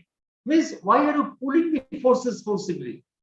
Which means that is the genesis of spiritual psychology, spiritual emergency. Spiritual emergency means that you imbibe a lot of spiritual force or energy or a new consciousness and new energy, and you are not being able to integrate them into your consciousness. So suddenly you have imbibed a lot of energy. You are very sincere. You see, it speaks of actually your sincerity. And with your great sincerity, actually imbibed a lot of force, but the system is not ready to integrate them. The system is not ready to hold them. You see, so mother scolded my friend and then touched his head, and then immediately he felt a relief. And afterwards he told me, you see that when she touched my head and I felt a relief, I understood she was not only scolding me, she was scolding all the negative vibrations that had gathered around me, which had actually were he told me that he was feeling that a lot of adverse beings were actually holding on me, and that they just suddenly left me. They let me alone. So you see, that is a very such an interesting thing. This can happen. And to great yogis, you see what can happen. If you remember what Dr. Mathijs, my elder brother in this path, as Krishna Mohan was my younger brother, Dr. Mathijs was my elder brother on this path. So Dr. Mathijs showed the schematic chart where that is we have an outer being.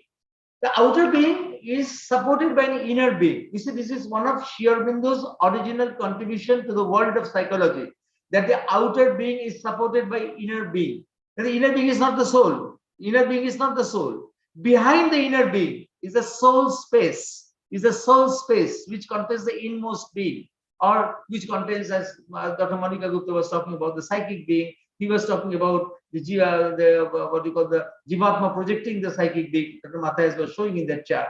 So all that is there in the inmost space, which is far behind. So, but just behind the outer being is an inner being, and inner being is rising up into the superconscious and is sinking down into the inconscious and spreading out into the cosmic consciousness. Now, this is important to understand spiritual psychopathology. So that the inner being is extending to the superconscious, descending into the inconscious, which is below the unconscious.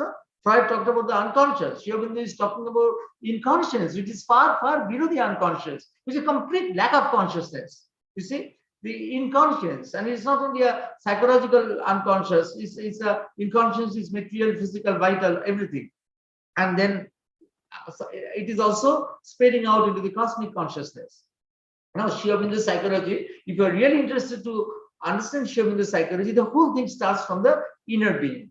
And you see, what happens in great yogis, the inner being progresses very fast and the outer being cannot follow suit. It is a very common thing that happens, that the inner being can progress very fast. The outer being cannot follow suit. And that is a great hiatus between the outer being and the inner being. And that great hiatus can result in great illnesses. These are illnesses like cancer or very big illnesses. You see, you will have great yogis having great illnesses. But the main reason is that the inner being is moving very fast. Now, in our case also, ultimately when death comes, the inner being actually moves a little ahead of the outer being. But in great yogis, it is done consciously. In us, it is automatically happening, unconsciously happening. It is happening at the end of our lives. But in the case of the great yogis, it is happening consciously, it is happening. So, and then that inner being has an inner mind. It has an inner vital, which has got an energy which is in communication with the cosmic energy. It has got a subtle physical. You see, inner physical. Inner physical is a word that doesn't sound good in English. So she often used the word subtle physical. So there is a subtle physical also. Very difficult concepts, very interesting concepts to understand. But these are the concepts which are needed to build a new psychology of the future. You see, the physical, subtle physical, the psychology of the body, the psychology of the cells, the cellular consciousness. So difficult to understand. Very difficult to understand, but then something we have to probe. We cannot dig it. I will just talk about the inner mind. You see, the inner mind has got inner senses, or the subtle physical has got subtle senses. You see, when a schizophrenic has a hallucination, in that hallucination, it is the outer senses are working. But when a mystic whose inner being is developed, the inner senses can also hear things. And that you can say that it doesn't have a solution, but then it doesn't have a solution of a higher order. A schizophrenic patient told me that I have synthesized Hindu and Islam, Hinduism and Islam, and I've made a new religion, Hindu man. And what is that? For Hindu and Musulman's man, I have taken and made a Hindu man dharma. So that was he was talking about his outer mind, and then he was totally disorganized. He couldn't say anything further. But Guru Nanak, what happened to Guru Nanak? He was meditating, and a voice came to him. There is no Hindu and there is no Musulman. This is the first voice that came to Guru Nanak. There is no Hindu and there is no Musulman. And then what he did? He synthesized the deeper elements of Islam and Vedanta to form his concept of Sikhism, or the Granth Sahib, what you see. It is a synthesis of the deeper elements of Islam and Vedanta. But Sri Aurobindo said that he did it much, much ahead of his time. People didn't understand its significance fully. They made many things, many dogmas out of it, but they didn't. Their time was not there, right, for people to understand or take its full significance in the real spiritual sense in which he had meant. But you see, but that this experience, that you cannot equate that with the schizophrenic experience of Hindu man who told me that it is a different thing. So the schizophrenic patients can have hallucinations, but the mystics and yogis can also hear things. They have sensory experiences, super sensory experiences, which we can say, of course, if you use the word hallucination, then you have to say the higher order hallucinations, which have an integrative effect. They don't have a disintegrative effect. They have an integrative effect on the being. This is important. They have an integrative effect of the being. The schizophrenic hallucination will be associated with paranoia, but a mystic's hallucination is not associated with paranoia. Other Vedic seers, they received the mantras. The mantras came to them. Why would they tell this? Big musicians, from where do they get the inspiration? They have come from a very high level of consciousness, which in Sanskrit is known as Anahata Vani. Some of you who do music are acquainted with this term, Anahata Vani. Anahata Vani is the music which is there at a very high sphere of consciousness, which doesn't strike a surface, and therefore there is no sound. So it's soundless music. And great musicians bring inspiration from there. How? You can see that it is a type of hallucination they're bringing. But you see, Beethoven, when he was dying, his last words on his deathbed was, I shall hear in heaven. You know that Beethoven was deaf, the greatest musician, one of the greatest musicians of the world, but he was deaf. But why he said that? I shall hear in heaven. Because he knew he was in contact with ethereal music, a music which will last even his lifespan. So he was in contact with this Anahata Vani. So these are all suprasensorial experiences which can have. Now, you see, like that, you see that one has to differentiate. One has to differentiate between real yogic experiences and also the average, what you call psychotic experiences. And sometimes there can be an overlap. It can be that due to great pressure, due to great pulling of the forces, sometimes it can happen that a mystic can be unable to hold or integrate the experiences he's having, and then can switch into a schizophrenic mode. It is not unusual. Nothing is unusual. Anything can happen. It is very difficult to hold on to the force that is coming down. You have to train yourself, no? For the Adhar to be ready, for the receptacle to be ready. You have to train yourself. If you don't train yourself, it is very difficult. You see, then, that is another thing. You see, like that, intuitions come from a very high level. Now, intuition is a very interesting subject. I'm not talking about psychological intuition, which we study. I'm talking about spiritual intuition, coming from a very, very high level of consciousness, from a very high, as Dr. Monica Gupta was talking about the higher mind, and Sri Aurobindo has shown that there are supracognitive levels of experience. Now, one of Sri Aurobindo's contribution is that the cognitive mind itself undergoes evolution. Now, this is important. Why? In our traditional spiritual wisdom in India, it was always said that from the mind, you can jump like a galloping train to the Brahman or to the great void or to the Nirvana or to the absolute. See, that was one path. Always that path was followed. That from your present mind, you can jump to the highest point, to the greatest void. You can jump there. Now, this is one view which Sri Aurobindo accepted, acknowledged. But Sri Aurobindo was the first person to show that there is another thing possible, and that is his unique contribution to psychology. What is that? that the cognitive consciousness itself can undergo an evolutionary growth, and higher levels of mind will come out, will manifest, which have never manifested before. And one of these, there's a higher mind which Monica talked about, that is the illumined mind. Above that is the intuition. There's the intuition. And from the intuition comes down from there, what happens is people are not ready to take the intuition unless you have worked on yourself, unless you are a yogi. So what happens, even with yogis, it happens that the intuition, when it comes at the level of the mind, it becomes diluted. And not only it can become diluted, it can become distorted to what can become a pseudo-intuition. And a pseudo-intuition then can appear as an overvalued idea, or as even as a delusion. So it can happen as an overvalued idea. You see, people tell me that how harm your schizophrenic patients do to the society. I said, how much harm can they do? People with overvalued ideas, people who are cult leaders, people who are great political leaders, they float all their overvalued ideas on the masses who are very simple, might be ignorant, and they take that and they believe that to be true. So it is a greater harm than, you see, the greater harm to mental health is done by overvalued ideas, which might not be schizophrenics, but might be people who are otherwise okay, but having this kind of weird ideas which they want to impose on others. One of them is that even Stephen Hawking, you see, in a book that will be coming out, Michael has shown that even Stephen Hawking made that mistake, that he equated science with atheism, as if to be a scientist you have to be an atheist, which is a very wrong thing, because science is something and believing spirituality is something different. You can't equate. You can't just say that being a scientist means that you are atheist. At best, you can say that a scientist is an agnostic. That is something which is acceptable, that you can say.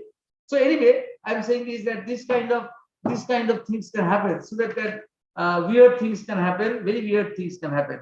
And then one of the most important things that can happen is in the realm of occultism. You see, in our book we have we have tried to overcome all inhibitions to present a chapter on occultism and psychology, which is a very important thing, because Sri Aurobindo said that without occultism, psychology is incomplete. Psychology is incomplete without occultism. So you see, now what is occultism? What is possession in Sri Aurobindo's thing? It is not like that what we think, that you are walking on the road and a ghost came and possessed you. It's not like that. You see, the cosmic consciousness has got great waves and all these great vibrations. Sri Aurobindo said from the cosmic consciousness, all the great creative things, they come into our inner being. From the inner being, they come into our outer being. From the inner being, they come into our outer being. They percolate. Little bit trickles. Everything doesn't come. I will come to that a little after some time. How it trickles. So great creative things are there in the cosmic consciousness. They enter our inner being, and from the inner being, a little bit trickles into the outer being. And Sri Aurobindo said that little trickle is enough for great creativity, which you think that human beings, what we think that people are very great creative. That great creativity actually has come from a little trickle, which has come from the cosmic consciousness into your system.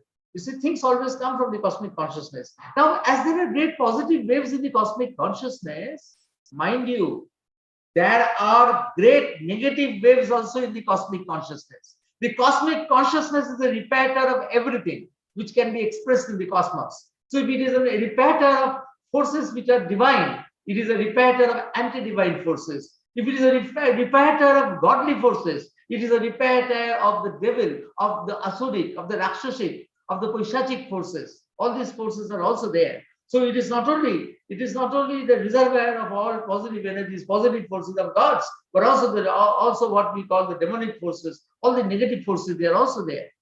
And when one opens into the cosmic consciousness, what happens? The door has been opened. You are doing it very sincerely. A yogi, a spiritual aspirant, is very sincerely working on one's opening to one's cosmic consciousness, and one is open.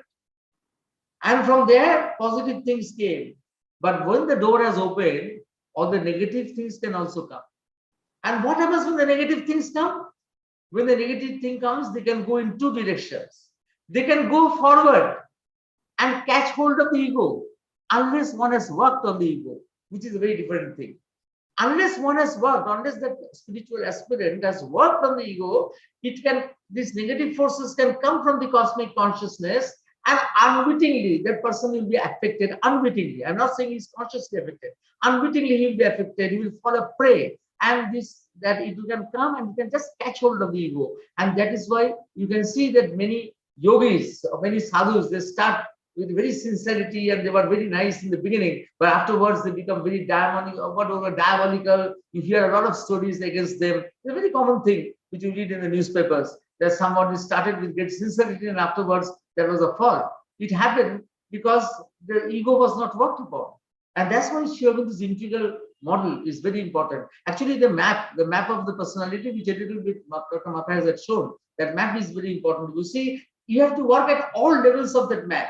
So there was the ego, there was a psychic being, there was the unconscious, there was the superconscious. Everything was there. And the cosmic consciousness, now it was not mentioned, but it was there. He had written the word subliminal in the bottom, which is an opening to the cosmic consciousness. Now, you see, so the negative forces can come and they can get hold of the ego, or from the cosmic consciousness, the negative forces can come and form a curtain or a veil between the soul and the rest of the being.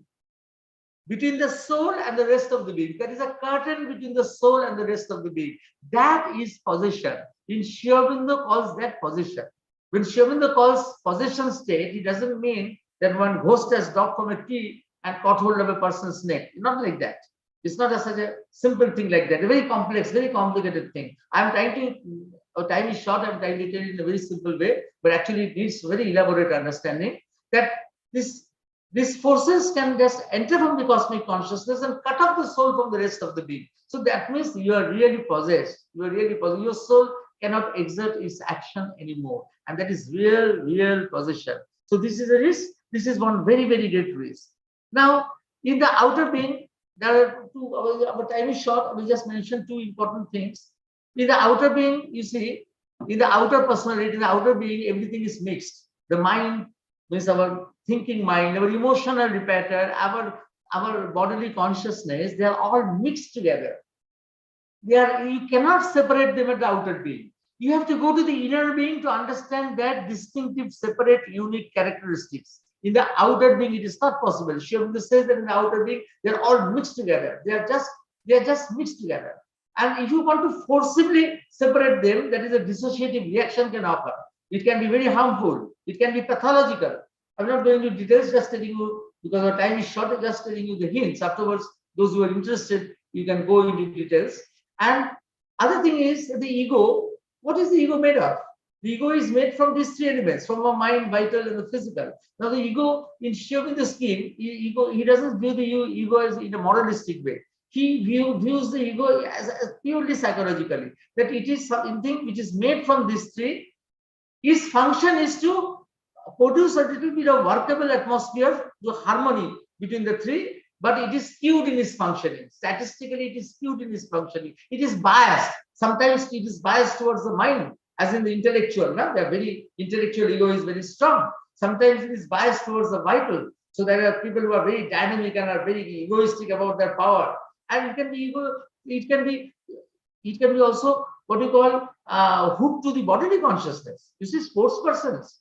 I have seen sports persons who, when they become ill, they suffer like anything. They suffer more than even the general people.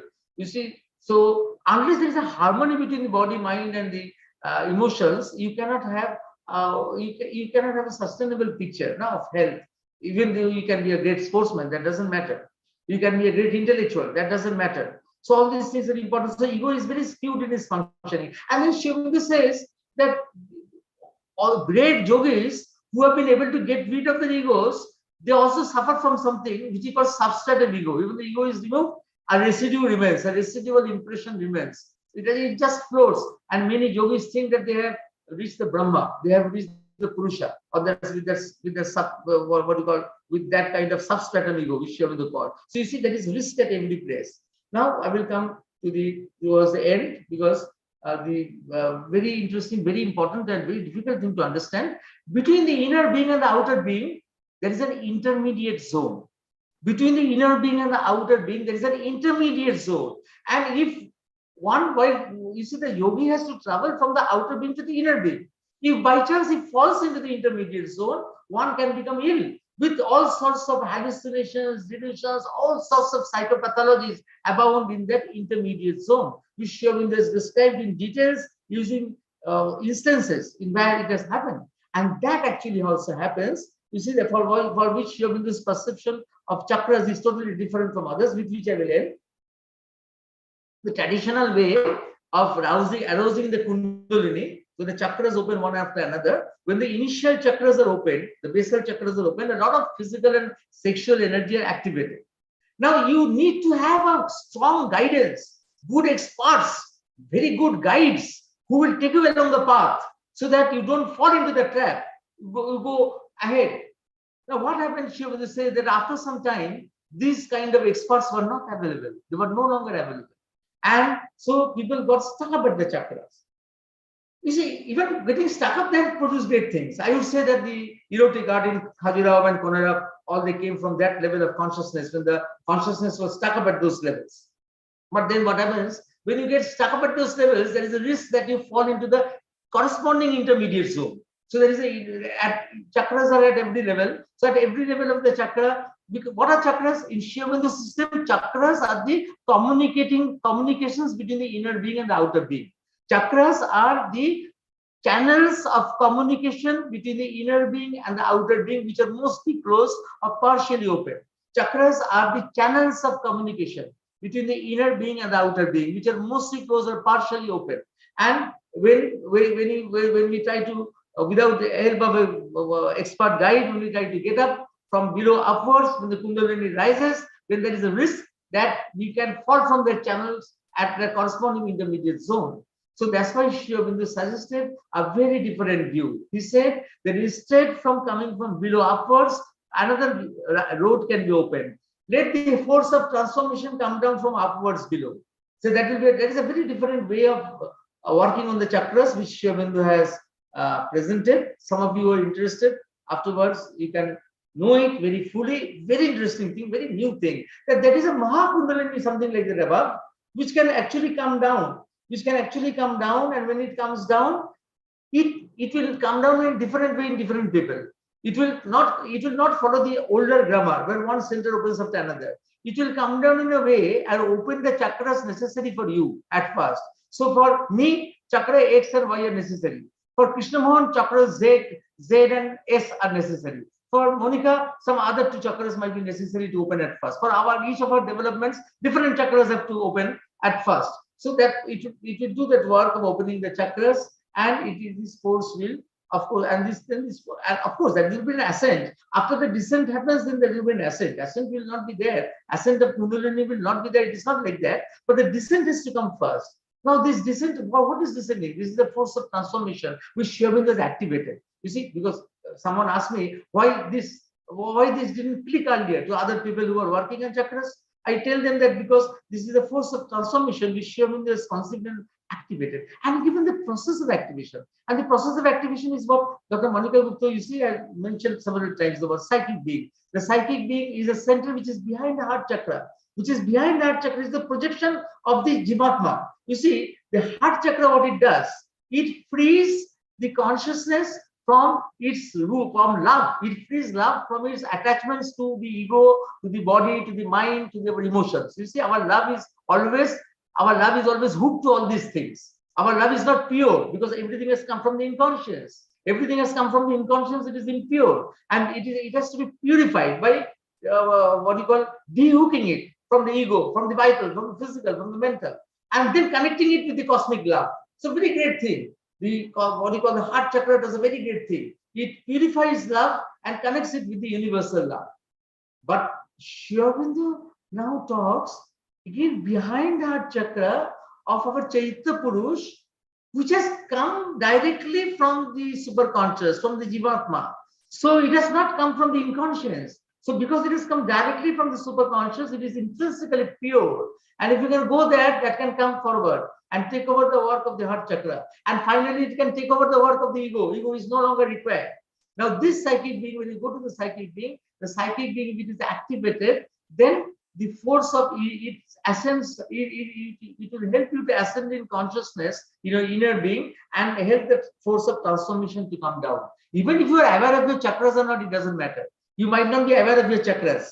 You might not be aware of this chakra, that chakra, it doesn't matter. But if you are activating your psychic being, then the consciousness can go above and the force of transformation can come down and do its work. And you will know that work is being done at each level of consciousness. And actually the work is being done at the level of chakras. But because we don't understand chakras, we think that they are very fixed things like that. It's not like that. It's a very flexible thing. It's a very psychological thing. It's a thing of consciousness, not something that you can correlate with an endocrine gland or a neural plexus. Not like that. Sri Aurobindo's chakras are not like that. We don't have time, but that requires a very special session to understand Sri Aurobindo's conception of chakras, which is very interesting. But you see that the whole thing Sri Aurobindo had to devise so that the thing has become simple to us. And working on the chakras don't lead us to deviations, perversions, as Tantra becomes sexual gymnastics afterwards. In fact, I would say, I'd be so surprised to see at the beginning to discover that all the work of sex therapists in USA or the techniques that we're using were directly taken from the tantric books. All have been directly taken from tantric books without any acknowledgement.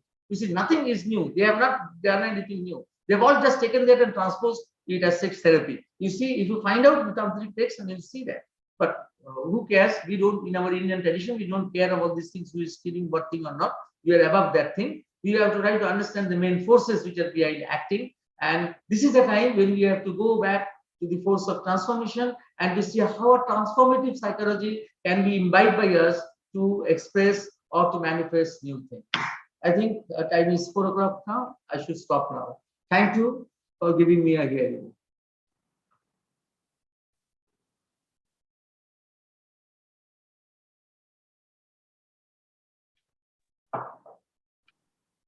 Yes, Dr. Krishnamohan, over to you.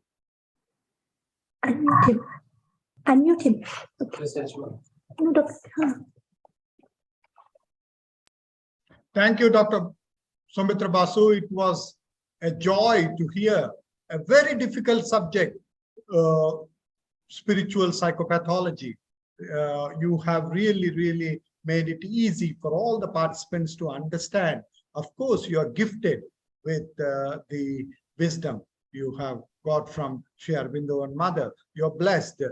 Otherwise, it is very difficult to differentiate between two individuals with psychopathology, one from the normal perspective, the other from the spiritual perspective. More importantly, you also throw light on a new perspective to the entire field of psychology, trying to show how inner being can play an important role on the outer being. In that context, the recent research focusing on the micro cellular level to understand behavior, it will be a kind of a path-breaking idea. And you have clearly explained Sri Aurobindo's perspective on many issues, especially mental illness, severe mental illness. One has to look at from empathy and compassion and to understand how the spiritual psyche or the psychic being play an important role. So in that context, I think we have no words to express our sincere thanks for making this very difficult, complex subject very interesting and beneficial to all of us. Without taking much time, I invite participants to ask questions. I'm sure there will be many questions. So there's a question by Ms. Agarwal. Activating the psychic being, what are some practices for it? How to activate psychic being? What are the practices? So you see that psychic being cannot work alone. It has to work through instruments, and the instruments are the mind, body, or the vital. So the first thing before activating the psychic being is to understand the differences between the this mind, vital, and physical, for which you have to know about your inner vital, inner physical, inner mental. That means you have to know the inner being. You have to develop your the potentials of your inner being. And once you have developed your potentials of the inner being, then you can go deep behind to concentrate. First, you have to learn to concentrate on the psychic being, but this concentration is difficult because the psychic being is in the fourth dimensional space. So what happens then when we sit in meditation and we say, we are told, go deep, go deep, go deep, then we go deep. Where we go in psychological third dimension is the space where which has all of our organs, our lungs, liver, kidney, and everything. So we go at the end of that space and we think that we have reached the deepest space. But the fourth dimension is actually even beyond that.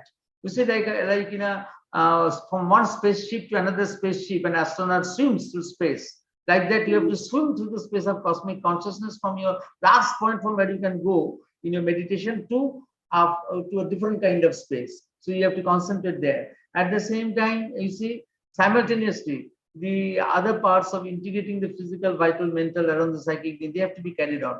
And then these things are, you see, when you go deep, very deep, when you go very deep inside, you will have different kind of experiences. You can have an experience of, it can be a conceptual experience that you are reaching a space, which is a different kind of space. You can have, if you are some people who are very gifted or very sensually, they are very sensitive. They can have sensory experiences or super sensory experiences also. They can feel that there is a warmth there, a fire there. Many kinds of experiences are available. That can happen. But the main thing is to go deeper, and then simultaneously you have to go inside your inner being and you have to work on that. Now, all these things you will be finding in the letters on yoga, or you can find the small books bases on yoga, or the letters on yoga. You will find all practical tips how to do that. Also in Dr. Dalal's books like Living Within and all, you will find that these practical tips are given how to go inside. Dr. Basu, we also have a couple of questions and we have very little time. Maybe you can just give a brief answers to these questions. Understanding intermediate zones, differentiate between Tantra and Yantra, and distinguish psychosis from evolved human beings known as maths. Can you also please differentiate between vitals and other components? These are some of the questions of the participants. You can address. You should take time to understand what is this that differentiating between the this question I didn't follow. Differentiating between the psychosis from evolved human beings known as maths. Psychotic and neurotic human beings. You see that there is no borderline like that. One can it is a continuum where one can just slip into. So it will be very risky if we make a very rigid division like that. Only one, we have to see that how much we can be on the side of the truth with safety, with precaution, with safety, and with what you call, and then people can't do that.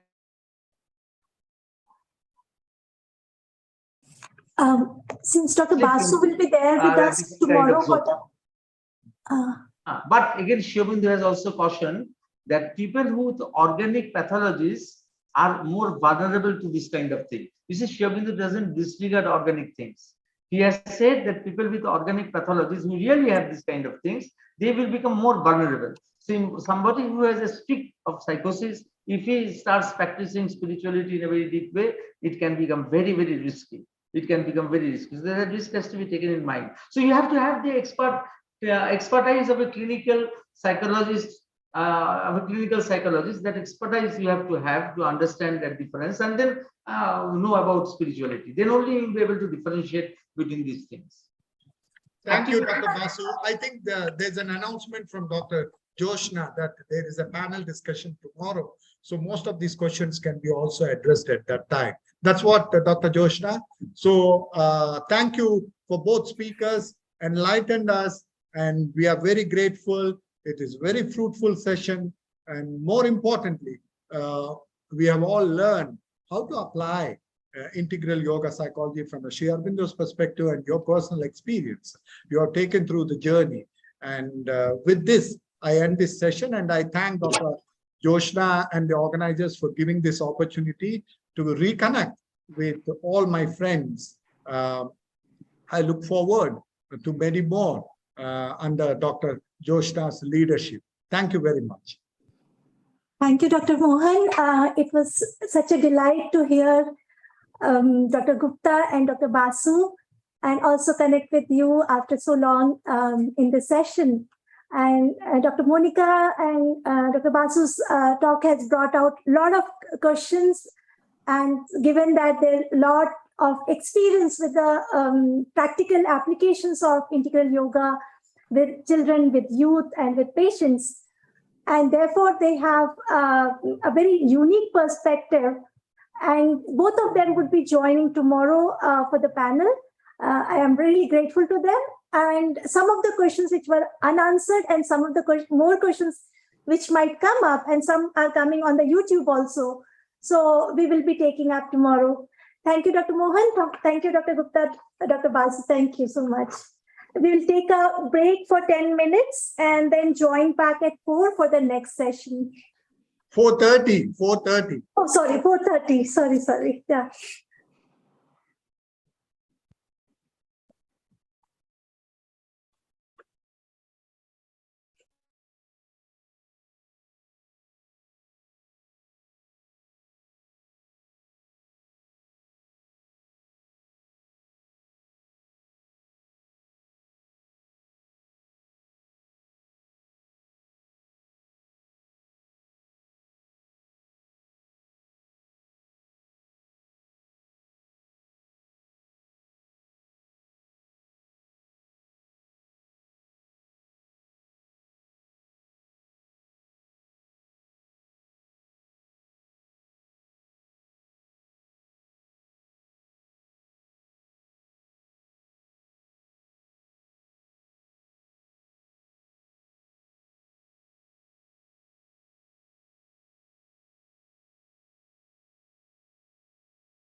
Namaste.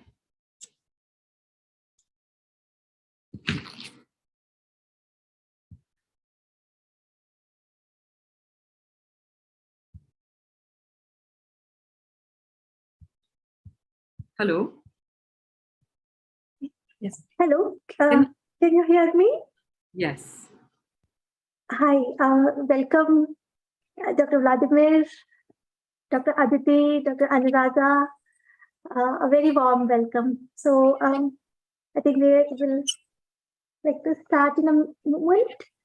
Participants are also joining back. Yeah.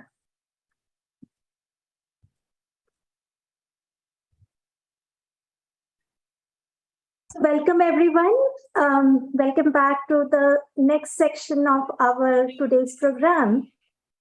And here this particular session is really special. We are having two very wonderful speakers who are going to share first-person perspective. As we have discussed earlier that in the Indian psychology, there's a lot of emphasis on first-person perspective. So they have, we're really grateful that they have accepted to share their journeys. And I'm sure that it would be inspirational for us. So first, I would like to ask my team members to invite the chairperson and introduce the chairperson. Some of you would already know him, and others will get to know. And then we will hand over the session to him, and he will be conducting the entire session. Yes. Yeah.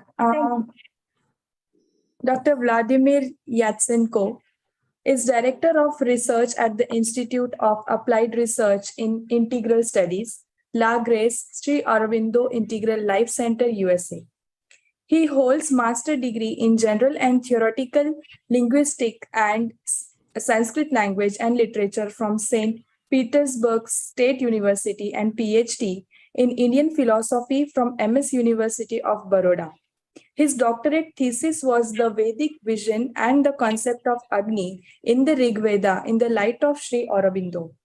He is a scholar and instructor of Sanskrit and Sanskrit literature and an educator in Vedic and Vedantic studies.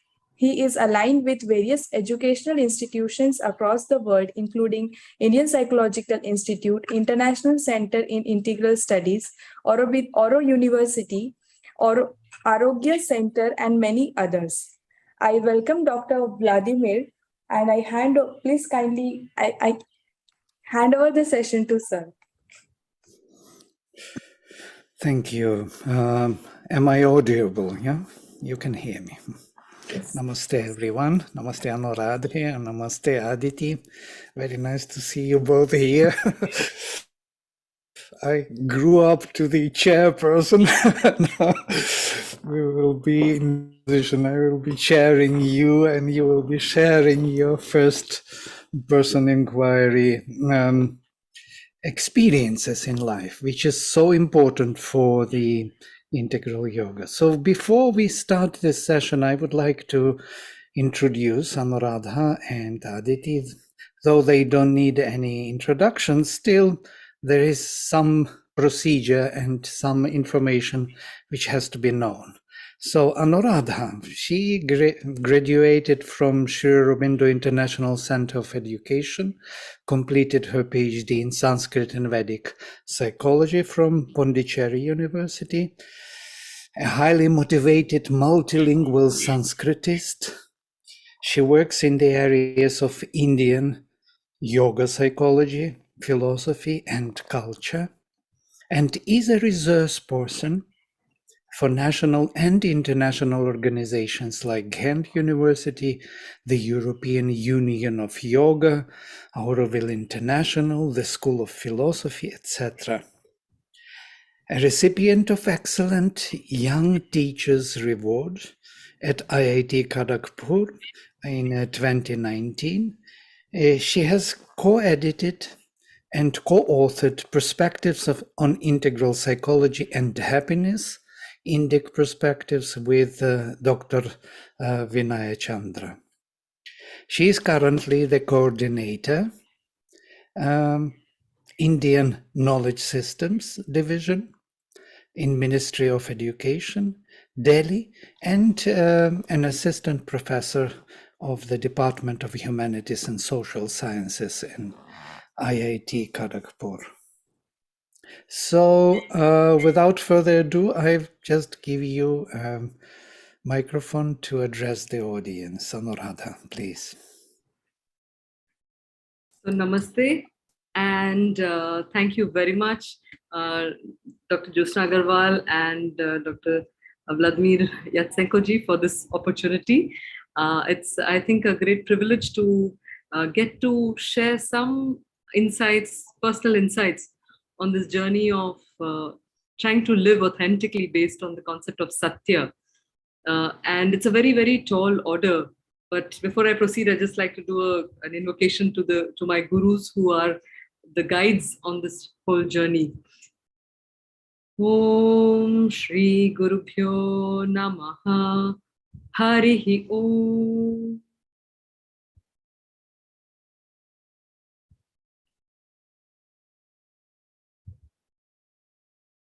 I would also like to welcome and thank Aditi, Dr. Aditi, for being on the same panel. A young, promising scholar and a faculty member who has done a lot of work on personal work. So I think this is a very interesting sharing. So what I will do is really try to share with you what I have discovered on my personal journey with trying to live more authentically.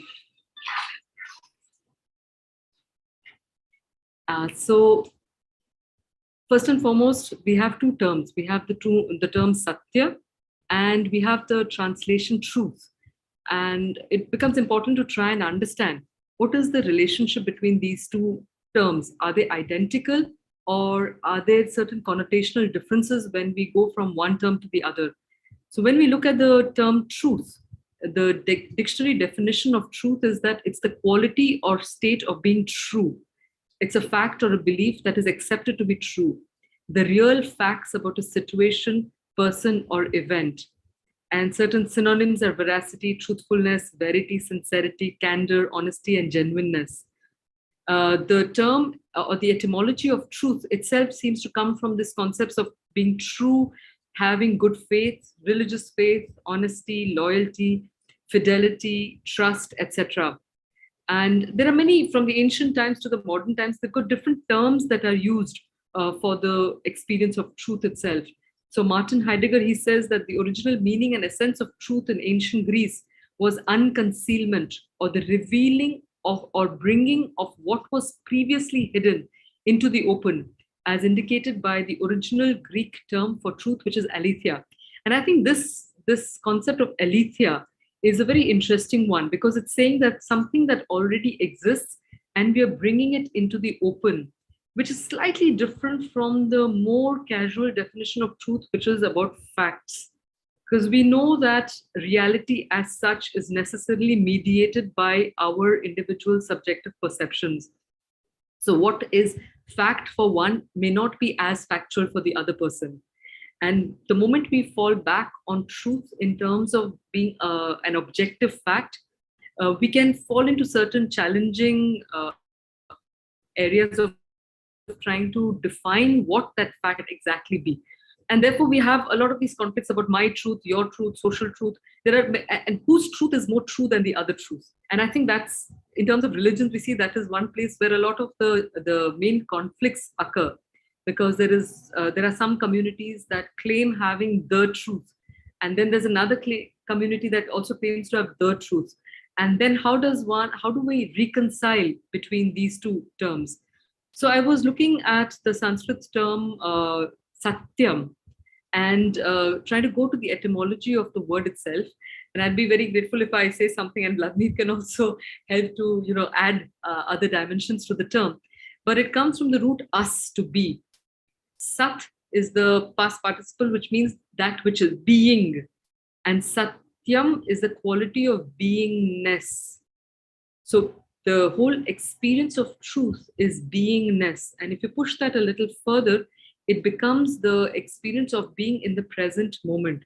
So what does beingness really imply in terms of a practical experience? When can one claim that one is acting from the position of beingness? And I think that is where the first big challenges are thrown up in terms of trying to practice this way of life based on Satya. So when we talk of beingness, it already pulls up a lot of questions about beingness. Is it a monolithic experience or is it a layered experience? Because the individual himself or herself is formed of multiple layers. And that's what we learn from the integral yoga philosophy and psychology, that living itself is not just a monolayered truth. So we coexist at an individual level, not with others. But just at an individual level, we are coexisting with multiple layers of reality within ourselves. There is a truth of the physical being. There is a being of the physical world. There is a being of the emotional world. There's a being of a mental world. There's a being of a psychic world. There's a being of a spiritual higher order. So which level is true? Can all of these come in alignment? When all of these are in alignment, then one can say that yes, one is living in truth in a more integral manner, or one is being in a more integral manner. So bringing it down again to a very personal, practical level. So when I started working with this concept of truth at my own level, I was first and foremost inspired to look at it due to two reasons. The first being that during the studies of the Vedas, they talk of the level of the Vijnanamaya, or the supramental level, which is based on the triad of Satyam, Ritam, and Brihat. So there is this concept of that there is a truth, there is a Satya, then there is an execution of that truth in terms of a Ritam, the dynamic truth in action, and the result is something that we call the Brihat, or the vast. So that first irked my curiosity to try and understand, therefore, what is the Satyam and how does it result in the Brihat, this vast? What does that really mean in a personal, practical manner? The other reason why I wanted to look at Satya also was because in the Yoga Sutras, they talk of, in the yamas, they talk of Satya as being one of the 5 yamas that one must practice. And in the Yoga Sutras itself, they say that one who can practice Satya eventually arrives at a state where everything that individual says is what manifests. So how does the practice of truth allow such a realization to be possible was something that irked my curiosity and led me to delve deeper into this subject. Coming back to the Vedic triad of Satyam, Ritam, and Brihat, and the fact that we are this multi-layered individual at a physical, emotional, etc. So physical, vital, mental, psychic, and then spiritual. So looking at the concept of Satya and pushing it further, one realizes that the level of the Vijnana, so when you look at the Vedic world, the 7 layering of the world, so you've got the physical world, the vital, the prana, so annam, prana, and then we've got the mental, then you've got the Vijnanamaya, which is the supramental world, and then you've got the Satchidananda that goes up beyond that.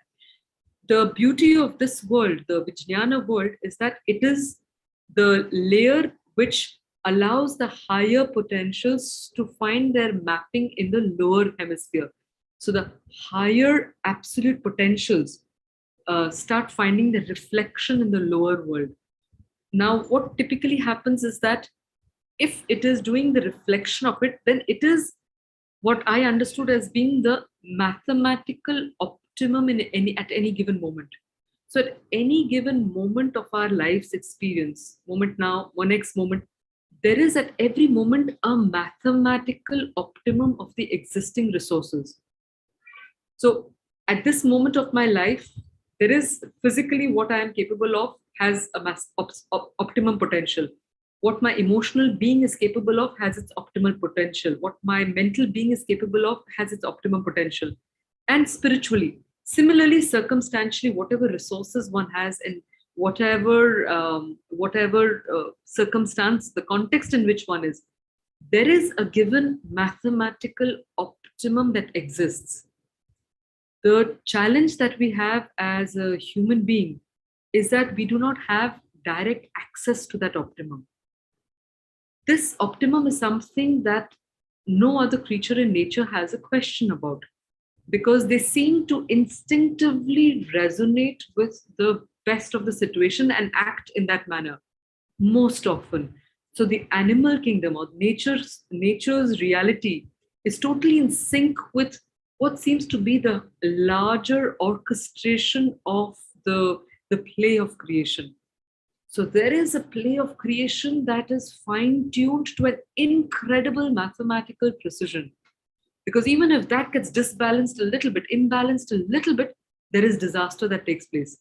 So that optimal balance is so critical that it is systemically, it allows a lot of complexity to coexist. And this is a very beautiful idea, that even if there is a lot of complexity, if each aspect is functioning in its optimum, it's like a puzzle that fits in exactly in its place. And you seem to get the whole picture. So all of nature seems to be acting out of this basis of the perfected image, where because there is no other kind of distorted interpretation in their system, they sink in with that larger ideal of functioning. And they are in Satyam, because they are in the beingness. There is no disturbance from that state. The challenge with the human being is that the foundation of action is our mind. So, for example, again, talking from my own experience, I know that it's one of the toughest experiences of in sadhana is the ability to be fully present. The mind is either tomorrow or yesterday or in the morning or in the afternoon. So the ability to be completely present mentally is just the first part of it, because that requires already around oneself. But then there is also, like we were talking of, the complexity of the multiple layers of the being. So just being mentally aware is not sufficient. One has to have a certain feeling, a certain inherent understanding of the physical realities of the present. So I think I can for sure confess with a lot of humility and truth that I am clueless about the functioning of my bodily reality. I have no idea how the heart is beating. I have no idea how the rest of my systems are beating. So and possibly it's a good thing. Possibly our conscious interference in that might have made things even worse. But the fact is that if at this point my body needs something, one has not necessarily cultivated that open listening to identify that requirement. Similarly, at an emotional level, what is it that the emotional being really is resonating with or requires at the moment? What is it that the mental being is concerned with, is preoccupied with at the moment? Because the moment there can be a stilling of the noise of the mind, which is always rushing either in the future or in the past, the moment there is a stilling of that, there is a chance that there will be a listening of a deeper truth, which is part of the larger movement of nature and which knows the why of one's existence. So in the integral yoga philosophy also, there is this appeal to connect to the psychic being, because the psychic being is that element, that aspect of nature's enlightened entity, that because it is in tune with the rest of creation, has the ability to fine-tune the rest of our actions and allow us to function in a manner that is in greater tune with the larger orchestra, and that can allow us to play the right note that we are meant to play at every given moment. The biggest challenge, as I mentioned, was the realization of that, but then the translation of that into a very practical day-to-day action mechanism. because it is very easy to say the truth. So for example, again, I will share my difficulty in applying this understanding of what truth implies. So I would, for example, be able to say, okay, I will do this at a certain time. But then one is not able to keep that time for various reasons. So just having the intention of wanting to do something seems insufficient. In order to be able to manifest that in words, in action, requires a whole different level of integrity of being. And so in the Shastras, they have this very beautiful idea of Satyam, or the definition of Satya. And they say that there are 13 forms of Satya. So it says Satyancha Samata Chaiva Damaschaiva Na Sanshayaha Amatsaryam Kshama Chaiva Hristitiksha Na Suyata Tyago Dhyanam Atharyatvam Dhritischa Satatam Daya Ahimsa Chaiva Rajendra Satyakara Strayodasha. So this is from the Raja Dharma of the Mahabharata, where it says that in order to practice Satya, you need a few qualities like Samata or equality. The moment there are preferences, we have slipped from the ability of being absolutely present, because we are colored by the lens of our individual likings or dislikings. Dhamma is self-restraint. So again, that also ties in with this, possibility of getting carried away. Amatsaryam, absence of jealousy. And this ties in with the Gita idea of when in the second chapter, when Arjuna asks Sri Krishna, who is a sthita prajna, one who's completely present in the highest intelligence. And he says that Atman yevatmana tushtaha, one who's content in oneself and for oneself. Such an individual is a sthita prajna. So this ability of, again, not getting into a transactional living, because the more, and in the Vedas, there are these forces that are talked of, these forces, especially the forces known as the Pani, that are constantly bargaining. So if I do this, then I will get it, then I will get it. Then this constant calculation of existence is something which is a very mental phenomenon of seeking egoistic gains out of any given circumstance. So the ability to watch, the ability to be uncolored, and that's the idea of Vairagya. The very concept of Vairagya is when one is not colored by one's experiences, because raga comes from ranj, to color. Vairagya is when one is not allowing any coloring to happen. And these colorings are these lenses that we keep acquiring through our different life experiences and preferences, etc. So how does one silence that? How does one clean the lens so that one is completely present? It comes back. So for me, when we were looking at this concept of Satyam versus truth in itself, it is, and the concept of truth as Aletheia, the unraveling. So Satya is really allowing the larger orchestra to allow, to invite us to play the right note of the moment, which the mind is incapable of. The mind, when I'm saying incapable of, the mind with its normal noisy structure distorts. So how does one, keeping the mind, but having a more enlightened mind, which is more of a receiver of the highest potential of the moment, which again in the Vedas is the concept of Indra, the illumined mind. So how does one have that illumined mind to be fully present? I'll just go down the different qualities. So Kshama was forgiveness, again, not holding on. Hrihi is modesty, keeping the ego down, which again gets into the whole game of preferences, the dislikes, fears, anxieties, insecurities. It's an incredibly interconnected web. Anasuya, again, absence of titiksha, endurance, tyaga, or giving up, sacrifice, dhyanam, of course, the quietening of the mind, aryatvam, honorable behavior. So Sri Aurobindo's concept of how do we arrive at that truth So he says one has to be the Arya, one has to be one who's ready to fight that inner battle of seeking for the truth at every given circumstance, seeking to overcome one's own limitations. Dhriti. So Dhriti is patience.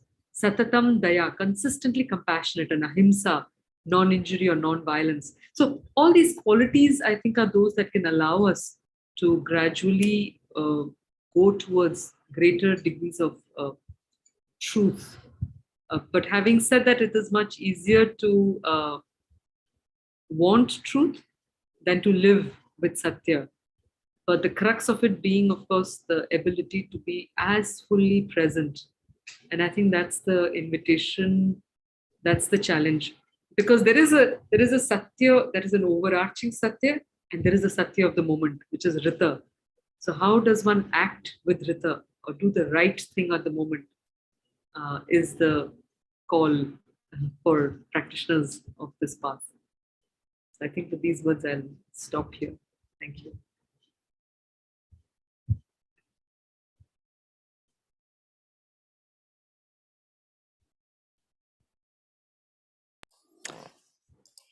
Yes, thank you, Anuradha. They are muting and unmuting me independently, so I can't really immediately react.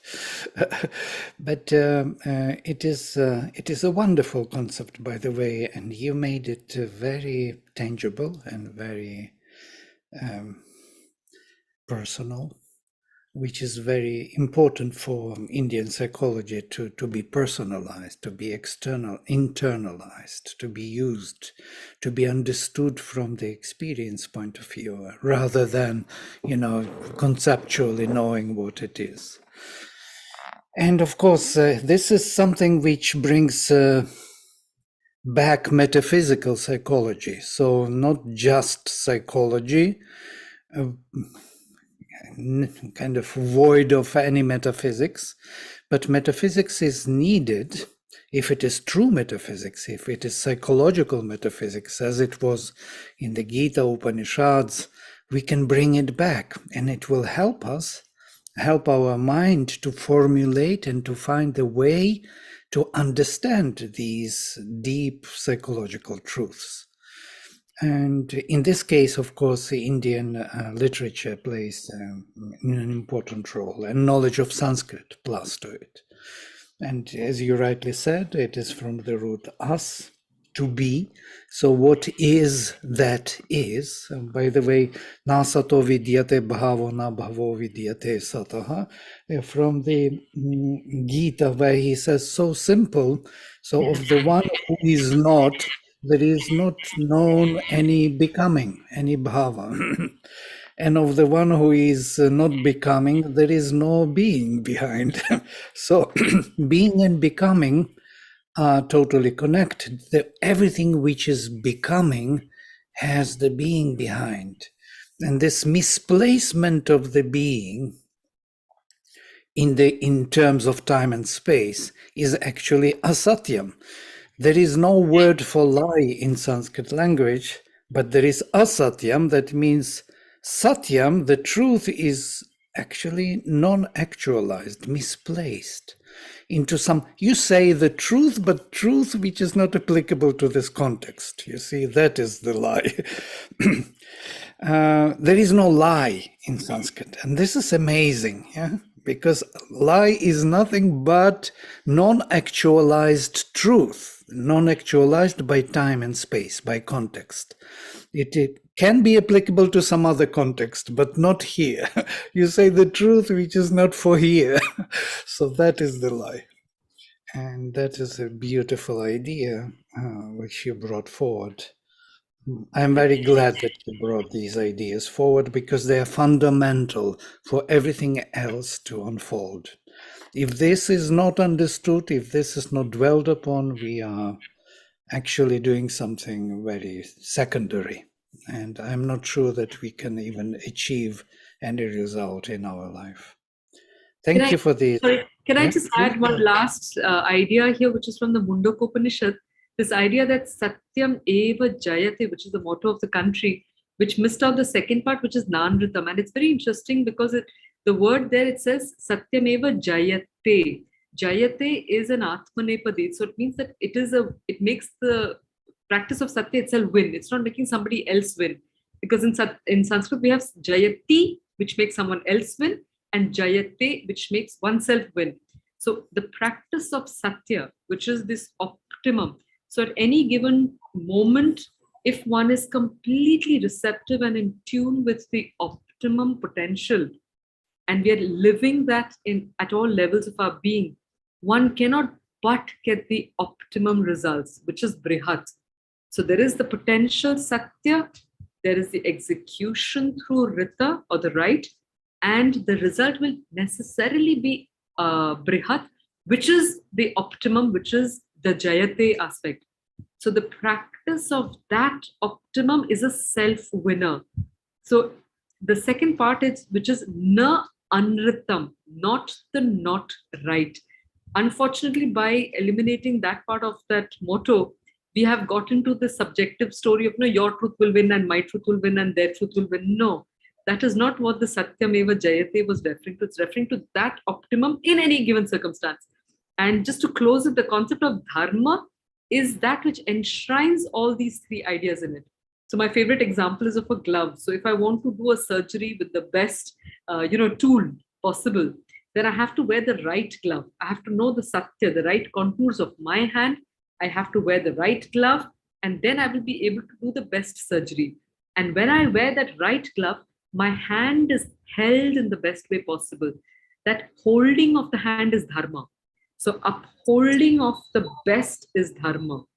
And it captures all three ideas within it. So the practice of truth is the living of dharma, which was the single word constitution of this nation, of the civilization, as what Professor Kapil Kapoor talks about. So it's quite fascinating, this concept of what is victorious. I mean, there is no attempt to try and become victorious. What one needs to do is to just live according to truth. The result will necessarily be the best. Yeah. Thank you. Thank you. Wonderful. Great. And now we are coming to the second speaker, Aditi Kaul. And Aditi is also a student of IPI, of Indian Psychology Institute, which is kind of making her very close to us. We met there in that institute and studied together. So I will say a few words about her, present her. So she did her master's and PhD in psychology from IIS University, Jaipur. Her PhD research was focused on work engagement. Immediately after her PhD in 2015, she attended 2-semester course in integral psychology at the Indian Psychology Institute, Pondicherry, where we met actually. That was a turning point in her life. Since then, she has been working towards bringing the perennial wisdom of self-knowledge to the fields of education and psychology, and developing and facilitating the integral ways of living. She is associated with the Aura University, Surat, as the guest faculty for integral psychology and Sri Aurobindo studies. Currently, she is a volunteer at Sri Aurobindo Ashram Delhi branch, where she has been working on the concept and implementation of YES, Yoga Education and Spirituality project, launched in January 2022. She also conducts online sessions focused on dialogue-based inquiry and self-exploration. So without further ado, I invite Aditi to address the audience. Please, Aditi. Namaste, everyone. Thank you for having me here. It was very interesting to just have Anuradha's presentation before mine, because she spoke about living the truth, and that is like the fundamentals of integral yoga. And that reminded me that even when in the Sri Aurobindo Ashram Pondicherry, you go to Sri Aurobindo's room, there's a line which is, you can read it. It says, cling to truth.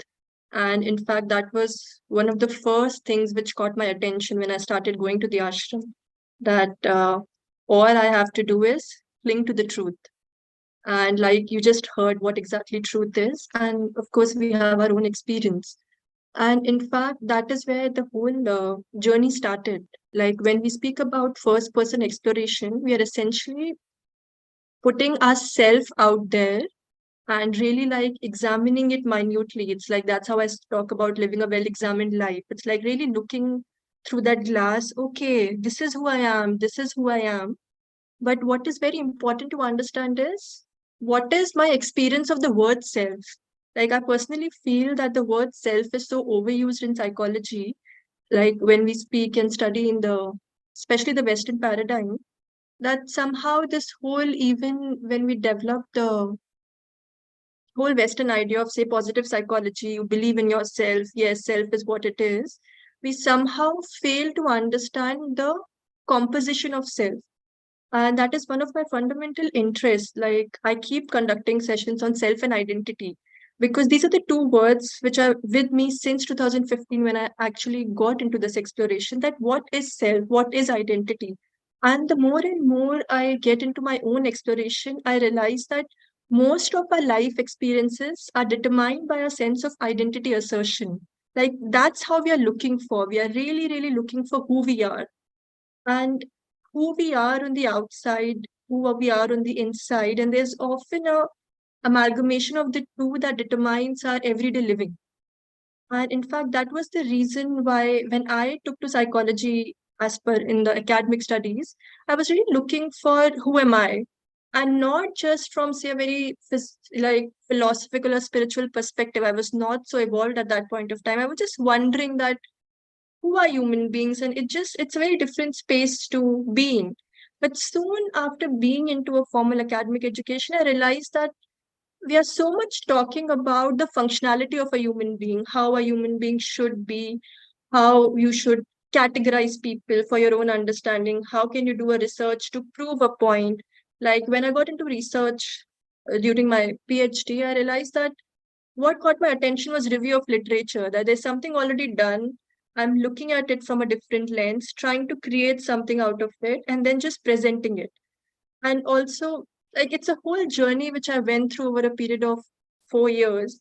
And of course, the time is not so much that I actually speak about what I went through, but what exactly happened was that I kind of lost a motivation to build something in psychology, because I was feeling it's more functional. It's not addressing my question, and like how life happens to us. Like IPI happened to me, and that course happened to me, and just spending those 8 months in Pondicherry, exploring what Indian psychology is, who Sri Aurobindo is, what Mother has spoken about, that brought to my attention that it's all about living what you're talking about. There is no other way to talk about Indian psychology.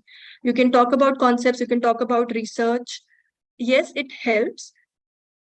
But what brings the shift? Because here we are talking about integral yoga, and integral yoga is essentially talking about the shift from just knowing to becoming. So like how Anuradha spoke about truth, it's knowing the truth and becoming the truth. And it's the journey from knowing to becoming, which is integral yoga. And that is how psychology can be looked at from the lens of a process-oriented approach. That it's a process. I got a concept, like, for example, you have been listening to all these wonderful concepts about integral psychology since morning. But how has it gone inside you? So like, if you bring in a little attention to yourself right now, and you're like, okay, is there a sense of acceptance? Is there a sense of rejection? If I'm rejecting, what in me is making me reject what the person is saying? If I'm accepting, what in me is wanting me to accept the situation? And doing it in a very objective manner. Like very early on, I realized that you have to have an objective view of your subjective self if you want to work in this process. Because if I'm attaching my identity to the process, suddenly my principle of self-preservation gets active and I want to protect myself. Like we look at integral yoga, we know that even Mathijs spoke about parts of the being.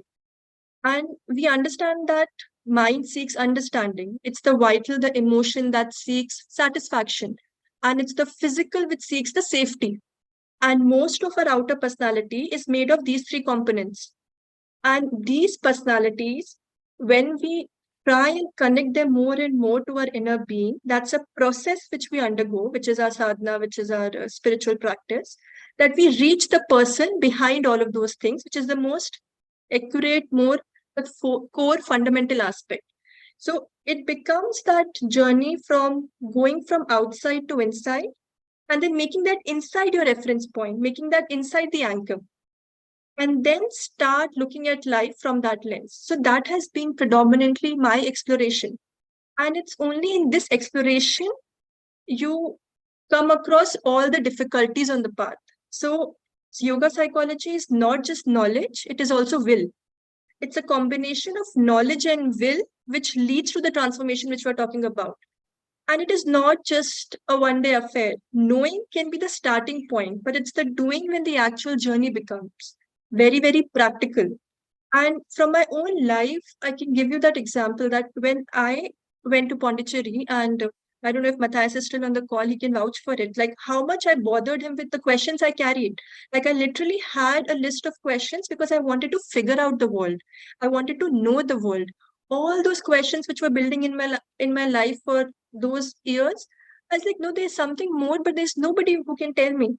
And all he told me was this long list. I'll never forget his expression in that sense. Like, you will figure out. I was like, what do you mean you will figure out? Like, I've come here for you to tell me. He's like, no, you will figure out. And since then, what am I doing? I'm figuring out.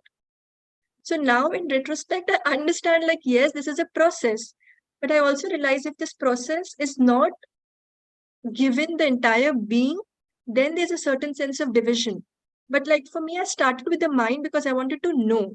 And the more I reflected in those 8 months that why do I want to know, that why brought in a lot of insecurities which I had. Because I was working on the self-preservation principle that if I know, I'll be safe.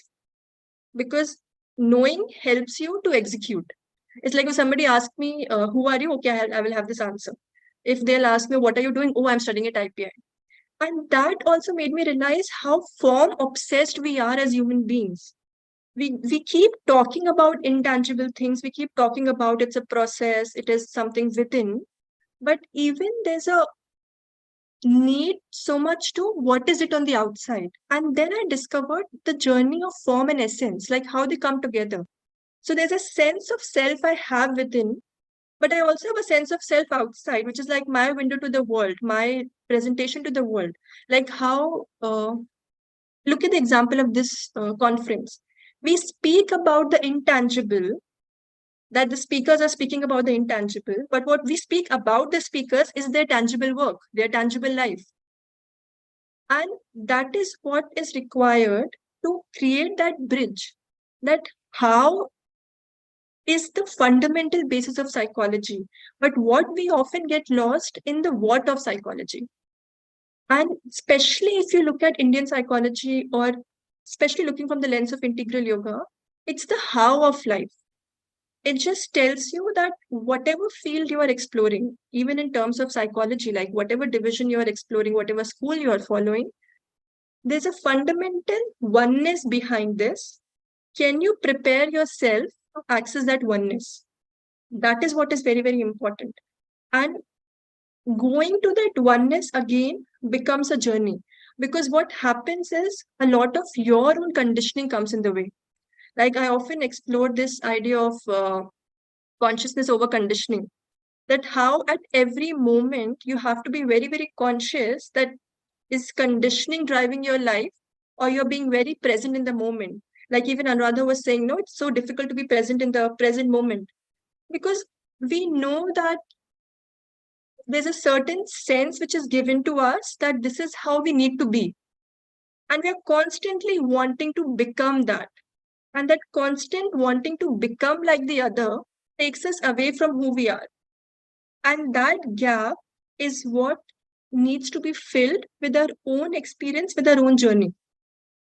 And all those issues that come up, that needs a systematic exploration. So when we speak about first person exploration, It is nothing but systematically recording what's going on within me. And that requires a lot of effort, that requires a lot of persistence, and that also requires a lot of objectivity.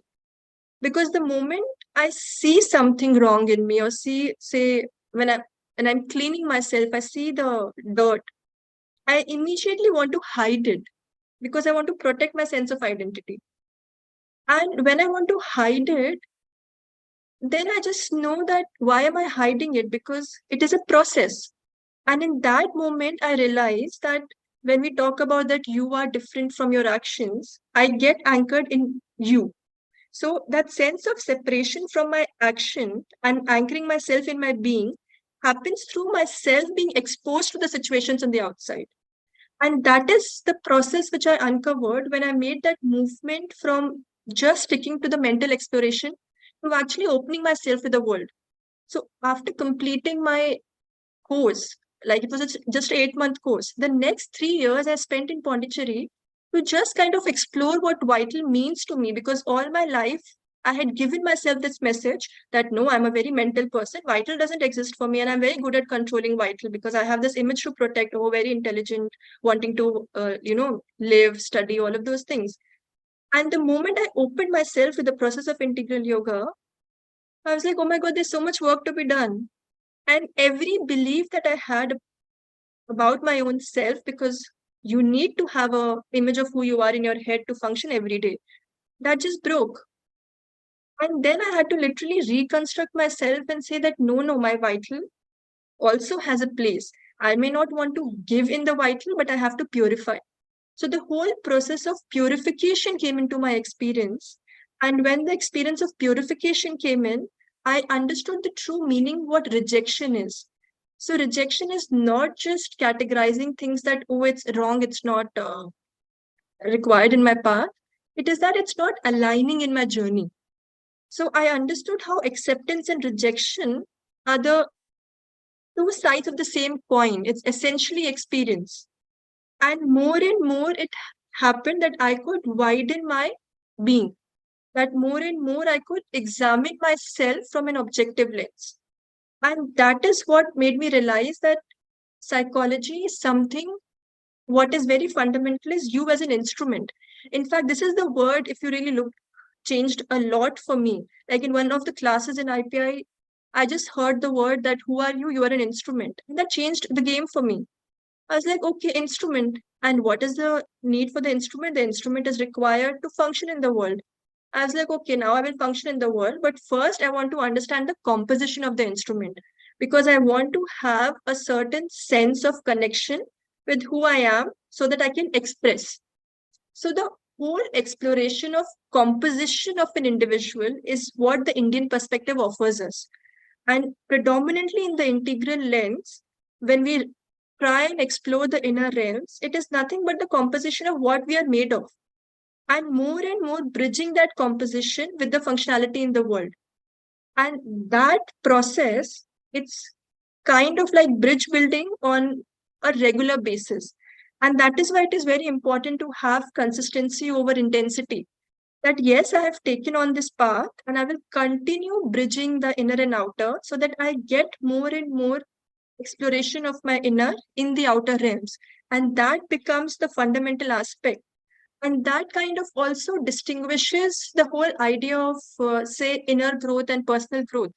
We often, today psychology is talking a lot about self, about positivity, and we have seen there's a lot of things which have changed, which has moved a little away from clinical in that sense. But we're also just talking about how you can strengthen the ego, how you can assert yourself, how you can be who you are so that you can better function in the world. But just one step behind it is the whole realm of inner being, which is essentially the guiding force. And to really bridge it is why we need these instruments of mind, body, and emotions. Because if you really even close your eyes and experience it, you will really feel that you are in the middle. So there's something in the higher you receive through the instrument and you emit in the world. So you become more and more as an instrument. And the more cleaning you do of the instrument, the more aware you become of the instrument, the more authentic you make this instrument, the more the reception and the more the sharing in the world. And that is why, like in my own experience, I realized that mind was that instrument that I could receive through the mind and share in the world. And in that sharing, I could see that how my mind, my emotion, and my body is connecting and becoming more and more integral. So the journey started with the intention to know, but as I walked on the path, I realized that it is very important to also bring it into practice.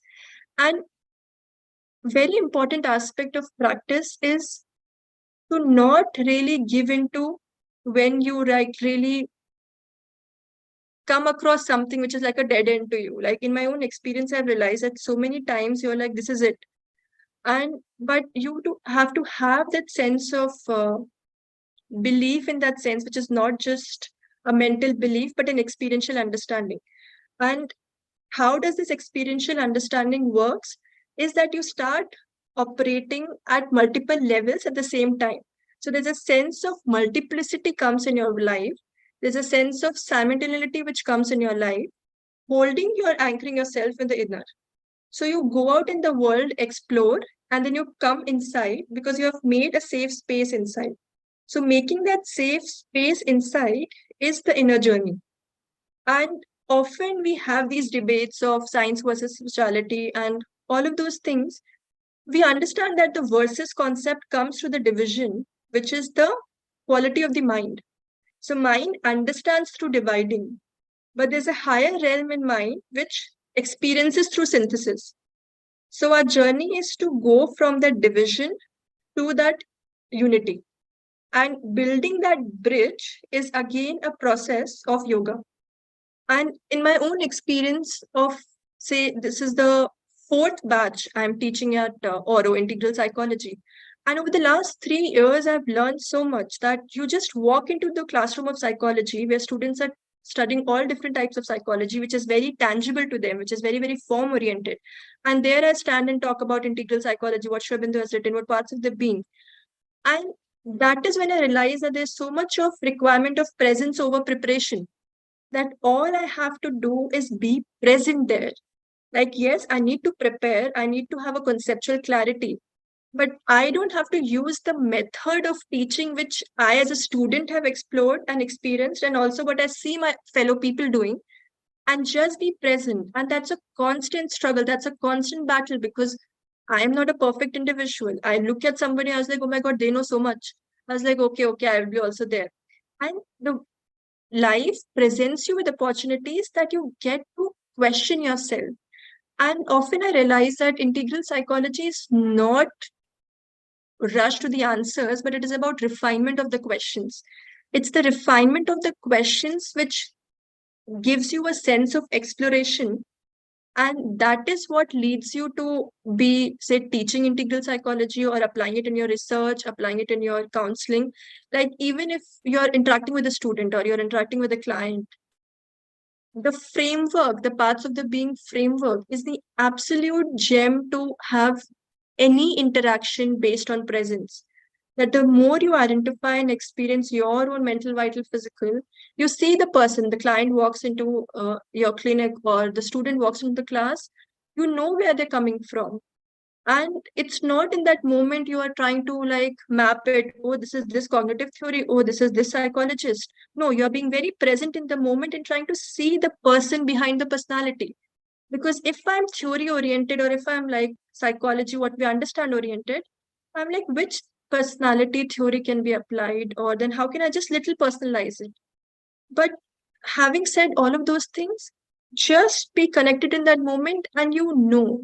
So what I've also realized on the path is it's not about becoming the messenger, it's just about being the message.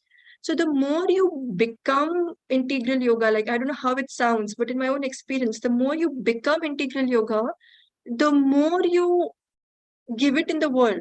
Now it can be in a professional way, it can be in a personal way, but just not stopping.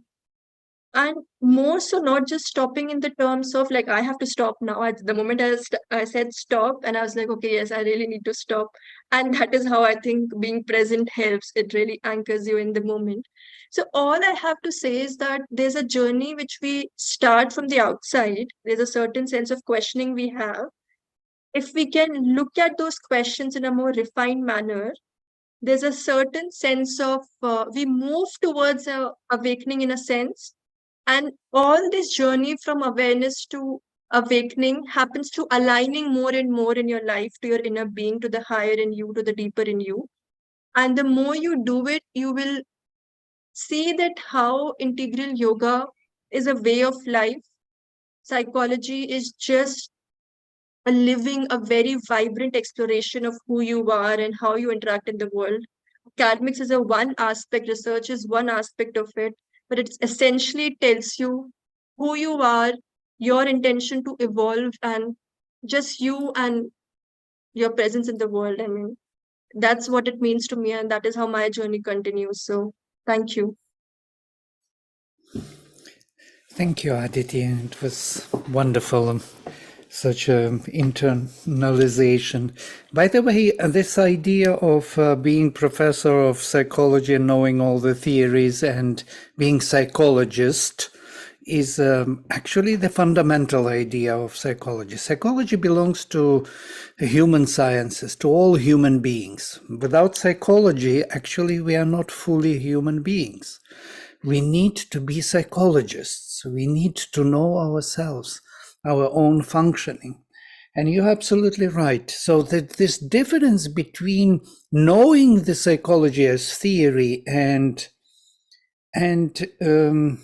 how to say, shifting towards first-person inquiry and becoming a psychologist is fundamental issue here. And so once you are a psychologist, once you are internalizing, learning about yourself constantly, seeing how the inner and outer are related, and only through the outer, through manifestation, we can learn about the inner totally. This is also an interesting thing, because knowing internally is not really enough. It has to manifest. And the moment it manifests, our surface mind learns about it, and then you can hold it. You can really embody it. As long as you are only internally feeling something, or some ideas, or some, dogmas are passing through, going through your mind, some concepts, it's good. Your mind knows, but it's not enough. It's not really the knowledge. The knowledge is embodiment. And that is a very good message of yours. So we, in our studies of the integral paradigm of knowledge, we speak about the approaches to knowledge. Psychological approach to knowledge is different from knowing psychology. So if I am exercising psychological approach to knowledge, philosophical approach to knowledge, I am doing it by myself. I am engaged.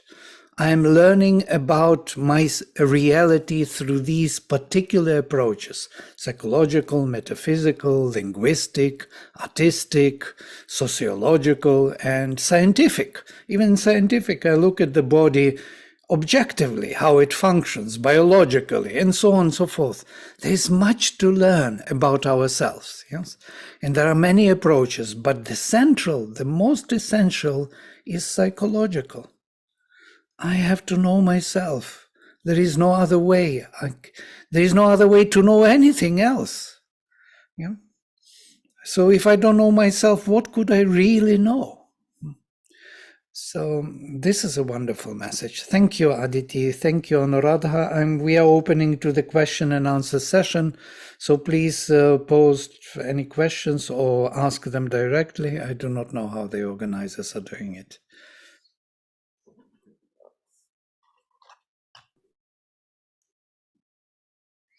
If you have any questions, you please just raise your hand and I will unmute you, or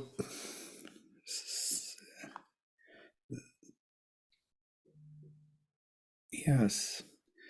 Otherwise, I may have many questions. Just interrupting.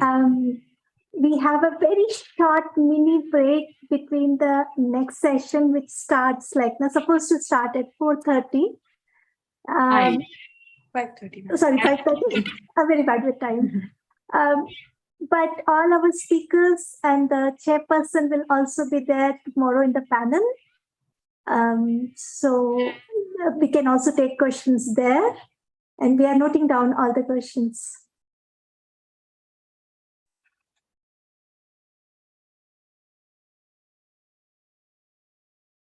There is a question.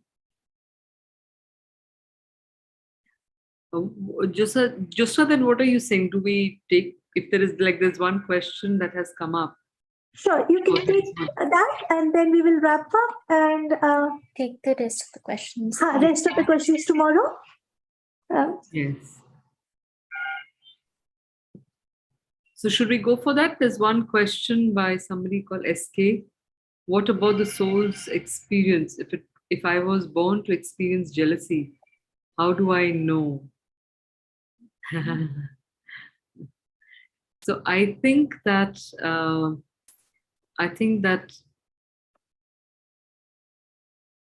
this is really what I think and not what I know necessarily directly, but my understanding of the concept of reincarnation is the fact that we are in a process of evolution where we are trying to, we've been put into patterns. So if I look at it from a sound perspective, so we've been put into patterns of complex darknesses, and we are trying to grow towards patterns of light and liberation through those, through life's experiences. So if there has been in a lifetime a certain naughty situation around jealousy, then one is likely to be put in that same context of jealousy, but not because the soul needs to experience jealousy, but because the soul needs to outgrow the experience of jealousy. So it has to go through that, it is functioning through the knottedness of that absence of light. So in short, the way I understand it, the whole purpose of the Vedic worldview is that we are here to play two kinds of cards. We are playing the card of light or darkness, or we are playing the card of expansion or contraction.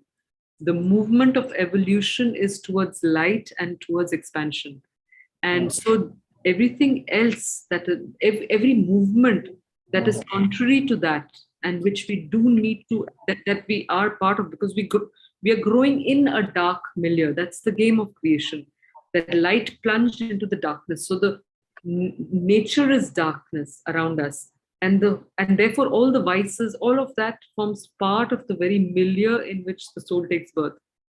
And it is up to every individual soul's experience to unknot that particular given thing.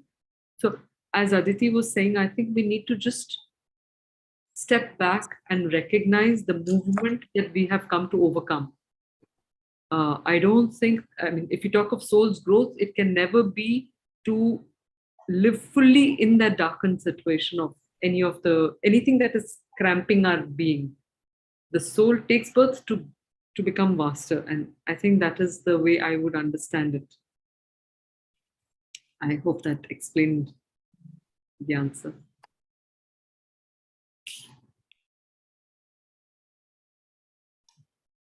Yeah, there is a question to Aditi, but she is already writing it.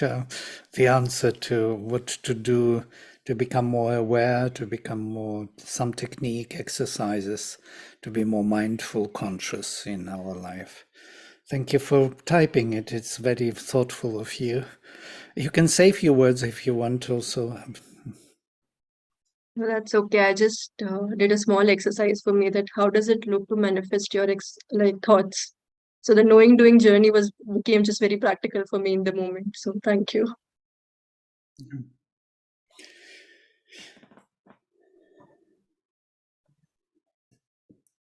Any suggestions to continue psychology studies in the Indian tradition?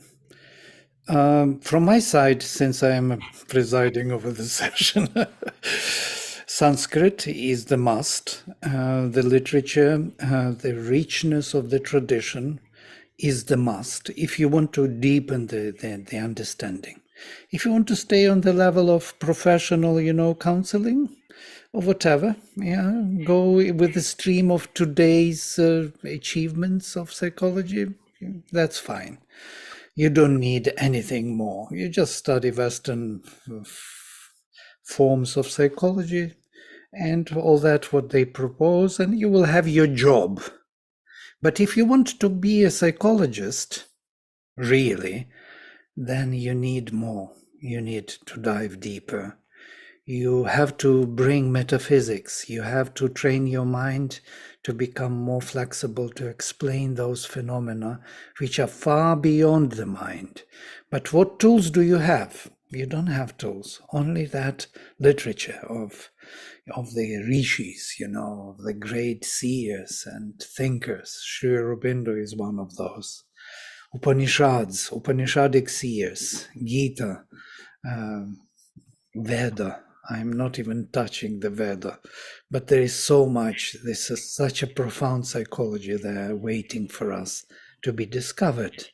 And it is all about us, about ourselves, the knowledge about ourselves. Yes, Anuradha, you want to say something most probably? No, I was just saying that there are institutes like Indian Psychology Institute that offer courses called Swaparichaya that are very genuinely aiming towards understanding of the self, and they take you through a very deep study. So there are different institutes. I think the Oro University also has some courses that has a strong component of IPI, Indian Psychology, IP, Indian Psychology. Even Delhi University has components. So, but I think Indian Psychology Institute is dedicated for that. And I'm sure Lagras also has different courses. So there are many courses available today. In Auroville, you've got Swadharma, which is another one that is looking at, detailed self-study. Yes. Great. Thank you. Thank you, everyone, for this beautiful session. It was very enlightening and promising of possibilities of realization. Thank you. Can I just end with the mantra Satoma Sadgamaya? Because that sort of just takes the whole, it summarizes it, and it's a mantra, so it puts it into the air more concretely. So which says Asatoma Sadgamaya, lead me to the truth of the falsehood, or from falsehood to truth. Then Tamasoma Jyotirgamaya, lead me from darkness to light, or lead me to the light of the darkness. And finally, lead me Mrityorma Amritangamaya, lead me from immortality to death. So from death to immortality, or rather to the immortality of death. Om Shanti Shanti. So if we can just say together, those of you who would like to join in, we can. Om Asatoma Sadgamaya Tamasoma Jyotirgamaya Mrityorma Amritangamaya Om Shanti Shanti Shanti.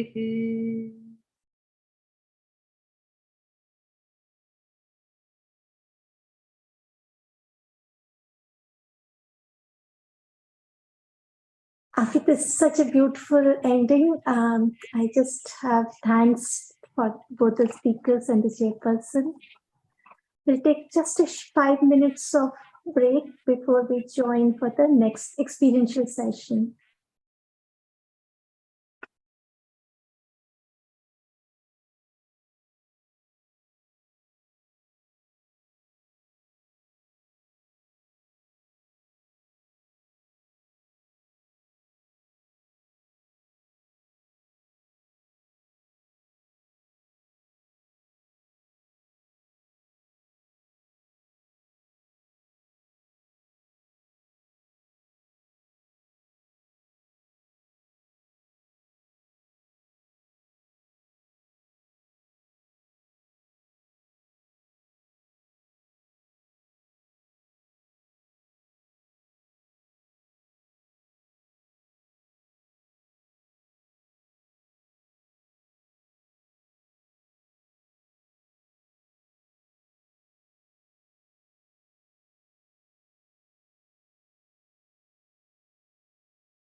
Yes, hello everyone.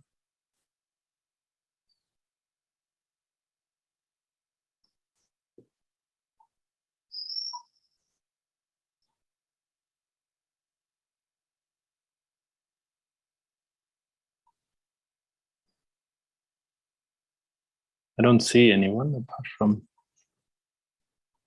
Jyotsna, but yeah, my name is Lucas. I live in Oroville at the moment. Mine is working. Okay. Done. Can you hear me all right? Can you hear me now? Can you hear me now? Can you hear me? Can you hear me? Yes, yes, an echo.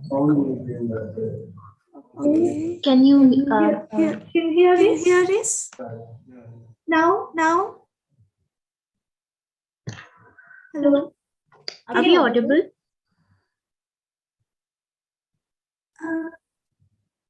Should I try it now? Yeah. I can hear you. Hello. Yes, I can hear you, but there's echo. Oh, we also can't hear.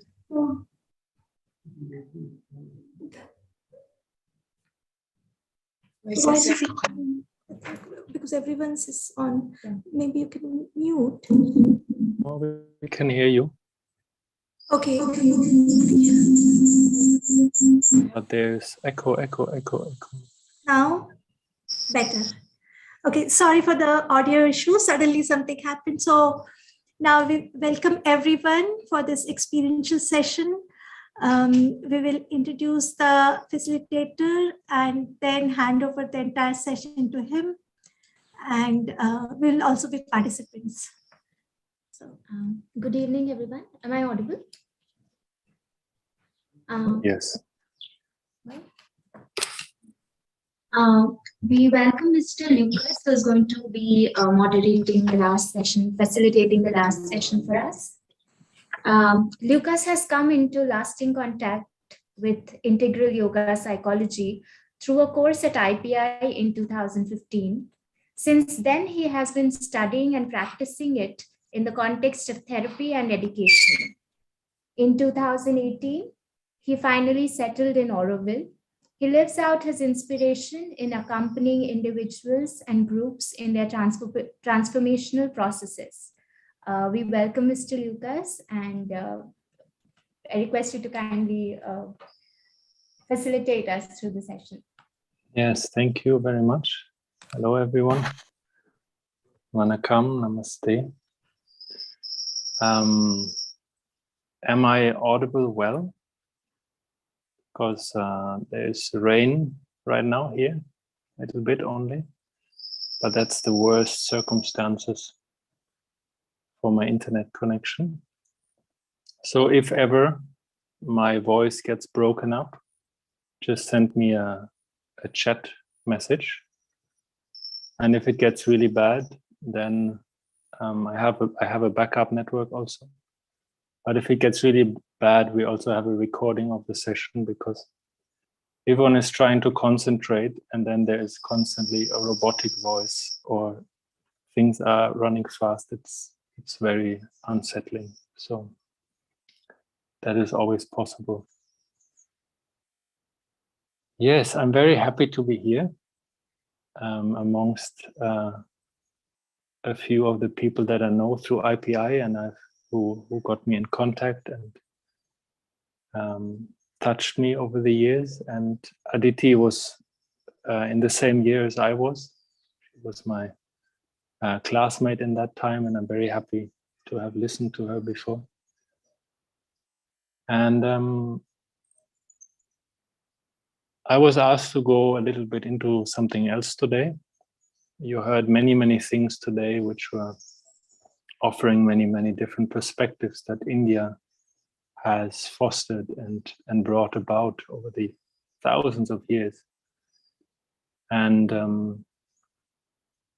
so much so that probably end of the day it's quite full, the fullness is there.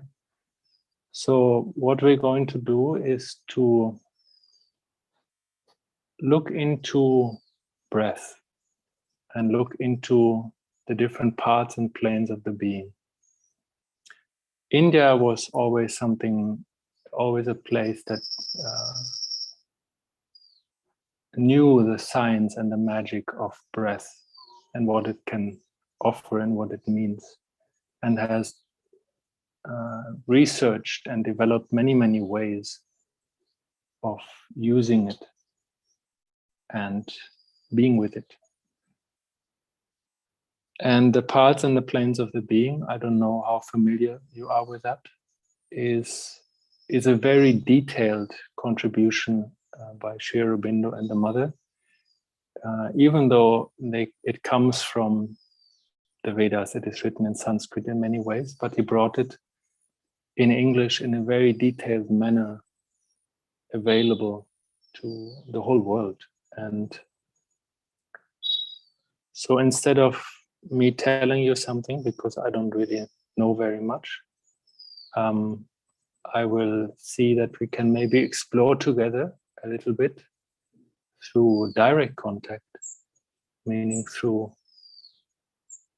direct perception, awareness, and maybe even consciousness. The contents of consciousness, as well as maybe the substance of it itself. We will see how far and deep and wide and high we can go today.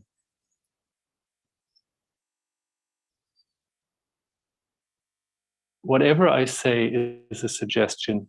You don't have to necessarily take it as face value. Take it as something that points you in something in yourself. What is important is your experience. What is important is your direct contact with whatever is arising. So instead of using the mind so much, we can now let that rest a little bit. And it probably has many things still moving through it from today, and maybe what will be for dinner and what else will happen tonight and so on. That can all wait till after the session. It will, don't worry, it will, it will be still waiting for you. And instead, we're going to have a look at if we can become quiet, not doing anything, not changing anything, but to come into being instead of the doing so much.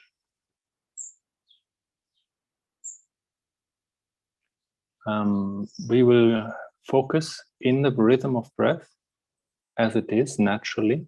We don't want to do pranayama, any changes of it.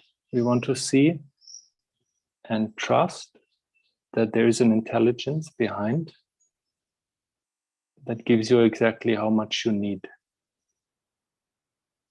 and takes away what you don't need anymore. So we go with the rhythm as it is, and we want to see what is and not put our wants or ideas or ideals into it. So nothing doing, but being awake.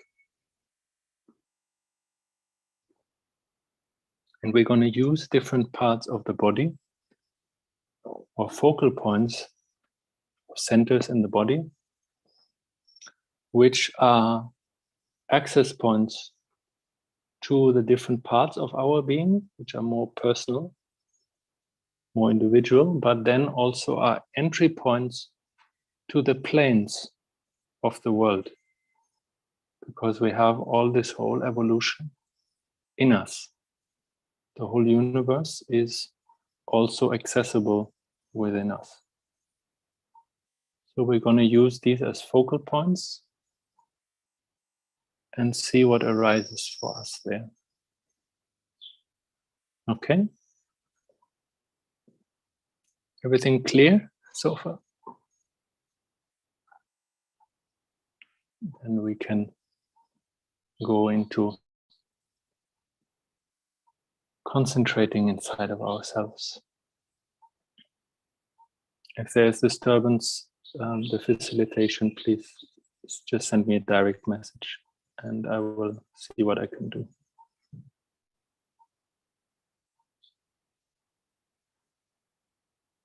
So let's find a place where we can comfortably sit in a relaxed manner for the next half hour.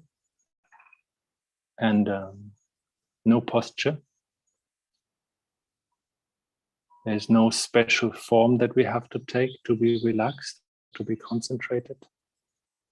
What we want to look at is in every form.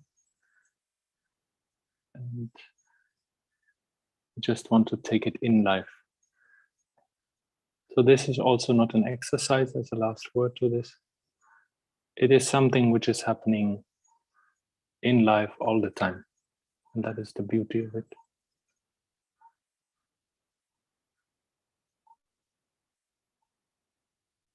So turning within, I'm sure you have done it in many times.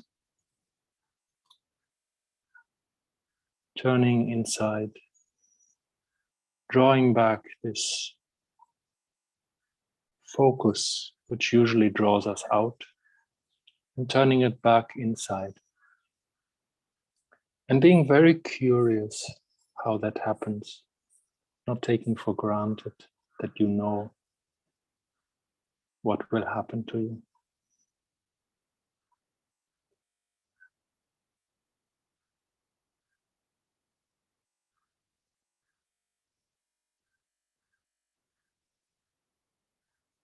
Noticing when closing the eyes, that shift happens. And where do you go first? Or what happens to come to you first when you go within? Is it thoughts of the past or the future? Images maybe? Or are there emotions that want to keep you spinning like a record? Keep you engaged a bit more? Or is it the body, maybe something's not quite comfortable here? Take whatever it is for you.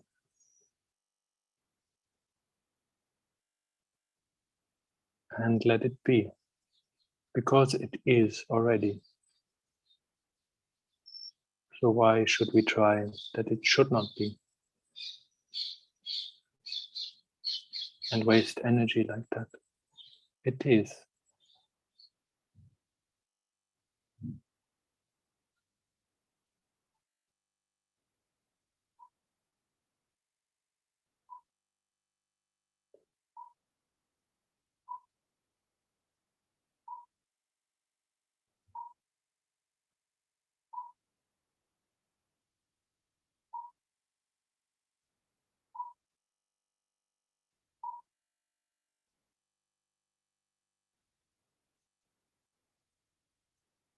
And from wherever you are, taking a note of that,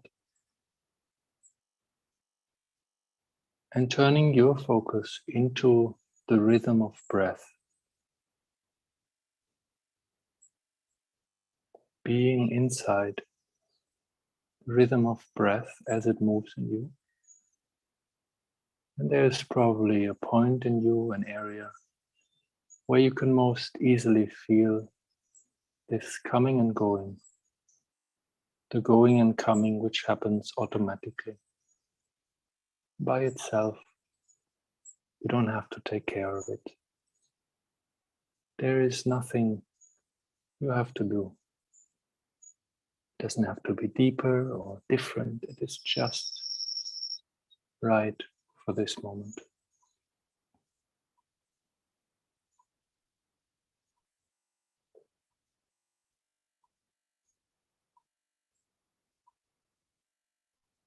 And wherever it concentrates, hook yourself to it.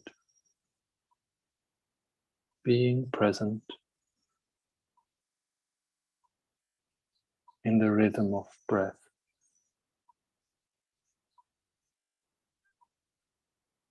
And probably it is quite shallow because we're just sitting, not doing very much. There's a voice and there are some sounds, and there's your breath.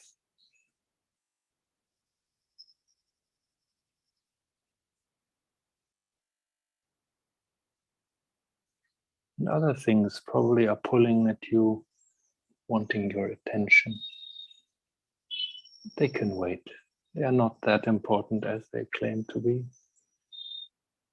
So let them come and let them go as the breath comes and goes all by itself. Nothing doing, just being awake.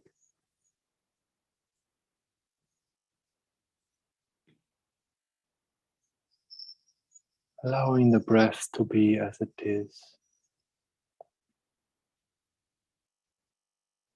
And from wherever it is now, turn your focus into the heart center, listening to breath. Not the physical heart, but the very center of your chest. The center of left and right, and the center of front and back. Sensing the movement of breath in you, in that space.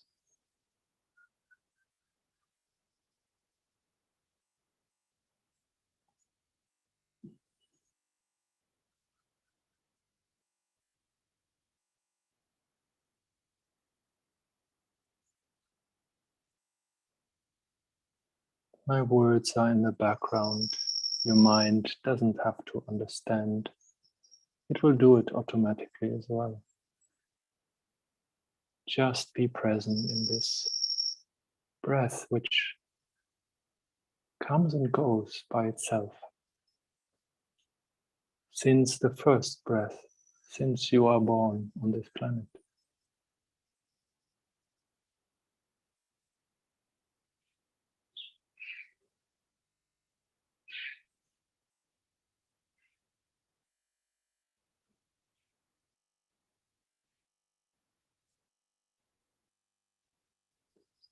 Something that has been with you this whole time.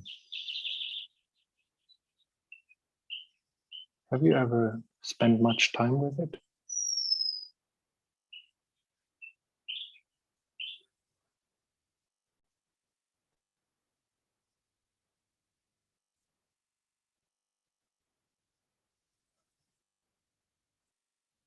Something so essential.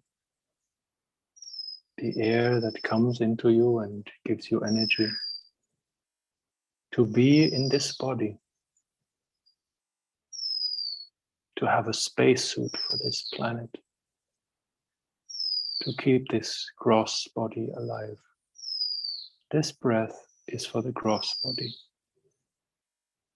And if it would stop for 5 minutes, it get very funky very quickly. But it is not your last breath now. So you can trust that whatever goes out also comes in again. And whatever comes in has to also go out again. Coming and going, going and coming.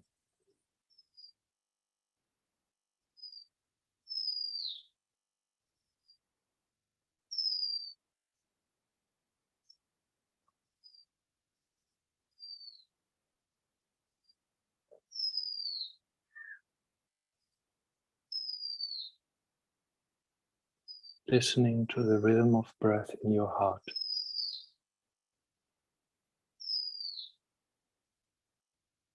And how can you make your touch of awareness softer? Really waiting for the impulse of inhalation to come. And the impulse of exhalation.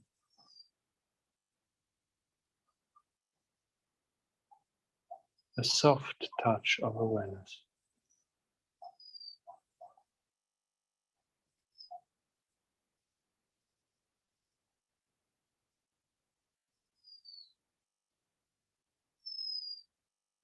Noting whatever else arises and letting it go out.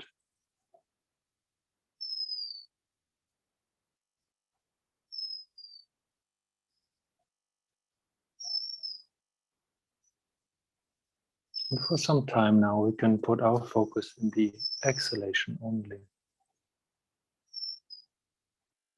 Maybe it wants to fall out of your mouth.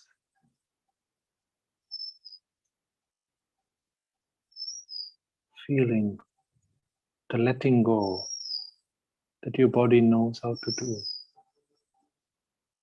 Giving back the air that did what it had to do in you. And giving it back into the hole where it came from.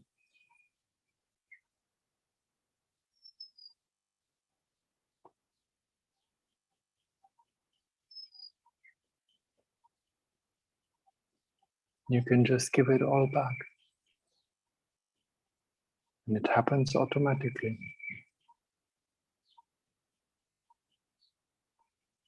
And all we are doing is being present with it.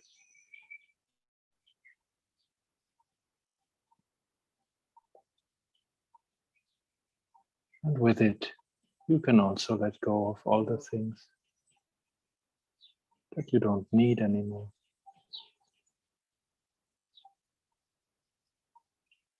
It also happens automatically if we don't clutch to it, cling to it,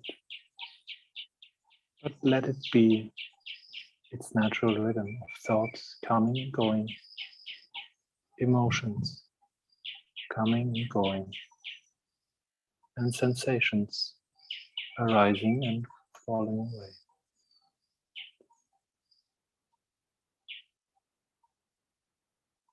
Being awake in this letting go.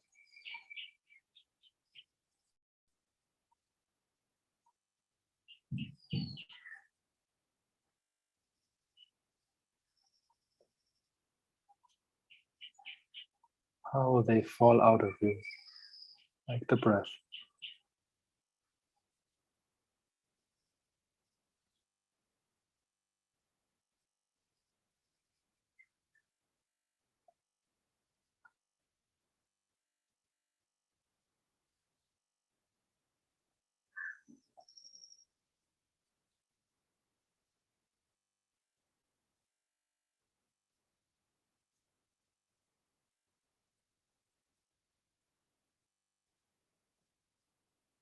Very good.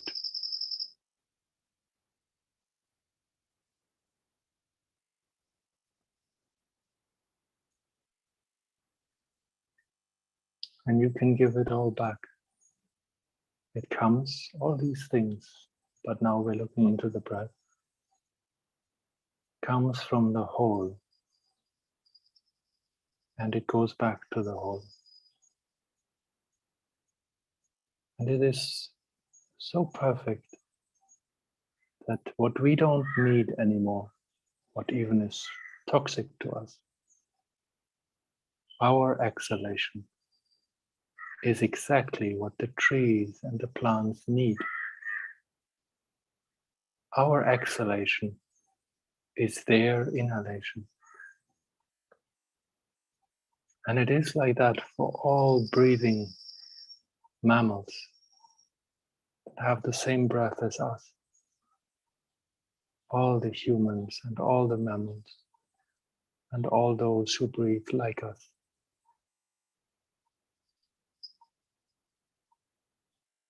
Give and receive out of this huge atmosphere which is spanning around the earth. One big room, one big bubble of air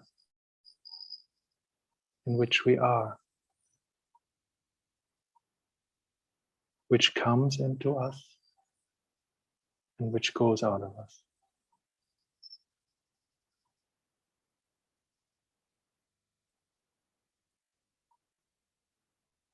We all share the same air.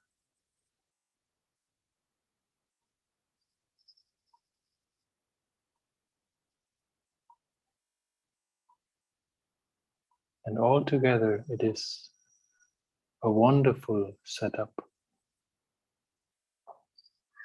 Who can make such a thing?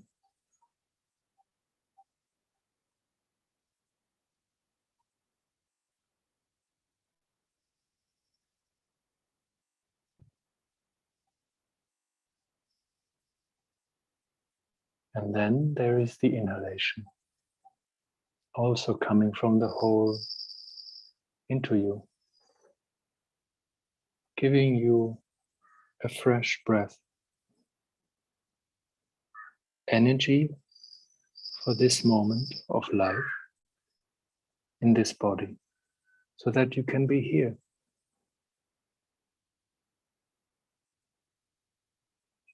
A gift of life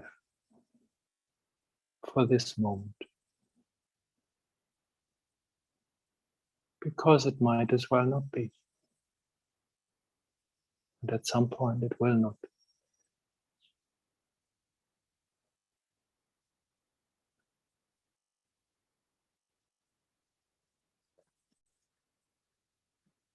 Being concentrated in the inhalation, and there is a freshness and a widening in it. Just as it enters your nose, can you feel that coolness, that freshness it gives you?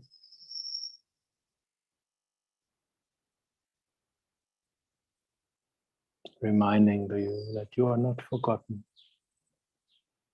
that you get exactly what you need to be alive.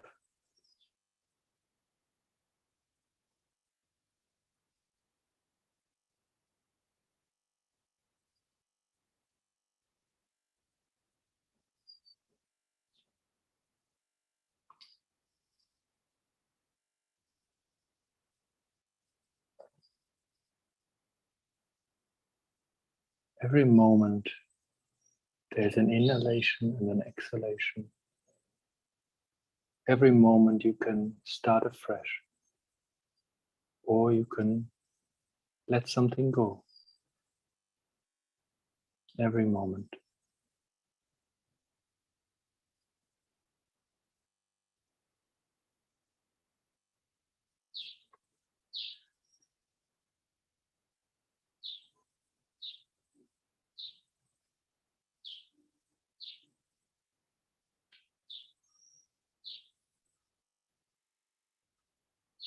And letting go of this rhythm of breath for a moment and just sensing back into your body, feeling the groundedness. Letting go of this rhythm of prana and apana, inhalation and exhalation, life and death, in continuous flux in you. And turning your attention to your body, being alive in a body, sitting, taking space.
And turning your focus again into your heart center.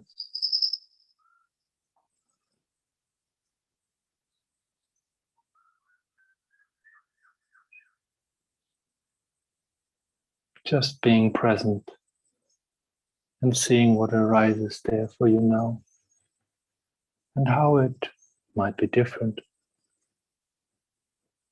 to when we first checked in there.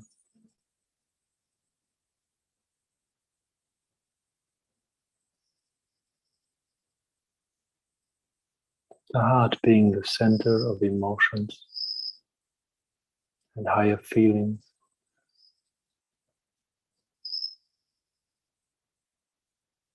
Noticing what arises and letting it pass.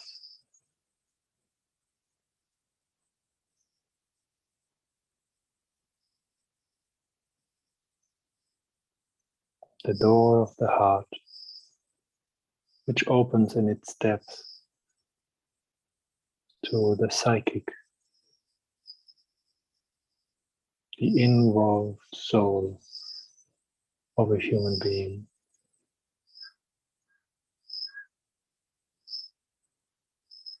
In the front, a dangerous place of duality, of joy and grief, love and hatred, beauty and ugliness. But in the depth,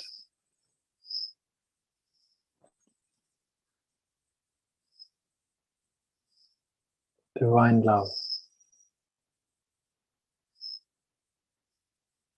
a sense of beauty without opposite.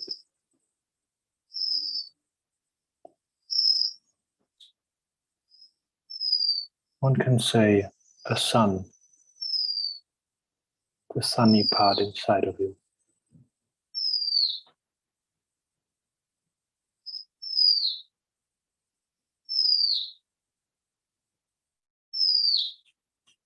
And we're going to use the rhythm of breath again to keep us focused in the center of the heart, that we don't fly off into imagination.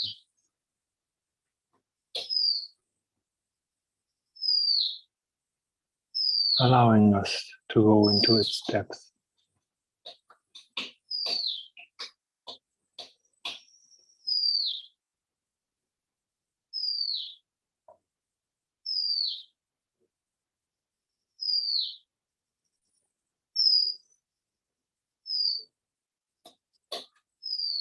Holding the direction in your heart, following the string of breath coming and going.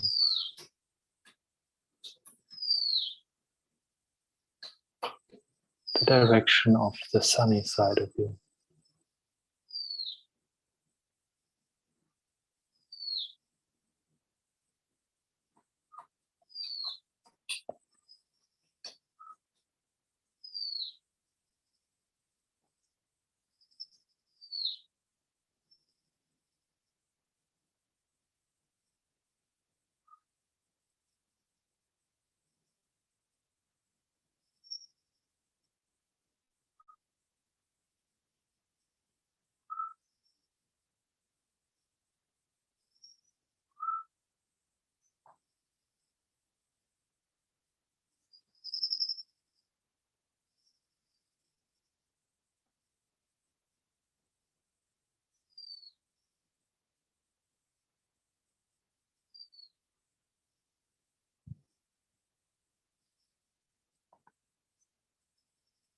Focusing on your center.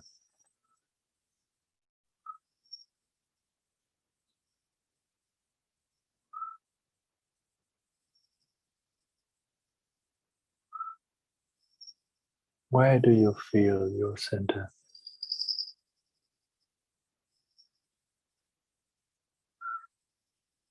And how are you experiencing yourself in that?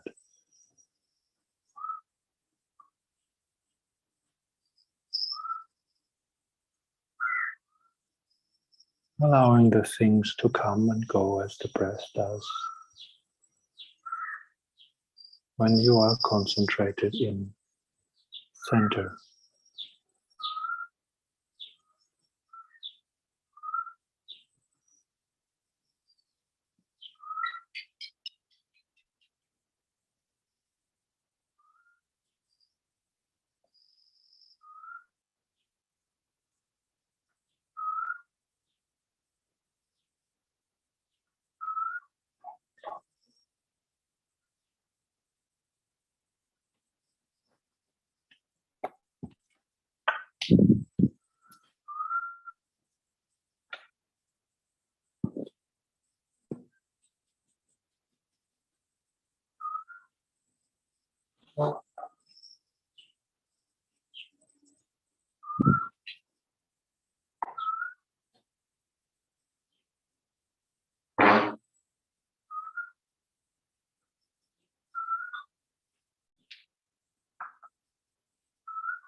And from there we have another stop.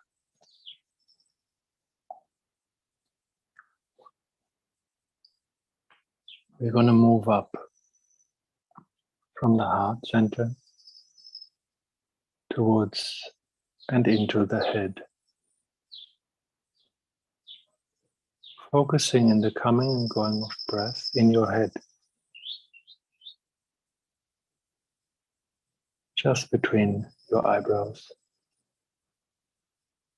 The breath also is there.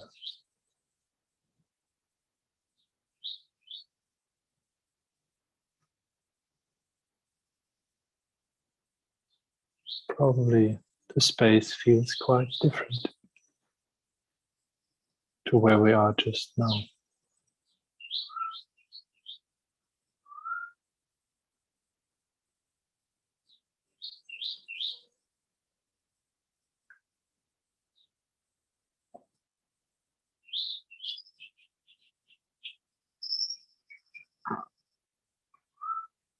Taking a moment to sense what it feels like to be head.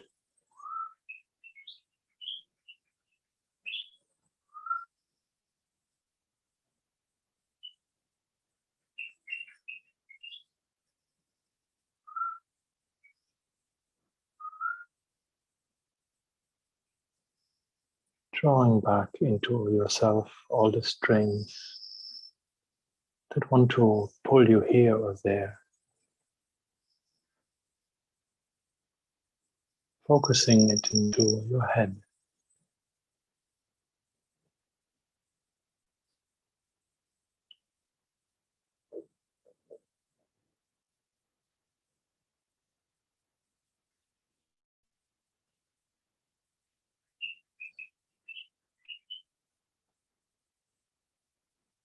And from there, moving up, taking a last glance at it,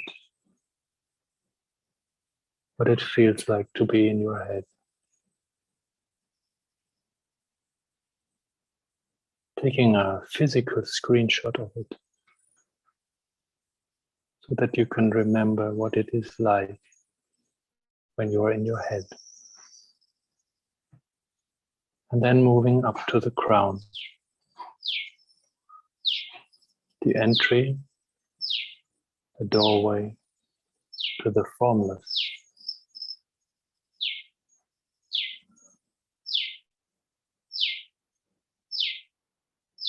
And maybe even here you can sense the breath coming and going. It is also here.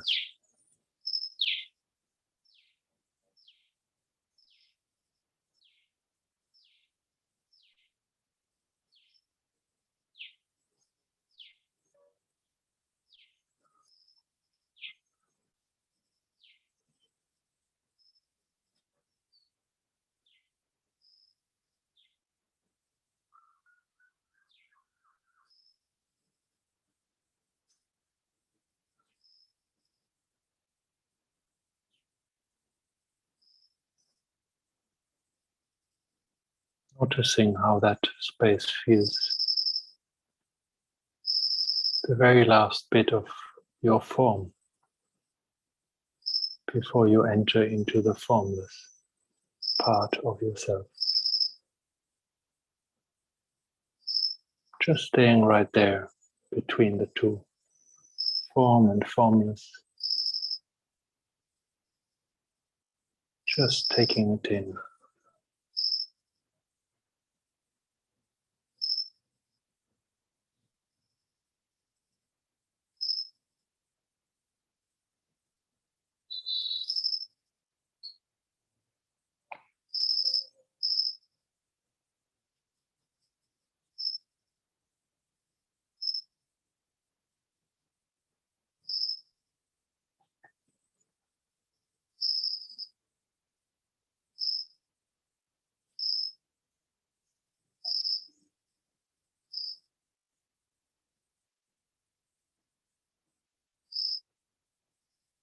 Again, taking a last glance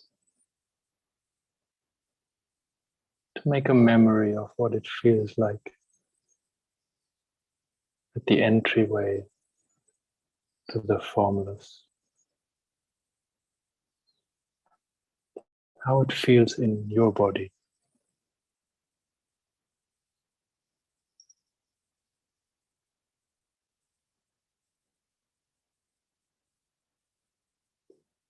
And then with every exhalation, sinking down,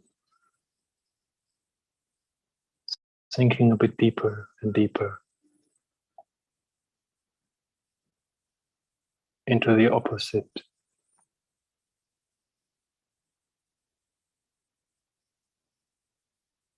Until you can feel the rhythm of breath in your belly.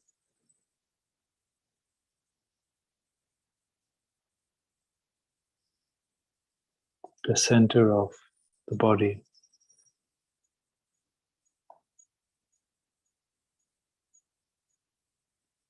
Matter that is alive. And how the breath moves there, coming and going again by itself.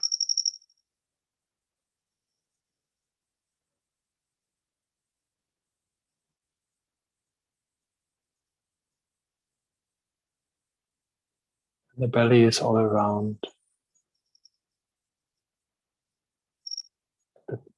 The spine and the back, with sides and the front.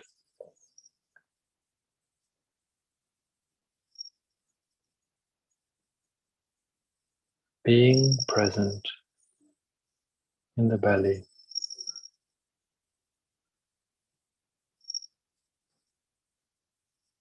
And how it feels to be embodied.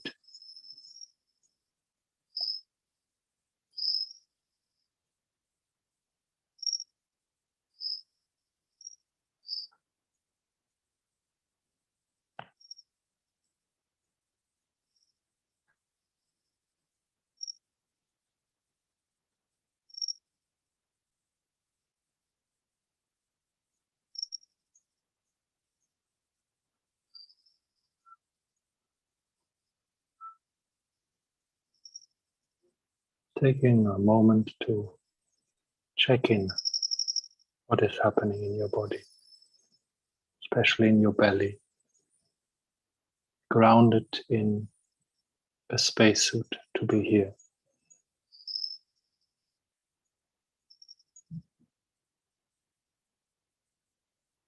A gift of a human life on earth.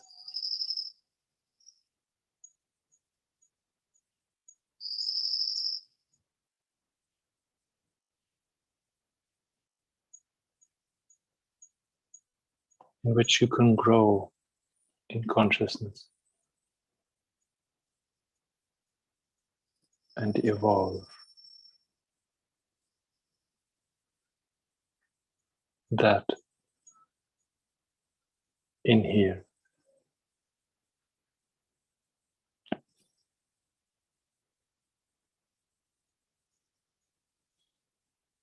A place of manifestation.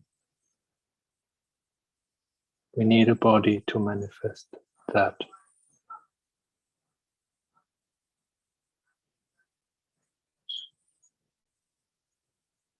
And it is not just matter, it is the universe itself. Because the universe is not only up there, it is right here. The very substance of your belly and your body and everything around is universe.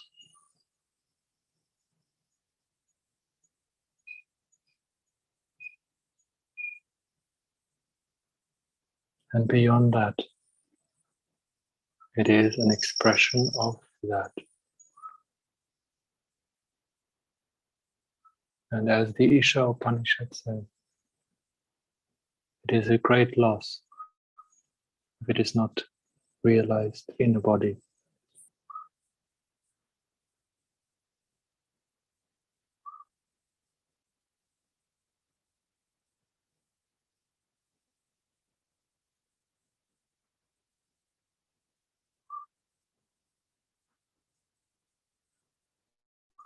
And the last stop in the heart. With every inhalation, moving up into the heart center. And taking a moment to check in with that, which is that center which makes us human. Animal below, nature below, and the gods and God above.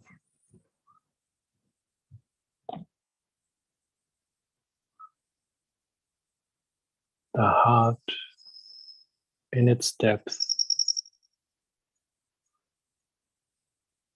which bridges up and down, left and right, inside and outside. And taking a moment to just be there. Being with your breath in there, or just being present in that center.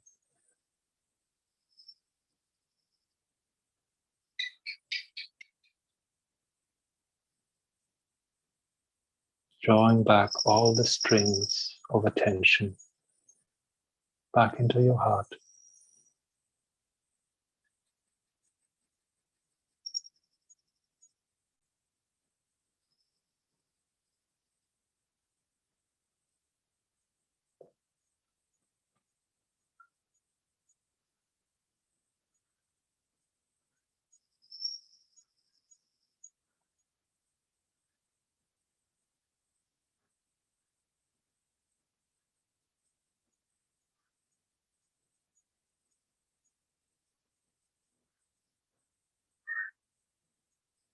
Sensing what arises and falls away there, and what is always present behind.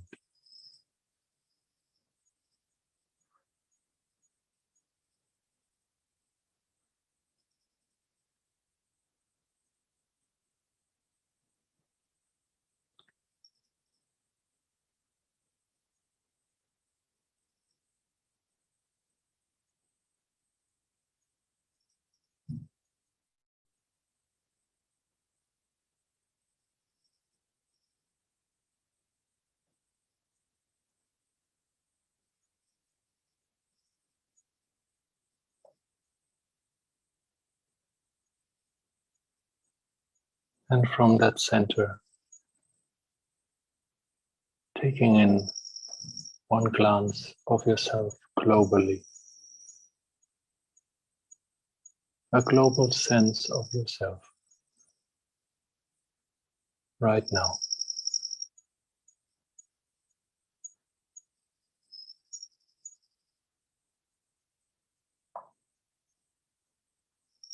With the many layers and dimensions that you are.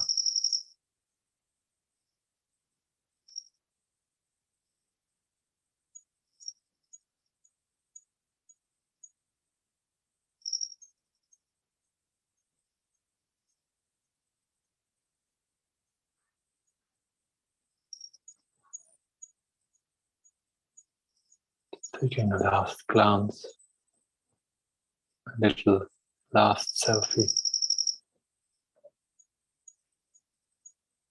physical experience so that you can call it back later. How it feels like to be global in yourself.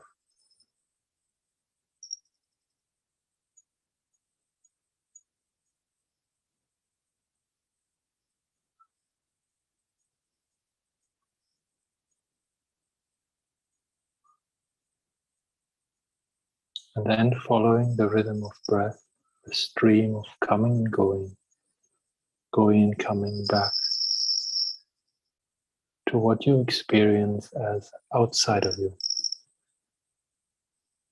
Reconnecting with yourself as a body, in a room, in a group, connecting back to the senses and taking your time as you move through the layers, being awake, especially in that moment of opening of eyes.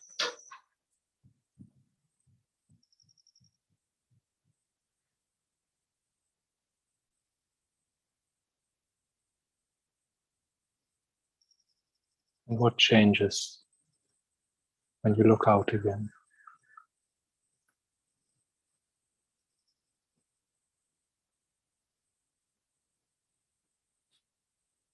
Seeing what your body needs, maybe yawning, stretching.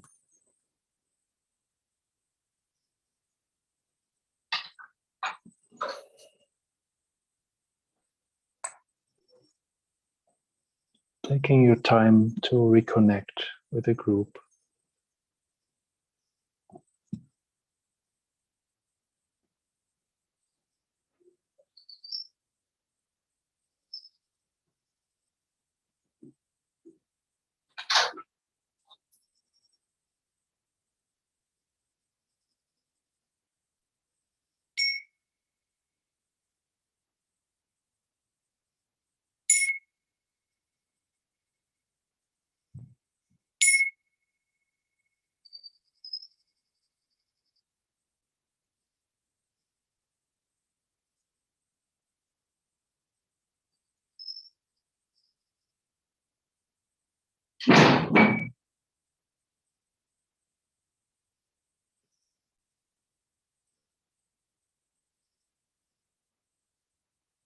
And as you're returning to your surface nature, go slowly.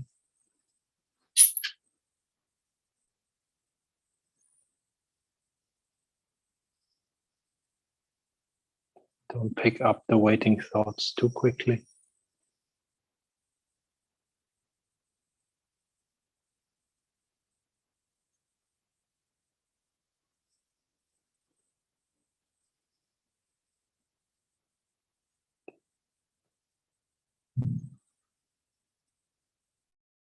Thank you very much.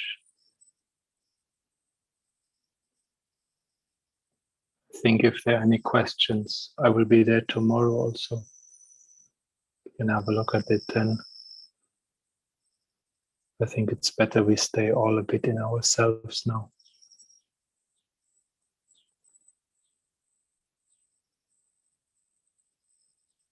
If you want to write about what you experienced, welcome. Otherwise, check in with yourself sometimes tonight.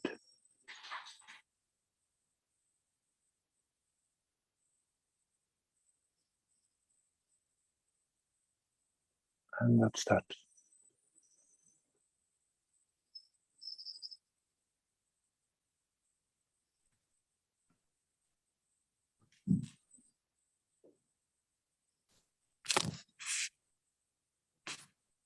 Thank you, Lucas, for such a wonderful session. As you said, we will stay with ourselves and stop here. And any questions, there is a Google form participants can enter. We can take them tomorrow in the panel. Thank you for such a wonderful session once again. Namaste. Thank you so much.